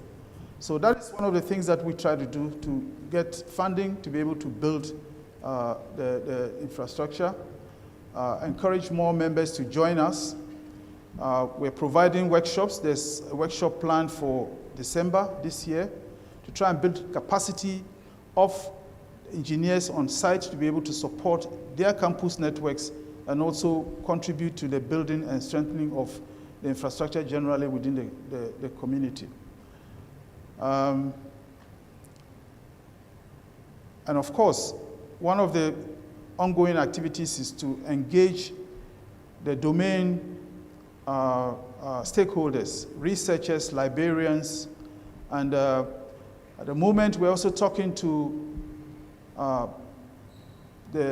those who manage our weather information, the meteorological agency, and also those who capture and store Earth observation data, like the geological services, to ensure that we can assist them to be online and to be able to store and render their services to the community. A lot of researchers in the university, in our universities, rely on data that is captured and processed by these organizations. But then these organizations have poor network infrastructure and storage infrastructure and are not able to make those visible to the researchers. A good example in a research discussion is when requests are made from the universities to, for example, the meteo services, it's manual. They have to write an email, and then it goes there, and they have to file their request, and someone has to query the system, extract the information, put it in an email, and send it back. That can be overcome. And we believe that the deployment of the infrastructure that we are building will allow for all of those bits of information to be accessed online at high speed in a self-service mode. And that cuts out the manual drudgery involved, speeds up information and communication, and then also then improves the delivery to the end user for the purposes of engaging in their research activities. We also plan a number of activities to undertake this year into next year, building a learning management platform to assist those institutions that are not resourced enough, well enough to be able to deploy their own. During the COVID lockdown, we all were witnesses to the fact that the big institutions like University of Ghana, KNUST, and the rest were able to use their learning management platforms to continue delivering instruction. A lot of the other institutions couldn't, the smaller universities in particular, not only because they could not procure the applications, but even the technical know-how, how to configure and deliver, was a problem. Now, if we are able to establish a shared resource, we have management for one resource to be made available to the rest of the community. So we believe that this will help a lot, and therefore we have a plan in place to deploy a learning management platform. The second one is the deployment of repositories, which have been highlighted a lot already today. CARLIGH is leading in that in this country, and on the strength of the MOU that we've signed, GARNET will collaborate and support in the deployment of these repositories in the various institutions, and also a centralized one that would then be able to harvest and store at the center as a national repository. The details of this will be worked out, but this is the concept and is the plan for that to be done. There is another initiative that we've planned, which is the Ghana Qualifications Register. We are all aware that the value and credibility of a university, among other things, is dependent on the integrity of the certificates that they issue. We all know that a lot of activities where people fake university degrees in this country and elsewhere in the world. We are determined to use blockchain technology and public key infrastructure to secure qualifications that are issued in Ghana. And that's what the Ghana Qualifications Register means, which means that at some point, it should be possible to reliably authenticate the credibility of certificates that are issued in this country. That project will be done. Now, the other initiative that we've planned is the data warehouse and analytics. At the moment, if we were to ask how many students you have in Ghana, it would be guesswork, because we do not know. How many females versus males are in tertiary institutions in this country? What courses are they pursuing? Okay. What is the pass rate? What's the graduation statistics? How many students are with disability? What type of disability? The students that are studying in our tertiary institutions, which senior high schools did they come from? Do we know? We do not know. So the purpose of this is to be able to give meaning, the insights into the information that we've been collecting all these years. A pilot has been completed at the University of Ghana, and those statistics will surprise all of us here. So I just give you a few. The University of Ghana Medical School, 86% of the students there come from 20 high schools in this country. And the top 4 high schools that feed the University of Ghana Medical School are female-only schools, at the top of which is Wesley Girls High School. At the University of Ghana Law School, 86% of the students are females. In the University of Ghana School of Engineering, about 87% are males, and less than 30% are females. And the biggest surprise in our context, in the University of Ghana School of Agriculture, the females outnumber the males. That hasn't been the normal situation in this country. So What we seek to do is to provide the insights for managers of our institutions, government, researchers, funding agencies, to be able to have the right information to make the right decisions. The University of Ghana adopted a policy, affirmative action policy 10 years ago. At that time, the ratio between males and females in the university was, I think, around 60 to 40%. And the objective was to try and close that gap and make it 50-50. 10 years down the line, I'm able to tell you from the information that is generated from the pilot that we did, the ratio is now 51% to 49%. So that policy has worked. And that is when the creators and implementers of that policy will now be able to say, all of the things that we did to bring this about were correct. But probably, we now need to look at the distribution of these females and males. Which courses are they going into? Most of the females are going into humanities, and most of the males are going into the sciences. So probably that informs them to come up with other policies to try and encourage females to go into sciences and all of that. So this is just a highlight of the reason why we want to do this. And then, of course, this was talked about already, federated identities. So the resources are there. It's open science agenda. We want access to information by all, science knowledge and all of that. But there still has to be a way of determining who and how you can access that information. So we have in place a plan to deploy this. Which one is that again? Okay.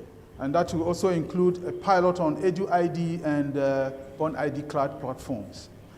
I mentioned already the discussions that we're having with the meteorological services and the Ghana Geological Survey. We are planning to be able to deliver the data, the satellite data that they receive via terrestrial links, and that we'll be doing in collaboration with WACREN. What that does is it takes away the huge latency in the delivery of data via satellite onto their system. So that's also something that we're planning to work on. So briefly, this is how GARNET has been operating to try and support this whole agenda. We do have benefactors. We have institutions that support us. Ministry of Communications, that's on the government side. Ministry of Education, the NCA.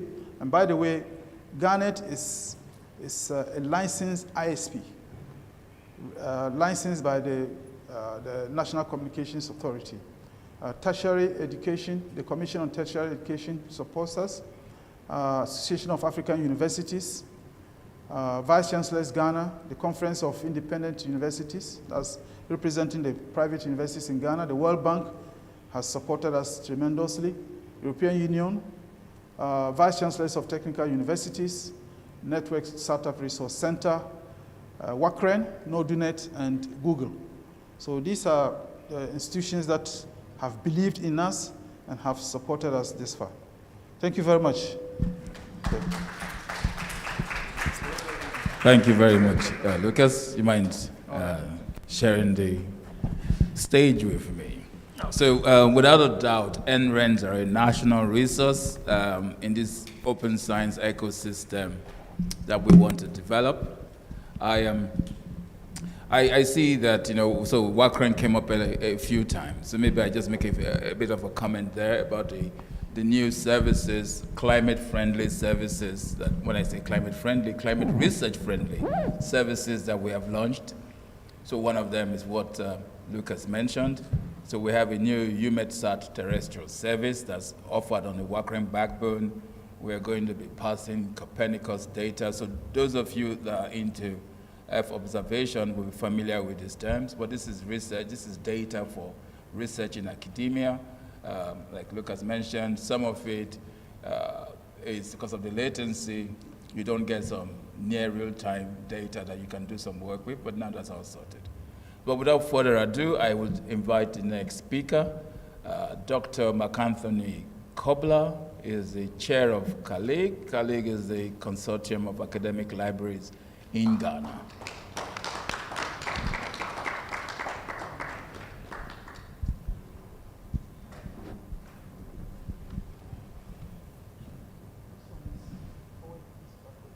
And don't touch the bottom ones or it disappears.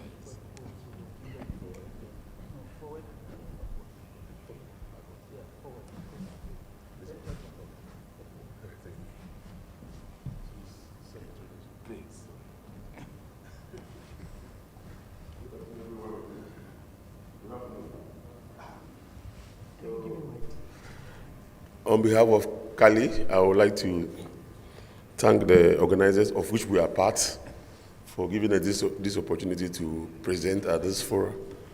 And we are grateful for this collaboration between us, WACREN, and GARNET. My name is Mark Anthony Kobler. I am the chair of CARLIGH Management Committee. In my public service, I work as the University Librarian for University of Cape Coast, the #1 university in Ghana, and in West Africa. And tomorrow we are celebrating our 60th anniversary.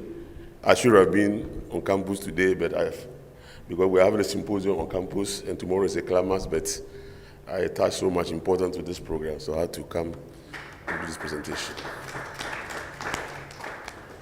Right, so in fact, I am not going to go by, from the earlier presentation I've listened to, I've changed my mind on a number of issues.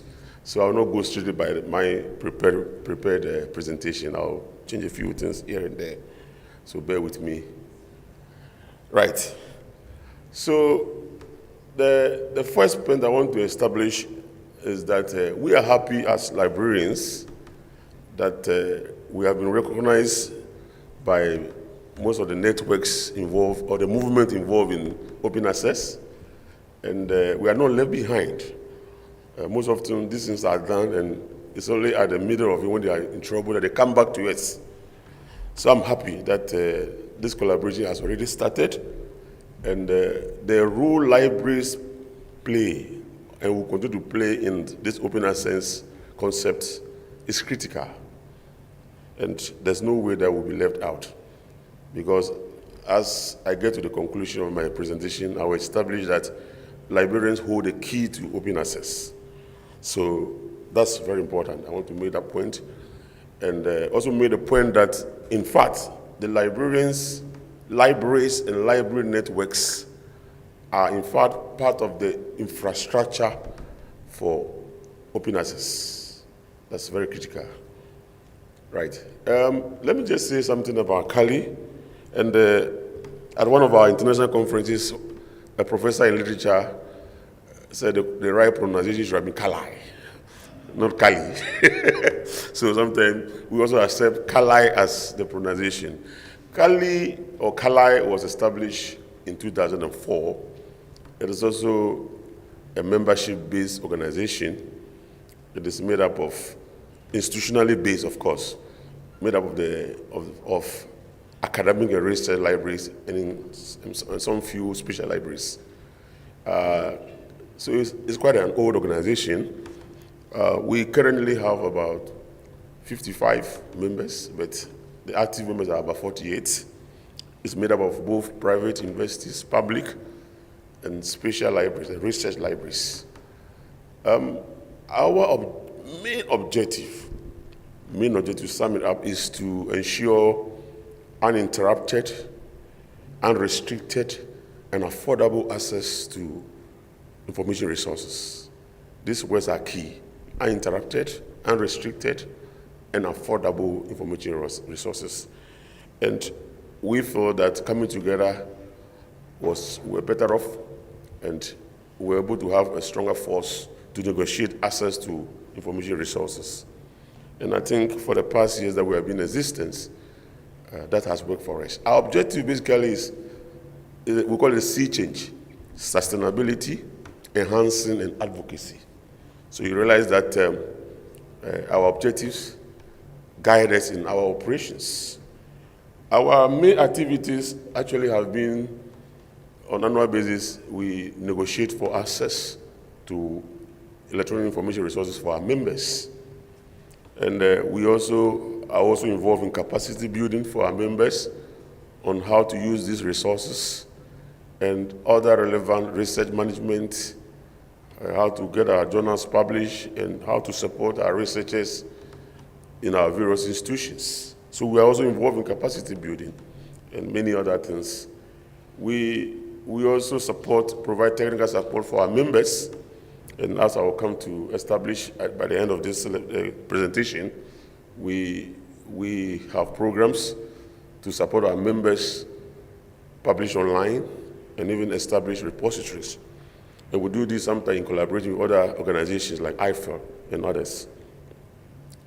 I will skip all of this because I also, because of my topic, the library as the enabler of open access, I still wanted to reiterate, if you like, the mandate and the functions of, in this case, academic libraries. I'm saying this because, and I know where I'm coming from. When I took over from the University of Cape Coast as a university librarian 5 years ago, I picked the status of the university, and I saw the mandate of the library. And I realized the reason why sometimes when I go to some of the interviews, people were asking, do we still need libraries? I know where it was coming from. Because the mandate of the University of Cape Coast Library, by then, we are changing it, was for the library to provide literature, information literature, to support teaching and learning, period. Literature, so it was about information, providing information to support teaching and learning. So anytime you go to an interview, then you hear when librarians go over, they say, do we still need libraries? Since there's Google, there's all this on the web, then I know that was a problem. So I think that we need to make the mandate of our libraries very clear. And first of all, the mandate of providing information is key. Yes, I won't run away from it.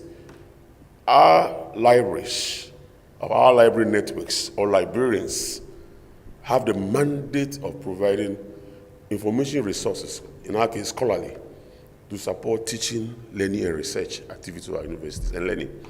That's key. We won't run away from it. And if you come to open access, we are there. Then, beyond that, we are also supposed to provide facilities. Facilities, and some of my friends who are here are really strong in this area. Learning space, learning materials, learning resources, learning equipment, computers, internet, all those things that we want to partner GARNET and do are also part of our mandate. We have to ensure these things are available at the right places for our students. No matter how much we promote open access, if this infrastructure are not there, if library don't ensure, so you look at our budget, the chunk of the money goes into this things. So we have a mandate there too as well. That's why we have to collaborate with GARNET. I was telling the president today that we have the same interests. Then our mandate also providing services, professional services to support. So you see that the role of librarians in open access is right in our mandate. So let no one deceive you that our mandate is just to find literature, search for information for researchers and lecturers, and ends there. No. Since I took over from UCC, I'm sure about 80% of my budget has been to provide, to change the facilities. I'm not even doing well if it comes to even buying the information resources, like my senior colleague has encouraged me. Right, so, and again, you come to our function, and I've tried to distinguish between the mandate and the function. Our function, of course,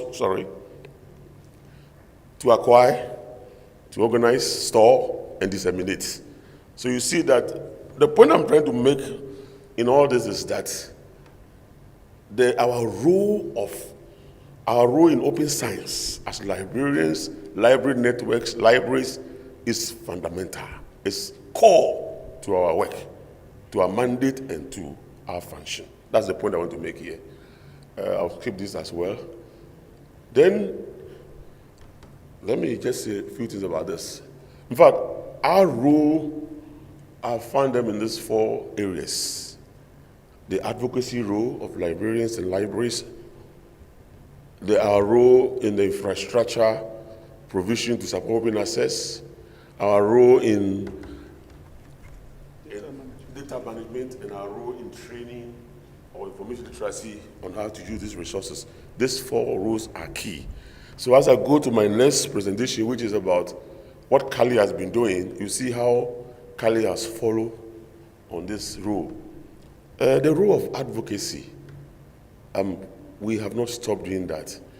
We have been speaking about open science, and sometimes I always say that some people are even misunderstanding us.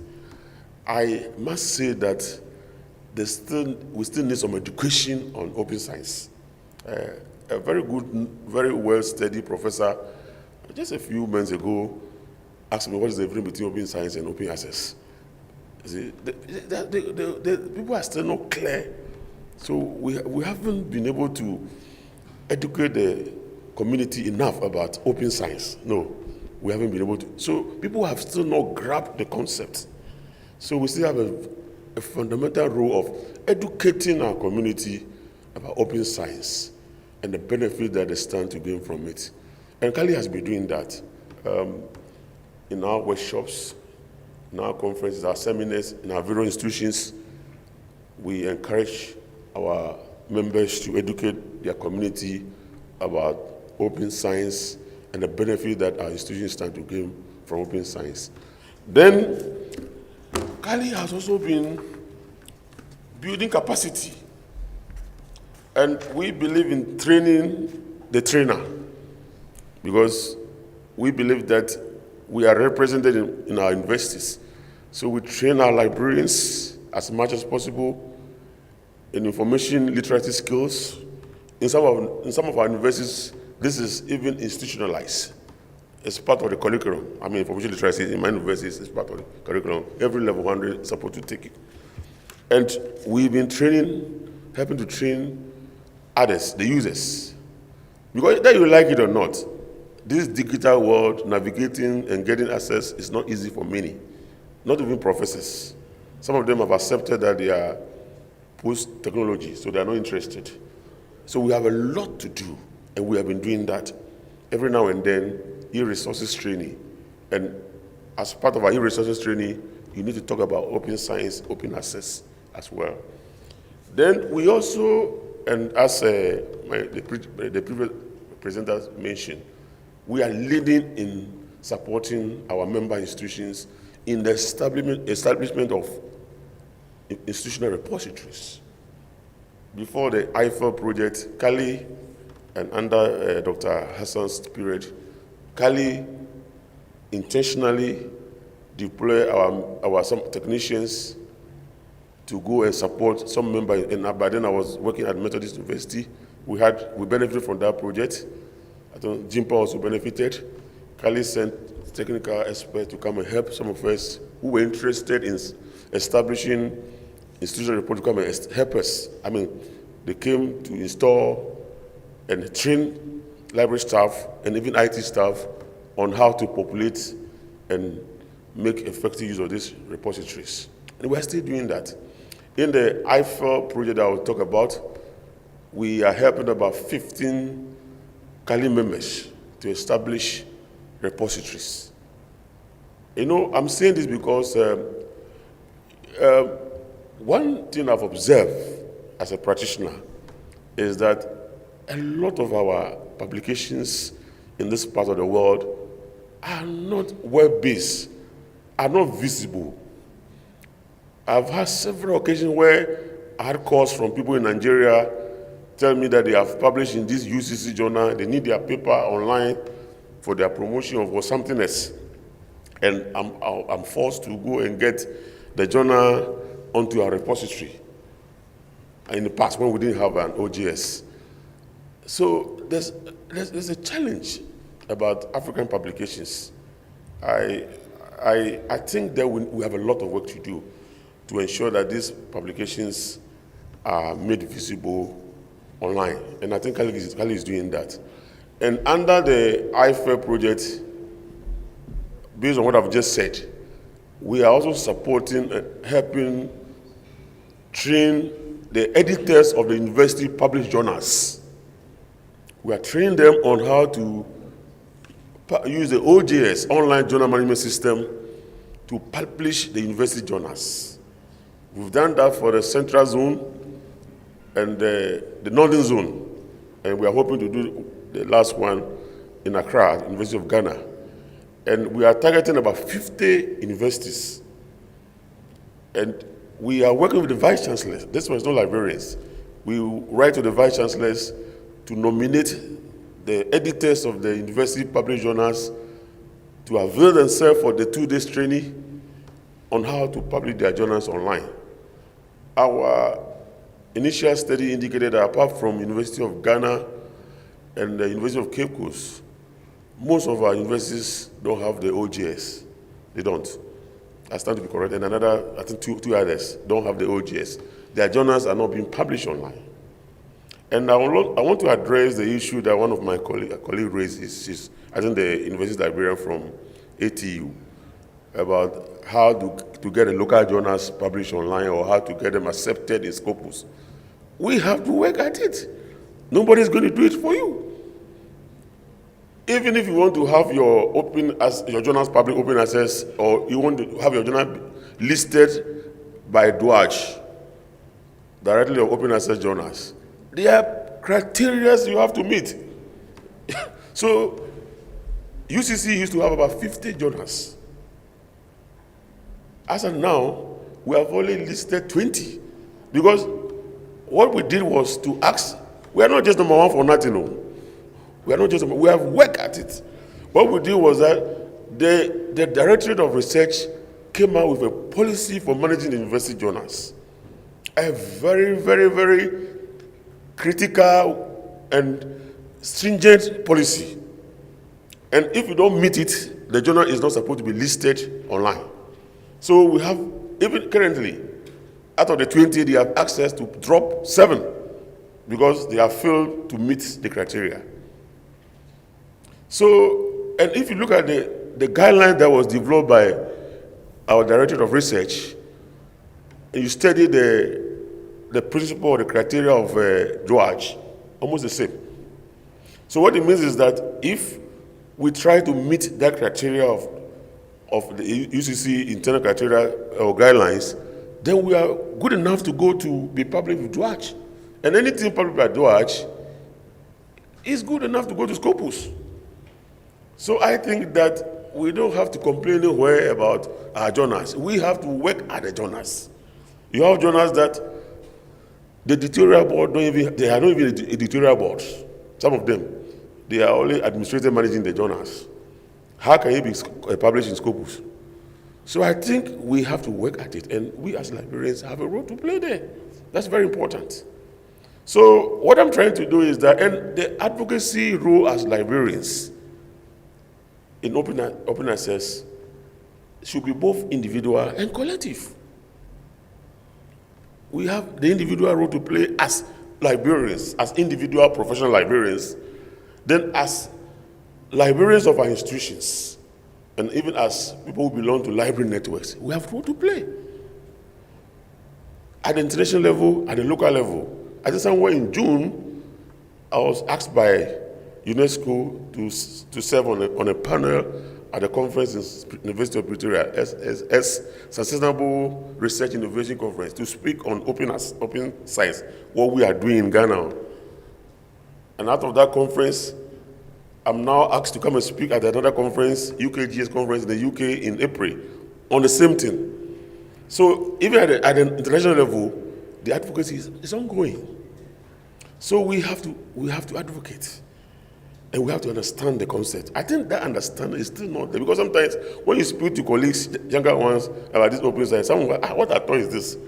So I think we need to ensure that we come to terms and understand where we are going with open science. So what is the way forward? I think I've already spoken about the IFL project, and we are very grateful to IFL for supporting this initiative. We had about just $10,000 grant, and we are using that to do all that I've been speaking about. The training, the helping of 15 CARLIGH members to establish their repositories, and the training of about 50, at least average of 5 each from each university, editors of our journals, and also another workshop on IR management, how to manage repositories from that grant. So we can do a lot with little money. And I think that we'll continue this partnership, and we'll continue our role as advocate for open science and our role in capacity building for our members and even our users on open science. The way forward, before I conclude, I think this open science concept is not for one person or one network. It needs collaboration. And as I know, as Africans, forgive me, sometimes coming together is a problem because of our individual and our. So we need to just forget about those emotional things and come together, because we can't do it alone. CARLIGH cannot do it alone. I'm happy about the collaboration, the MOU between, because sometimes we're just existing. You go to a vice chancellor, he hears about GARNET, CARLIGH doesn't even know the difference between the two.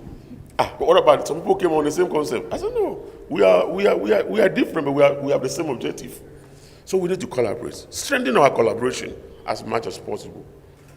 We need to step up our advocacy campaign on open science. It's very important. And we need to continue with the capacity building. I mean, we have no choice if we are to continue. So at best, Mr. Moderator, librarians, in conclusion, in my respectful view, are the key to, look at the diagram there, to open science.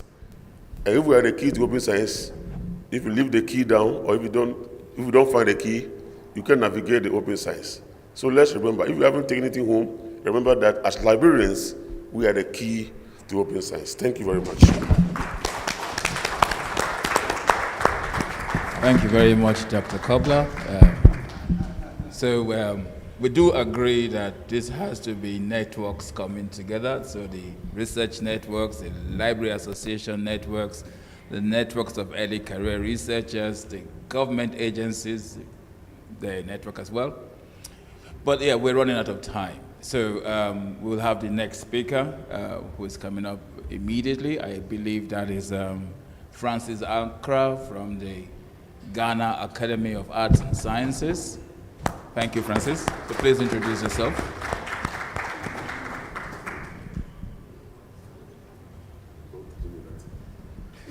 And his presentation is going to be about science communication, especially in this new era of open science. So I'll let Francis begin. Yes.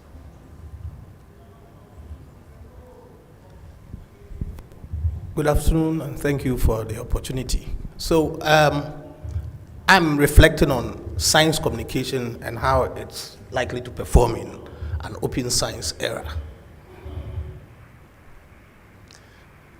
This is difficult to see.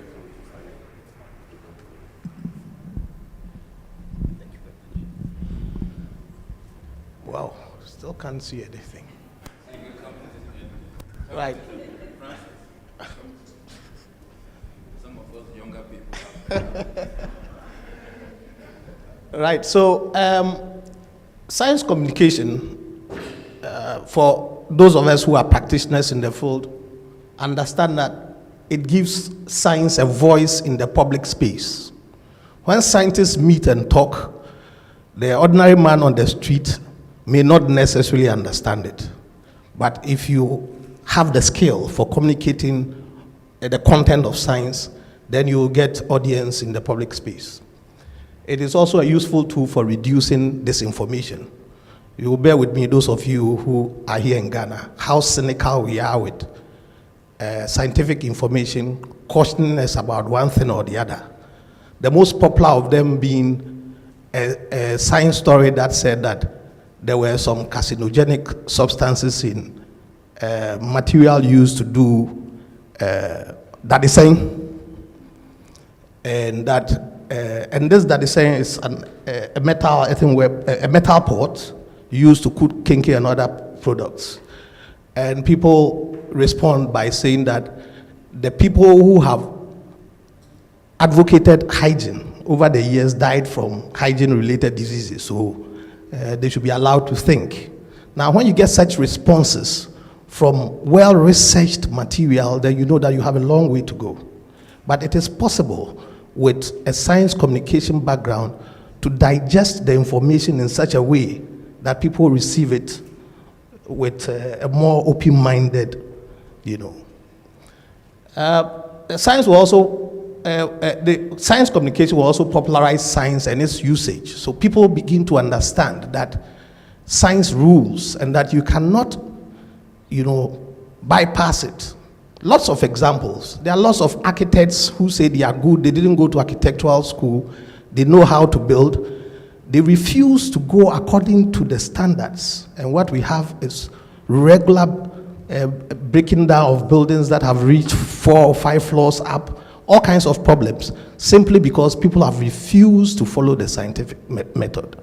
It is up to those who communicate science to make it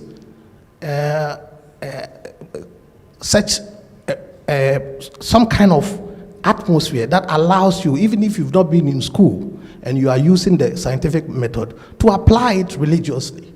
Then we'll be getting somewhere. Now, when you have learned how to communicate science, it empowers you as a researcher, as a journalist, as a scientist yourself. You can speak boldly, you can speak convincingly, and people are more likely to take you more seriously than if that were in the case. Some of them who have almost reached demigod status with how they have communicated their science include Albert Einstein. And his viewpoint for me is poignant. He says, if you can't explain what you have in mind to a 6-year-old, then you don't understand it yourself. That is the bottom line. You have some scientific information, you are communicating it, and a 6-year-old still doesn't get what you are sending across, then I'm afraid you've not made the point. A lot has been said about open science, so I won't belabor the point. All I want to say is that from my point of view as a practitioner in journalism and science communication, it's a wind of change, it's inexorable. What we have to do is prepare ourselves to join the tide, because it will yield good dividends. Let me just mention the first one and move on. That it is more likely to promote a more accurate verification of scientific results. Because the information is there, you don't struggle to get it. So you are more likely to pick it in its verbal form and communicate it in such a way that others who want to check whether you are speaking the truth or not don't have too much difficulty. This is information on open science I picked from the UNESCO site. I think enough has been said there. Now, this union is welcome. It's a happy development in our part of the world because it is going to create an incredible resource platform. You don't have to struggle too much to get scientific information, to do whatever you want to do. And those of you who have been watching the social media space will see that now scientists are mainstreaming some of their things. There are lots of sites. I recently saw a site where they're actually teaching med school stuff, with diagrams and all that. And it makes it easier for you to understand things we thought were the preserve of people who have gone to medical school. Now, for me, the most important part of this marriage is that it is going to promote citizens' trust in science. Because at this point, there's not much trust. I could give a lot of examples, I won't waste your time. And as we build the trust of citizens, citizens themselves will want to engage in the activity. We know that the use of mercury, for instance, in galamsey sites has harmful effects on the inhabitants, on the users and all that, but they can't be bothered. They are looking for money. If they had trust in science, perhaps their actions will be staggered by the information on the harmful effects of these substances they use in trying to get at the wealth they are looking for. And so by combining the tools of science and information technologies, we think that we can articulate better whatever we've identified, whatever we've researched, and whatever we've curated for public consumption. For me, this man is an icon when it comes to combining scientific knowledge and communicating it. He does it with such panache. So for instance, we would have gone a long way in getting people to focus attention on what he's saying. He says, anyone who believes in indefinite growth on a physically finite planet is either mad or an economist. Even literature students will recognize the paradox here. There's indefinite and there's finite. So what it does is that it stirs your thinking capabilities. You want to find out. And as you do that, you acquire more knowledge. He's done it so nicely, and I think that this is the way to go. If we follow examples such as this, we will, forgive me using the expression, that's what a lot of people use, we'll make science look sexy. And there will be more attraction towards listening to it or practicing it. I think I've said enough about this, but let me point out a few things. I know there's a lot of caution, especially with young scientists in the country, with skeptics. And so we need to make sure that we are balancing the benefits we are likely to get from open science and science communication with risks to privacy, intellectual property issues, national security, and public interest. And in this particular instance, you will all recall that the WHO Afro made some very strong statements when COVID hit. We had shared knowledge about COVID-19 vaccine products, and it had to be distributed the world over. Then some countries decided that they needed to take care of their populations first. And so a term like vaccine sovereignty came up. Now, we cannot, what's the best way to put it? We need to reckon with this.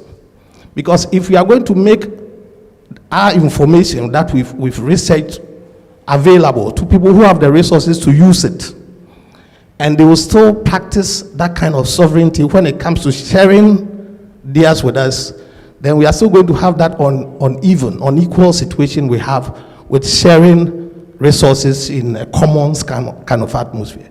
So these are some of the things we need to watch if we are to ensure that we are all going to benefit fully from the advantages of open science and how we communicate it to the public. It will help us to deal with sustainability challenges, that is, if we keep our focus there. And at all times, we must make sure that transparency is what we are looking forward to. We cannot, in some instances, say that for one reason or the other, we cannot disclose everything. In another instance, we can disclose. There's some worried information coming from Pfizer about whether it had given all the information it needed to give assurance on vaccines that nations have forced its citizens to take. In an open science era, we need to look out for some of these. Now, both communicating science, publishing science should stand tall in contrast to disinformation. And we must remain loyal to the idea of public interest. If we do that, then we would have made it worth our while. If not, and from time to time, we have situations where people are apologizing for not disclosing all information that would have done a disservice to ourselves. Now, if you permit me, I'll spend just 2 minutes to touch on the academy where I work and how we have managed to get into this. The academy is the nation's premier learned society established in 1959. And we encourage the creation, acquisition, dissemination, and utilization of knowledge. We've done it over the years, and we've done science and media training. At least since 2010, we've done quite a few when we had funding from some institutions, including the Royal Society UK and Danida. And we've done these workshops with a focus on science for the public. We've targeted media practitioners, we've targeted young scientists. In March, we had one of such events where the young scientists were very happy with a couple of presentations on science communication. And so the idea was mooted that perhaps we should have an institutionalized office or desk that will allow for creation of science information, its digestion, so that journalists or media practitioners who want to sell this to the general public could do it in the right way. And so we have reignited our interest in that, and we are planning a 2-day workshop. We want people to think about why we should care about communication, how to approach media. These are some of the things we want to do there. But at the end of the day, what we are hoping to do is to establish a science media center where people who have information they want to send out but are unsure how to go about it can bring it to us. We deliberate over it and put it in bits and pieces that the public will appreciate.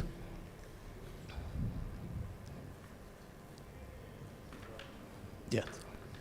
What we are looking for to help us do this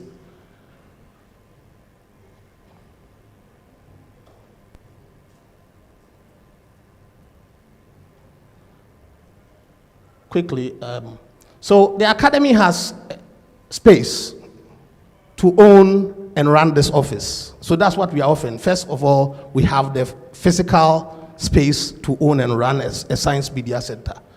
We also have a fellowship of scholars, over 150 of them, living fellows, in all the subject areas, who will be our first line of resource providers.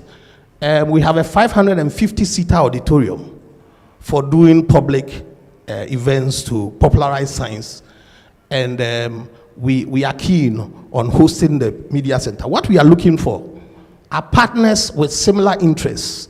And I guess that is how come I was introduced to OMO. We had taken steps already to associate with GARNET. Unfortunately, I didn't see our name in the list.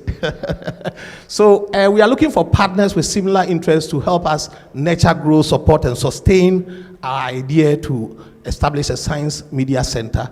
We are also looking for sources of funding to make this sustainable. And then at the end of the day, what we seek to do is to engender trust in the Ghanaian public to start with, so that when something comes from a resource center such as the Science Media Center or some other scientific institution, it will be received with the reverence it deserves, instead of the current cynical attitude towards scientific information.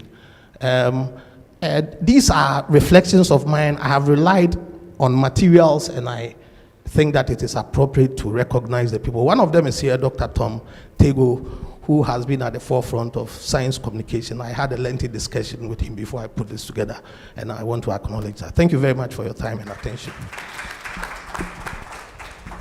Thank you very much, Mr. Ankra. And since you have mentioned Dr. Tom Tego, he must well come up and for the next presentation. Now, excuse me. This is one I'm also looking forward to. I like the title. The title of Tom's presentation is The Value of Open Access to Early Career Researchers. So this is a new community. Well, it's not new. We've always been there. But we're going to be developing special programs that address this community, because we see them as a community that can speed up a lot of what we are talking about, because they're the most, I suppose they are, like every other new technology, the younger cohorts generally adopt them first. Tom, please, do you want a mic? Yes, I'll ask for it as soon as my slides. Right, can we have Tom's slides? If you could, I could manage, so us young people were able to manage the podium. Yes, I can actually see very well. Yes, very good. So it's great. Thank you. Whilst I wait for the slides to come up, just thank you once again for the opportunity to be here and speaking on behalf of the Ghana Young Academy, which is a body of early career researchers just collectively working to push science in Ghana. Ideally, as I wait for my slides to come up, this will be a good moment to tell a joke off the top of my head. But since I have none, I'd mentioned that it was interesting when Dr.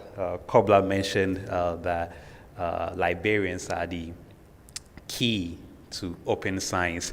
And it had me sitting there wondering, well, what happens if you open the door and there were no researchers to put any science in the room, right? It becomes, but it's great because at the heart of what you shared was the fact about, collaboration being very essential to the growth and the shared agenda that we have. So, shall I venture a start without slides? Shall I venture a start? Yes, I think you should. I can venture a start. I can manage it, sure. All right, so what I was hoping to cover with us for the...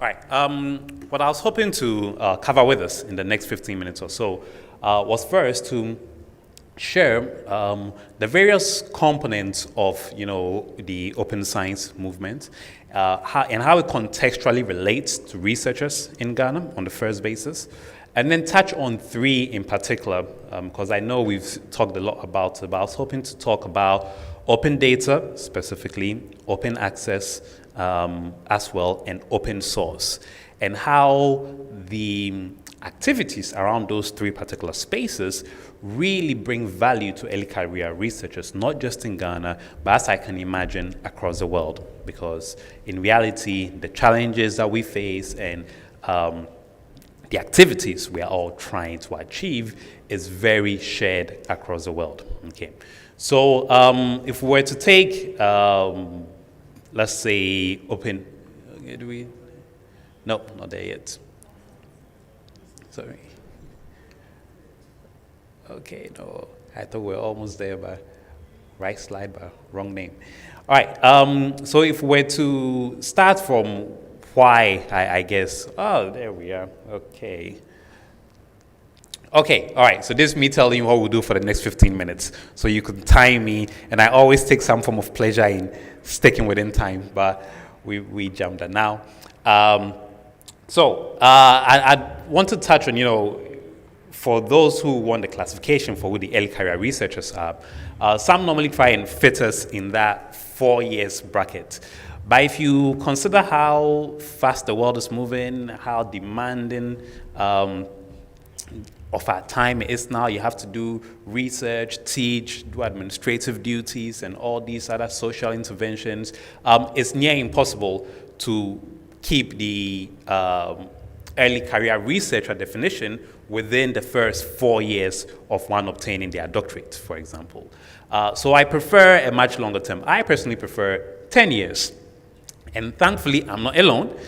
So this is a rating by the American Psychological Academy, which shows the transition from the early, immediately postdoctoral years to, of course, time spent trying to figure oneself out. And then towards the 7th, 8th, 9th, 10th year, it's where one is really ready to establish a very good career and becomes very comfortable. And that takes you to the mid-career phase, which has its own challenges. Since I and many in the Ghana Young Academy are in the early career phase, that is where I'll be really focusing the reflections on. Okay, so as I mentioned, we'll be looking at just 3 main components because I don't want to exhaust too much of the time. I want to really leave room for us to discuss more in conversations. Okay, so we'll start with open data, all right? And it's great that you can have, by the principles that open data communicates, that you can have access to data. Data that has gone into people's findings, data that has served as a basis for, the conclusions that people reached. And as good as that is, it does present a bit of a double-edged sword along the lines of the note of caution, which Francis spoke about earlier, which is to say, if I, as an early career researcher, maybe in a low middle income country, make my data openly available, which is great. Everyone can follow the line of thought, follow the reasoning, maybe even see the genius in the conclusions that I reached. But then now, someone who is maybe more experienced, more versed, more equipped, now has access to that data to be able to run with it. And they may be able to run faster than I can, not necessarily because they are better, but maybe they are sitting on a motorbike and I just have a bicycle. See? So it's a little bit of a different dynamics. But in the same vein, it presents that opportunity as well that I can also have a look at this data and maybe through a different lens, through a different perspective, draw different interpretations from it. And there are a couple of tools like that which have been great, and a lot of these have been doing workshops to sort of show researchers how to take advantage of these tools. An example of this, like the Open Brain initiative, where you can get access to images of different layers of the brain and how it's connected, and you can use that to interrogate some questions that you may personally be interested in. Okay, so that's open data and how that's great. If we move to open access, I'm a bit not so concerned when it comes to open access. In the early days of my career, it was difficult to find research papers, and you always get hit by a paywall. You couldn't then access the reading. Your reading became limited, and you have to always log on to your university system. Thank you, librarians, for allowing us access to university system to get some of these papers. But over time, of course, workarounds have come. We can argue about the legalities or illegalities of it at a different time. But clearly, pushing for everyone to rather just publish outside of these paywalls is great, because then there's no need for people to try and be smart and find workarounds to get access to information. And it's quite true. You want to make the information available to everyone, because that is what science is. And if science is practiced originally at the heart of what it's intended to be, then we wouldn't even need to slap the word open in front of it, right? So access to information contributes towards equity, but the key thing I find, which a lot of early career researchers I had conversations with expresses, because if everything is available, sometimes it becomes difficult to narrow down to what you need. So note of caution as well is about not drowning in it, in as much as having value and having access to it, to not get drowned in too much information per se. Then the last part I wanted to talk about of the whole cycle or components was open source, which I think of the 3 I've spoken about so far is probably the most valuable to early career researchers, because it gives us access to tools, equipment, techniques that would otherwise not be able to afford on a minimal to near zero budget. So we're talking referencing management softwares. We're talking programs for analyzing data. So an example I'll give you is if you're doing research with animals, where let's say you try and model a disease, a human disease in an animal, so that you can study the animal's response and then use that to give you insights to how it affects the human and how, for example, drugs will affect it as well. animal models are used a lot for this. And to just analyze their behavior, a lot of the tools will require you to, for example, video record the animal over X number of minutes to hours. Now you can imagine trying to then take a, let's say, 5-hour video recording and make sense of the information you're seeing there. There are tools available that can do this for you, but many are a bit on the expensive side. But there are some that are open source and can allow you to, modify the text that you need to be able to draw the information as needed, and that becomes very valuable. So just an example of how open source is valuable to the work we do. So with that, it also comes to the other benefits on a larger scale of when we talk about open science, right? So being able to compare with the best practices, challenge the growth process, speed up your own growth process because you have these tools. Encouraging problem solving because you may have a tool that was primarily designed for one purpose, but because you have access to be able to modify it slightly, it requires a bit of brainstorming, and you can repurpose it because it's open source to your needs. And then, of course, then also have an avenue to contribute to other people's growth. So it's not just about taking, right? It's about also contributing to the pool so that everyone can benefit from it. And as a senior colleague of mine once said, early career researchers, we seem to have a lot more energy than the more established researchers. So we can contribute towards this pool. All right. So that's the three. I wouldn't be a researcher. I wouldn't be true to myself if I came here and I didn't leave you all with some questions. Because on a daily basis, what I do is ask questions and hope to get answers. So for my way forward, really looking to leave you instead with some questions to think about. Okay, and I'm hoping this will start stimulating the conversation as we move into the discussion. So first being, will the cost of open access make the poor consumers? So the whole idea being that, well, if we're making it easier, if it's being paid for, the producers are paying to them put their information out there, okay, does that then mean that those who cannot afford to pay to make their information openly accessible will now then be forced to just consume what is being produced? Secondly, with free open access for those who cannot afford it. So then that's a follow-on to that, right? So if open access now requires producers of the knowledge to pay, so one of the top-rated journals in academia, Nature, you have the option to pay behind and publish and stay behind a paywall, or you pay a lot more. We're talking about almost $10,000 to then actually publish and make it freely available. So if in that case, does that mean someone in Ghana who wants to publish open access in Nature, will you then have to pay that amount of it? So how about making it free? Do we want to be making it free for those who cannot afford?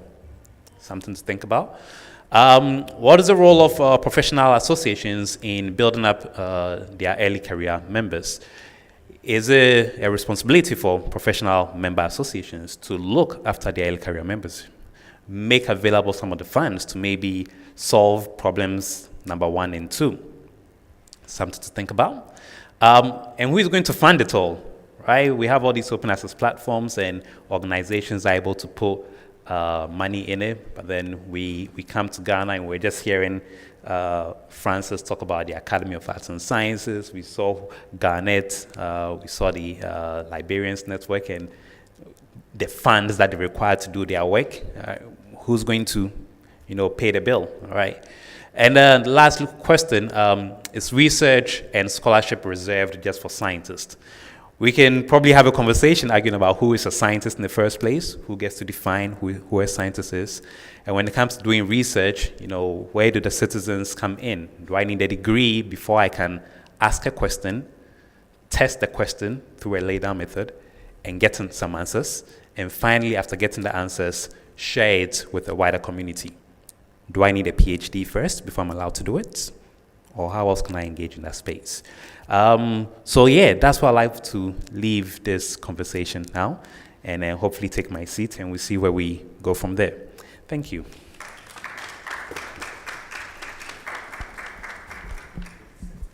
Yes, thank you very much for that, Tom. So that those questions will come back up after our last presentation.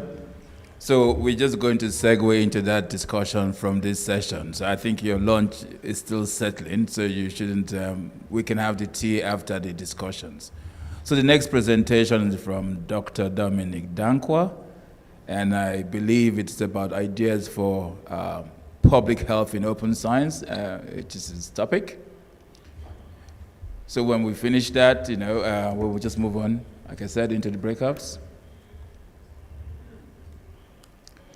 So can you get Dominic's presentation up? Excellent, thank you. Good afternoon.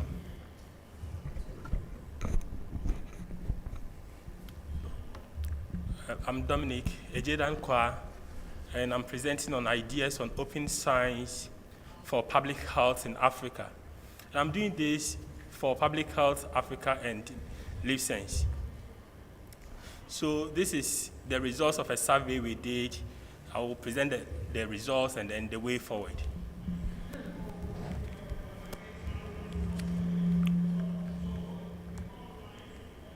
All right, so when you go through the literature, you realize that you witness a relative lack of research capacity in the global south. And the lack of research with local relevance to populations in the global south. There is also the difficulty in publishing in high quality research in an open access format, as has been alluded to by earlier presenters.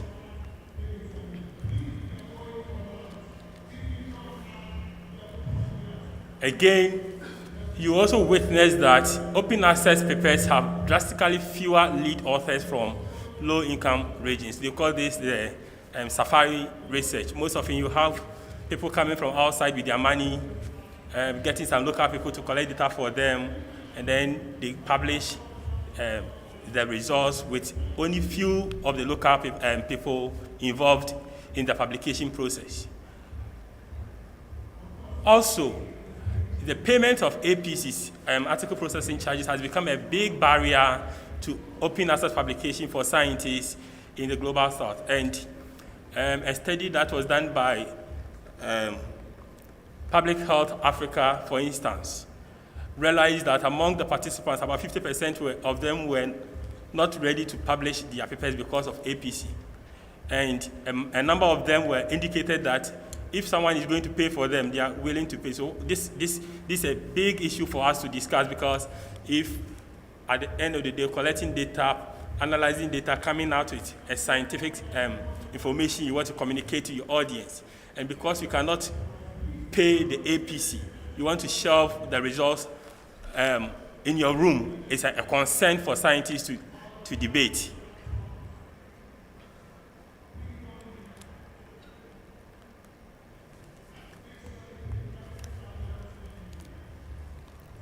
Sorry. So, what actually drove us to go out to find out some of these things was what proportion of African journals in the broad field of public health publish articles in various categories of open access. So initially, we started by finding or identifying journals that were expected to publish articles in the area of public health.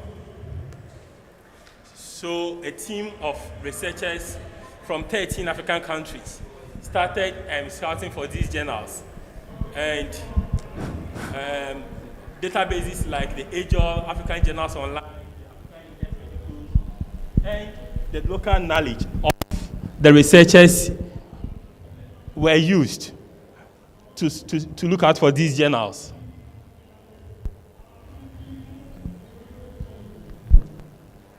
So like I said earlier, in all 13 countries were targeted, and data collected by country investigators were validated by an expert librarian to standardize the results.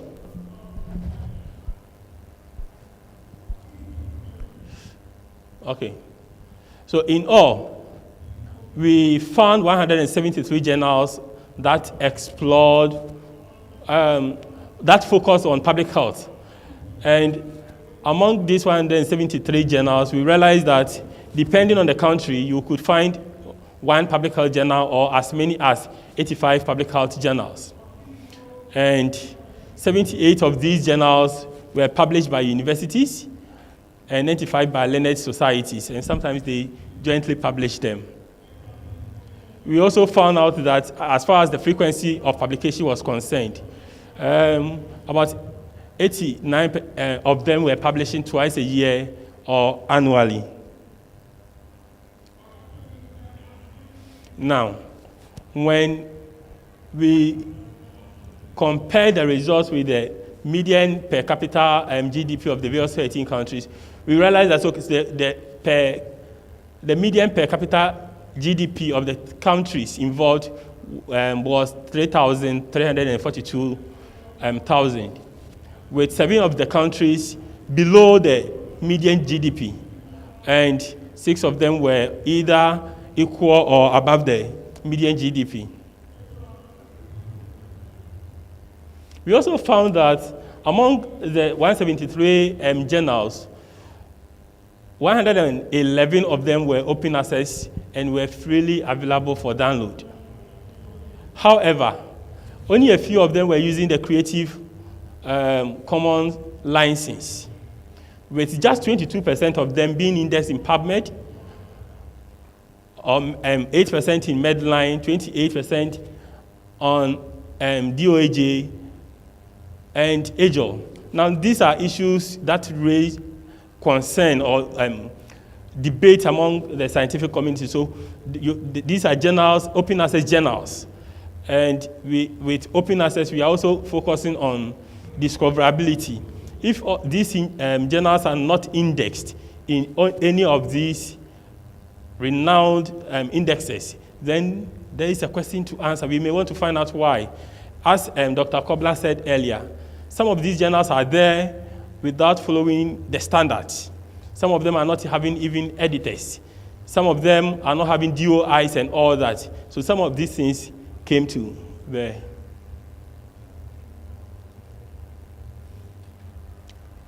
We also realized that about 93% of them, of these journals, were actually charging APC, with a few of them giving partial or full waivers. The difference in the payment of APC between journals from countries above the median GDP and those below the median GDP was quite significant. And so it tells you that those with higher GDP were able to waive as compared to those with lower GDP. Now, what is the implication? What it means is that African researchers wishing to publish public health research in local journals have varying opportunities. Looking at the number of journals that we found, it means that, yes, if we want to communicate our scientific findings in journals in Africa, there are opportunities there. However, the payment of APC is a big challenge if we really want to provide these opportunities.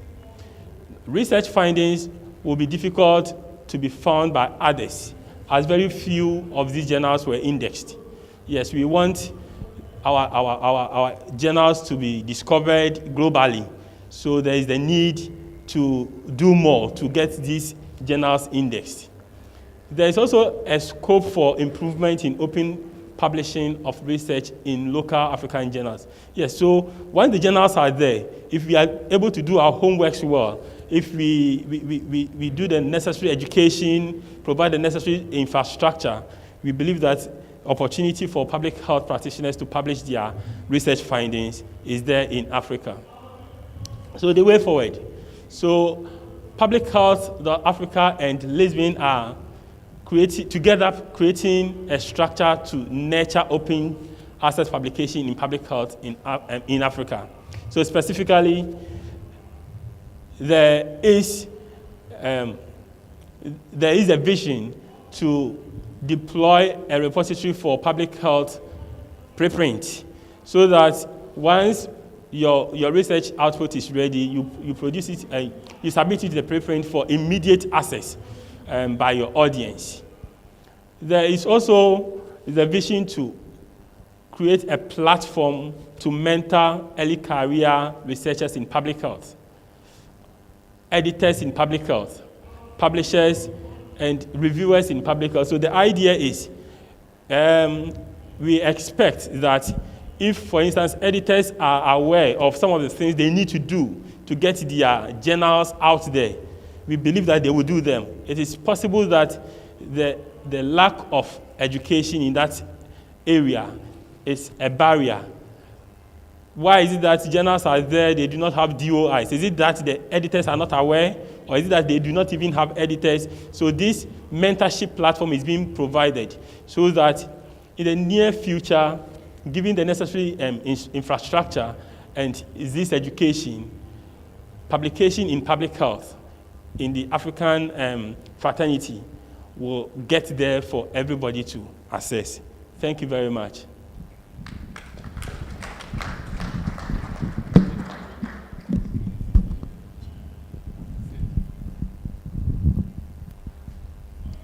So thank you, Dominic. So please go on.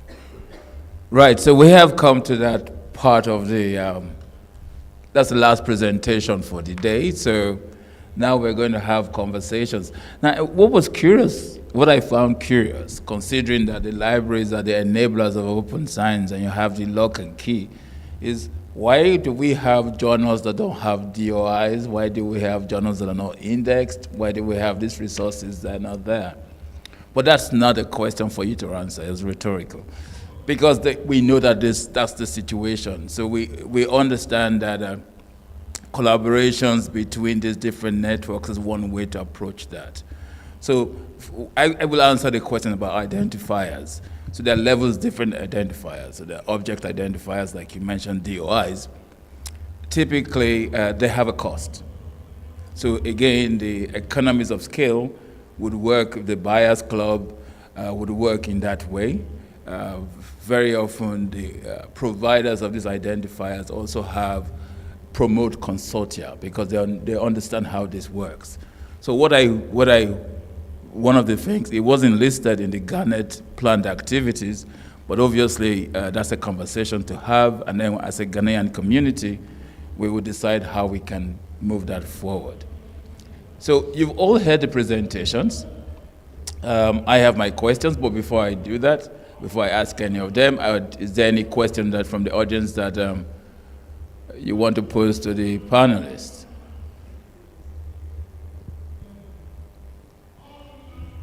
If you just put your hand up, we'll take the mic to you. There's a question behind there.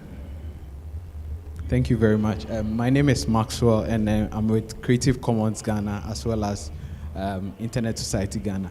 So picking up from the very last presentation, he spoke about the fact that he gave a statistics on Creative Commons license, the use of it. But I also realized that as a young person who belongs to this open license community, when you approach some of these institutions to actually let them understand, because we realize that a lot of this so-called, just forgive me, but let me just put it that way, professors are not really receptive when you want to even tell them about Creative Commons licenses and how to use it and all that. So based on the statistics, if we want to raise their awareness on their publications by using the license, how would we go about it? Or as a young person approaching institutions to let them understand Creative Commons and its licenses, open licenses, and the whole intellectual property stuff, how can I go about it? Thank you. So that was thank you very much. Dominic? It was to Dominic, wasn't it? Oh, I see. So any of these gentlemen? All right, Tom?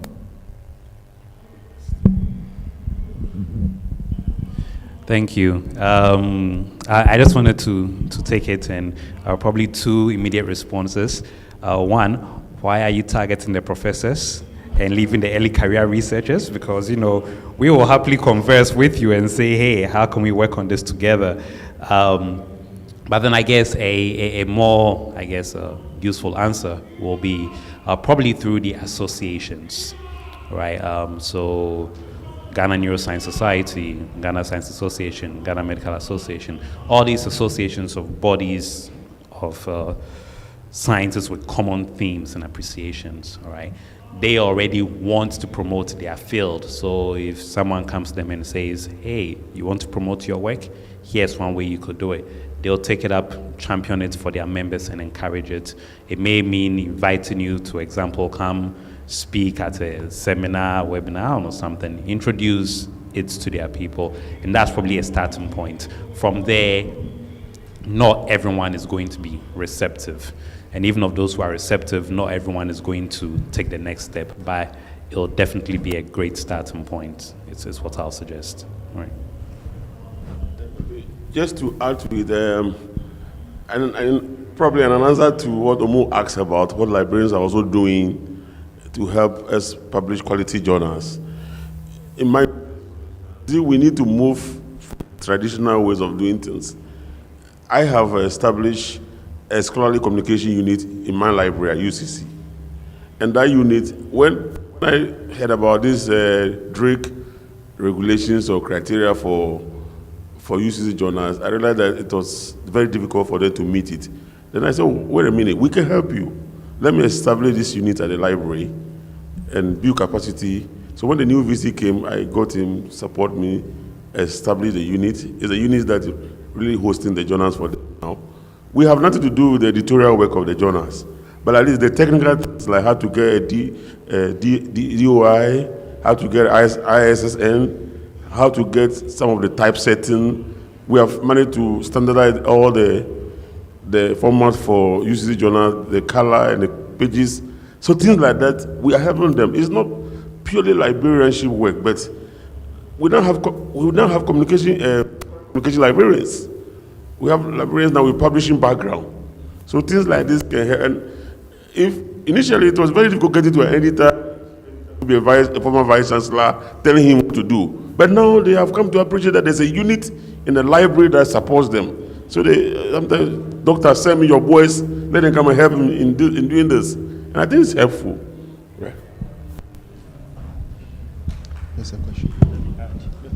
Yeah, so to add to what my senior colleagues have said earlier, sensitization is important. So you get a professor coming to a librarian that this paper of mine, I can't access it. You've published, and because it is not open access paper, you are now struggling to get it. So when such a person comes to you, I think it would be a good point to start educating and using association UTAG. I mean, falling on UTAG to explain to them the essence of getting some of these things, I think will go a long way to help alleviate the situation. Thank you. So Garnet seems a little bit lost here when we're talking about, publishing. But yes, I'm sure. But Garnet has a role to support here as well. Are there any more questions? There's a question behind us. So somebody give the man a mic, please. Thank you very much. Good presentations. Lucas, I just want to find out from you how you measured the population impact. Is it that you put the population of the members together to know the impact, or I don't know how you did it? That's Lucas. Then I have another question. Dominic, some of your figures, if you have to publish this paper, you may have to look at some of the figures. I think some of them are over 100% with the PubMed issues and all that. Then the last question is Academy of Sciences. As part of your strategy to promote open science, I think you went further encouraging science communication. I don't know how, maybe as part of your strategy, I want to maybe say that if you can try as much as possible, encourage the more especially the higher education, those who are doing science and technology, by incorporating research uptake, science communication, research utilization, and all that into their curriculum, I think it will go far. Thank you very much.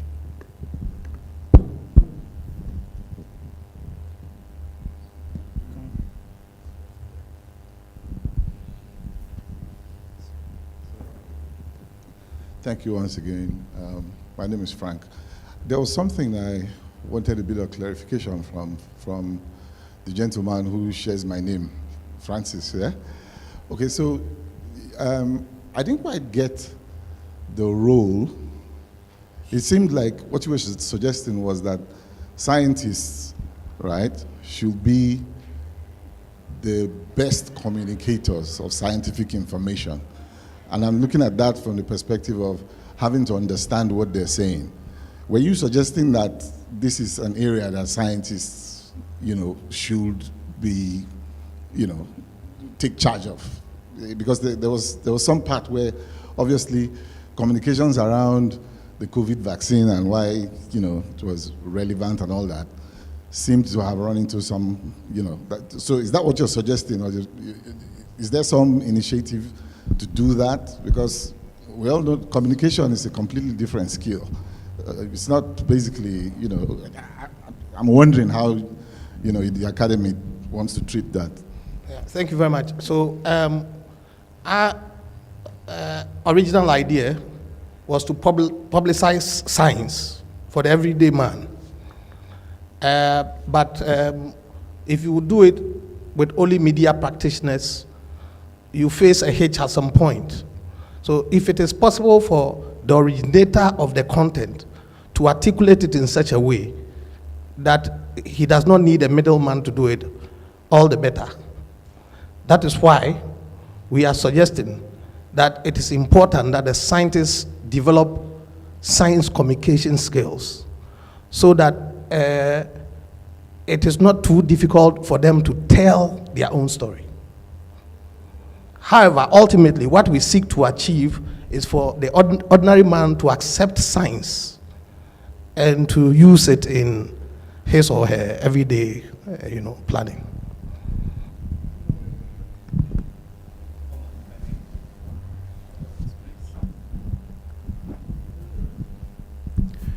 I just felt to add on, because I've done some work with Francis in the past, and as he spoke, he mentioned that, of course, we brainstormed a bit before today. So I myself, I'm a researcher primarily, but I'll also happily introduce myself as a science communicator, because over the years I've at least practiced and experientially and also trained myself to be able to understand how to communicate science. I doubt I'll be any good at any other forms of communication, but if you want me to communicate science, I can do that, whether it's to a 50-year-old, 30-year-old, 10-year-old, 6-year-old. But then I think the key thing, part of what Francis in the academy has been working on, is that a communication specialist is also not a scientist. So they'll pick the science and probably miss the key thing which holds all the pieces together. In the same vein, your average scientist is not a communications person, like you rightly said. So they'll throw all manner of numbers and information at you and not really touch on the heart of the matter. So the answer is really to bring these two groups of people together so they can rub off on each other. So if a scientist works with a communications person, a journalist person, to then be able to identify how best can I tell your story and stay true to it, but then also reach out to people in the way that I, as a communicator, know how to do best. And the Academy is working on something like that. The Ghana Young Academy is also working on something like that. An organization I also know of, GH Scientific, is also working on something like that. And really it's just to be able to connect the two people, per se, together to achieve the end goal of serving the community. Yeah. And I want to add this because I work in the CSR for about 7 years. And to be very frank with you, those who have the science background and also understand communication were the best. Yes, so you see that there are some people who have science background and they were also communicators. So and then they were very useful if it comes to. So I agree with you that if you have somebody who have the two backgrounds, they really communicate effectively. Yes. Okay, look, this spreads across various industries. As when I introduced myself, I said I used to work at Unilever. Unilever at one point owned what we all know as tractor and equipment. You know, those who sell the bulldozers and all that. Tractor and equipment never recruited any salesperson who wasn't an engineer. Why? Because there are technical aspects to be communicated. So they would take engineers and then train them how to communicate. And it's in all industries. You find IT people as salespeople in the IT industry, because then if you're able to get someone who is a technical person but is able to communicate properly, scientists are not usually, or science people are not usually the best communicators to start off with, but they can be trained, and if they do get the art right, the impact is huge. So I think it's something that is very common around. Okay. Now, you want me to deal with my question? What was your question? I beg your pardon. The question was how we computed impact. Yes, yeah. So the question that was thrown to me was how we computed the impact. Now, in terms of savings, I told you we had, it had resulted in savings of in excess of $3 million. The computation was very simple. How much were we paying for bandwidth before GARNET? And how much did we have to pay after GARNET? If you imagine that for every meg, you were paying about $120. And then after GARNET, you were paying around $17 or $15. You look at that difference and multiply by the increase in capacity. So for example, UNER, was it UNER? UNER or UMAT, one of our members, the amount of money that they were expending on one STM, that's 155. When we came in with our pricing, they were able to double their capacity by paying even less. So you are able to compute. That was a straightforward one. Now, how do we come about to know how many people have been impacted? Our estimate, and this is very conservative, is that in every institution, every student or every user should have like 1 meg to themselves. So for instance, if you have an institution with 60,000, 80,000, and they were on, let's take the University of Ghana for example. Before GARNET, University of Ghana had a capacity of, I think 6 STMs. Let's see, 330 plus 330, around 700 meg. Okay, 700. And we increased that to 1.5 gig. Now, if you do the math, you say how many students or users could be allocated 1 meg at that time. And with the new capacity, how many can be impacted? So these are rough estimates, but we have a standard for that. What is our standard? Our standard is that we try to achieve 1 meg per student. And so that's how we draw the computation. If you now look at it and say, University of Ghana, 60,000, KNUST, 80,000, UCC, I think they're around 85,000. EUW has about the largest population in the country. Because of their distance education, I think they are in excess of 100,000.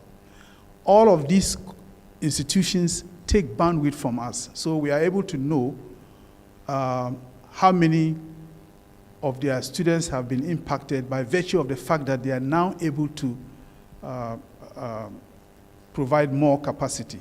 And in our analysis, We also try to see, and this is a metric that the World Bank insists on, how many females have been impacted as a result.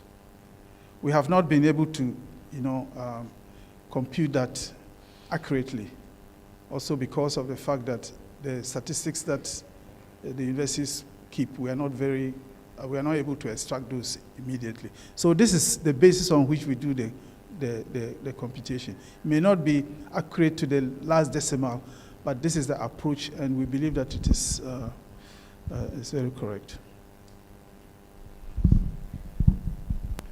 Well, I see there's a question there, but I just wanted to highlight that issue that GARNET currently has about not being able to identify the gender appropriately is an identity management issue that will be resolved in their future plans in the pilots that they will soon be embarking on for Bonafide and EduID Ghana. Because once each institution has a suitable or adequate identity management, then those demographic indicators would be easy to. So what he's just said has given me a hint of some. Look, right now, because of EduROM, what we've seen in our system is that a lot of students from UPSA actually go to University of Ghana to access the network. And we are able to know that because of their identities that we see. So if you connect to the Wi-Fi, we know which institution you are coming from. So in the future, the impact and how many people are on the network and all of that will become more accurate if we all enroll onto the Identity Federation. Thank you. So one final question before I let my panel of excellent speakers get some tea. Okay, so this question is for the gentleman in charge of GARNET. Nice to relate with the impact you're making. I once was responsible for putting together shared services infrastructure for public institutions. I just want to find out, in terms of impact, if I remember from your presentation, you're mainly talking about access to the schools through common core services, your fiber optic networks, connecting the schools, and all of that. Now, with the proliferation of mobile internet, there's quite a lot going on with, I can imagine the average student's always mobile, and a lot of the work they do will be on mobile devices and so on. So access is removed from specific campuses, not as much as if this was the only option. They get internet access when they go to a specific place. Have you been able to explore the possibilities of having this same sort of value of aggregating aggregating bandwidth and then making it available to students over mobile networks with the telcos? So that basically, if you make a statement like each student has 1 meg, does each student have 1 meg when they are not within the campus as well? Is that something you guys have done or you're looking at?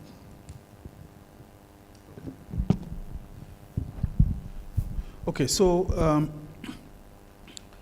first of all, what we started, mobility for students and researchers is key.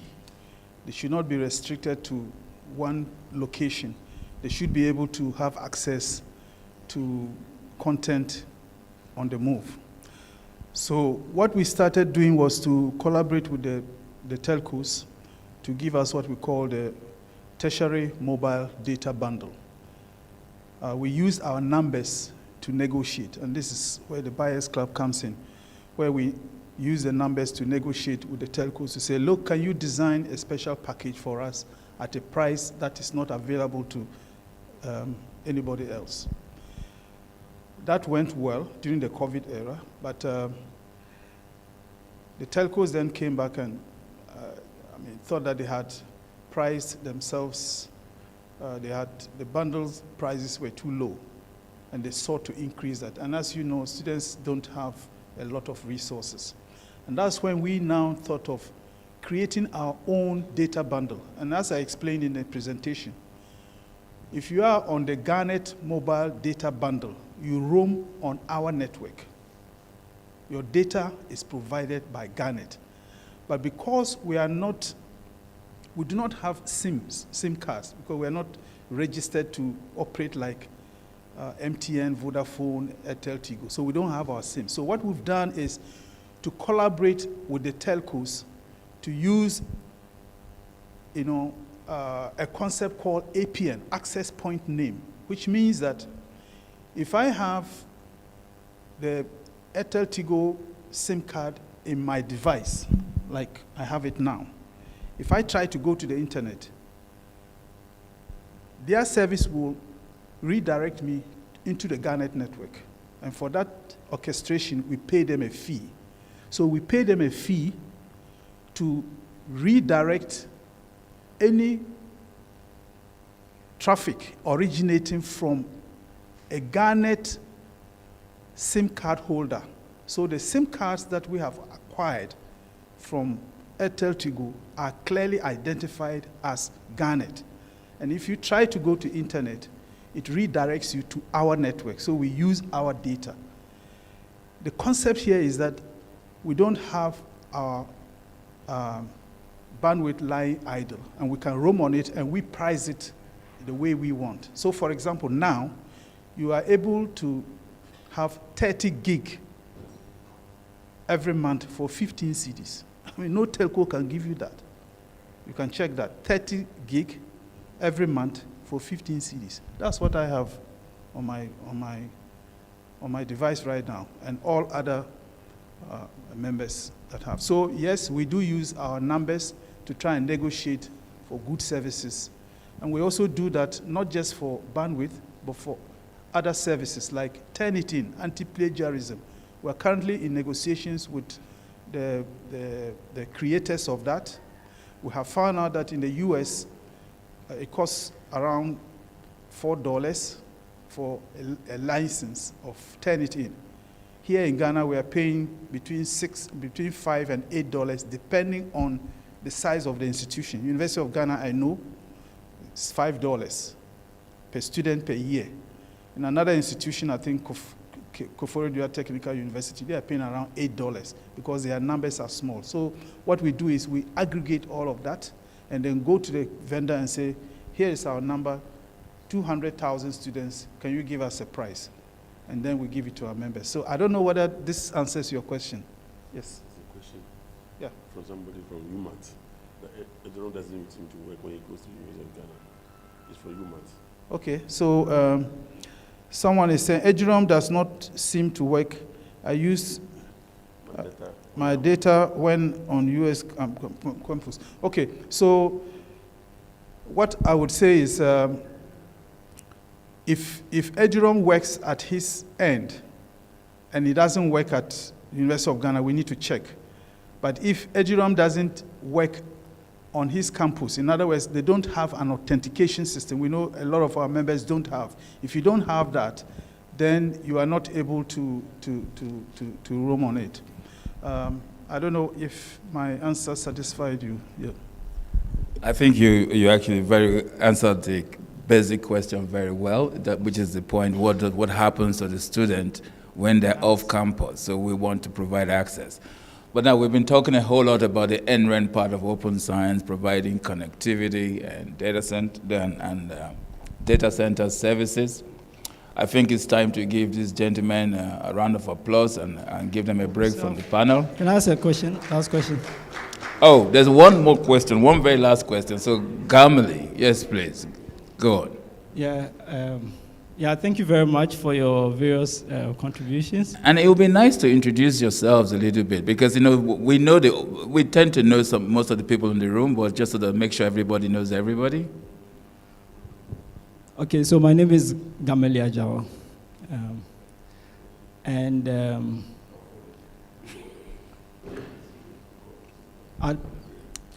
Panelist? I was trying to dodge that part. Yes, please, Gamale, will you go on? And where are you from? Yes, okay. So my name is Gamale Ajao. I'm coming from RISA. It's a program looking at supporting research and innovation across Africa. And I also happen to be involved with a number of grassroots movements looking at open science and community science. So earlier today, during the presentation, there was so much talk about linking research to development, sustainable development, and getting others involved, supporting commercialization and driving Ghana towards a prosperous future. But during the course of today, the entire presentation, most of the presentations that were made, including the recent panel, almost everything is about access to information, libraries, researchers. So again, there seems to be a disconnect between that and the rest of the society. I know that it's not intentional, but I wanted to ask what are some of the mechanisms that we can look at to involve grassroots movement, for example, the maker spaces and innovation hubs that are springing up, creating innovation, and our drive towards open science in order to really, really make that transition from our ideas to actual services and actual impact in the community. Yeah. Thank you. Thank you, Gamale. I think that's a very pertinent question, but that's also great entry into the breakout sessions. So just before we let the panelists go, I'll give you an idea of what we would like these breakout sessions to contend with. We're not going to be able to do this online, so the online session will stop after this panel. But just to share with them a little bit, so the kind of questions, we're breaking out into 3 different groups. One is going to be on open science policy, funding, and governance. And the sort of posers that we want you to consider in that group will be what kind of policies and institutional frameworks are needed for the implementation of open science? What will be the governance of such a system? What that kind of system look like in Ghana in terms of steering committees and whatnot? What mechanisms are needed to ensure international and multi-stakeholder cooperation in the context of open science? How can we fund it? Open science infrastructures and services? And what will be the process that this gathering would recommend or propose for developing and implementing national open science policy, and who needs to be involved? So similarly for infrastructures, we want to, I think we've had some excellent presentations today about the current state of open science infrastructures. You can ask more questions in the breakout sessions. What kind of relationships are required to ensure that we adopt good practices in the use of these infrastructures, and how do we secure sufficient investment to fund these local infrastructures? For advocacy and capacity building, we will share this with you. What are the current capacities for open science in Ghana? How do we leverage them? Where are the gaps? How do we connect to these maker spaces and other groups? And where is the capacity needed most? The researchers, the libraries, the NRENs, other communities, or maybe all of them? And what are the best mechanisms to build capacity within communities? And then how can we strengthen collaboration between scientists and societal actors for the deployment of open science? So these kind of questions, we just want to buzz around freely. The intent is that we will have some output, first of in a draft form for a start. The MESTI has asked for some input, so has the FCDO, who want to sort of understand how we can move this forward. So I will encourage you to speak very freely. Some of these ideas you have, we can dump them into some kind of draft, and we will clean that up into some communique we share amongst ourselves before we actually share with the stakeholders. Now, if everybody is fine with that, I think this is the time to give our panelists a round of applause and then close this session. Thank you very much, gentlemen. Next time we'll try for a lady.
All right, so for our online audience across YouTube, Facebook, and Twitter, I will draw the curtains down here for you. Thank you very much for joining us from many countries across the world. This LIBSENSE Open Science Symposium, Ghana. Thank you very much for taking your time. It's been about 5 hours or so, and you have really stayed glued to us. So we would like to end our online streaming now. Thank you, and we'll meet in Botswana. Thank you.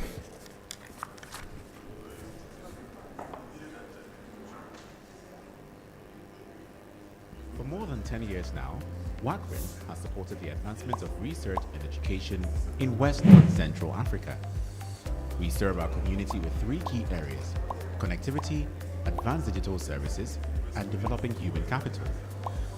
Through affordable high-speed connectivity, researchers, staff, and students can collaborate with their colleagues within the region and beyond. Our video conferencing tool has come in handy in the COVID-19 pandemic period to support academic continuity.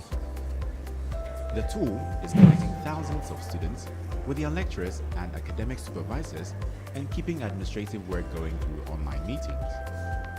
With EduRoam, learning is exciting.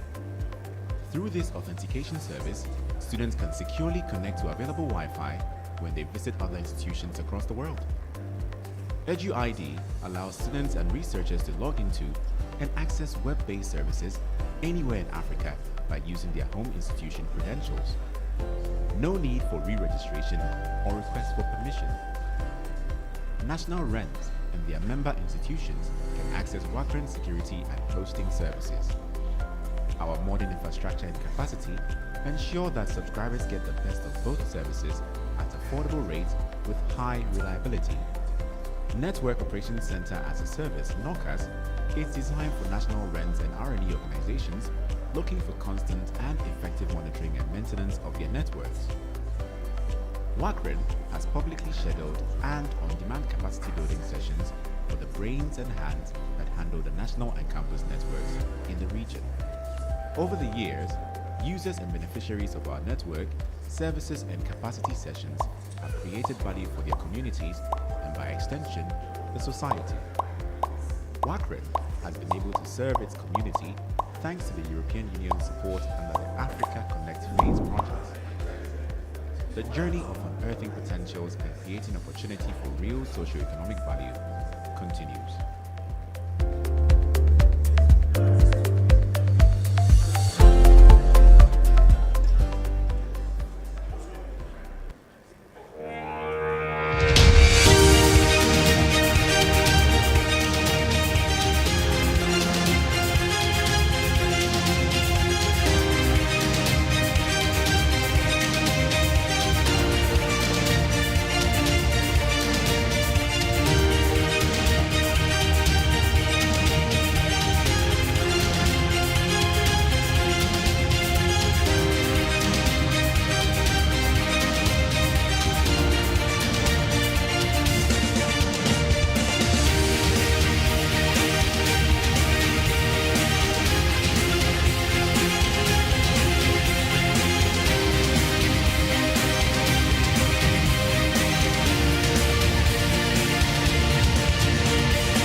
For more than 10 years now, WACREN has supported the advancement of research and education in West and Central Africa.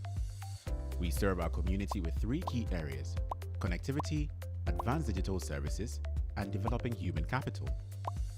Through affordable high-speed connectivity, researchers, staff, and students can collaborate with their colleagues within the region and beyond.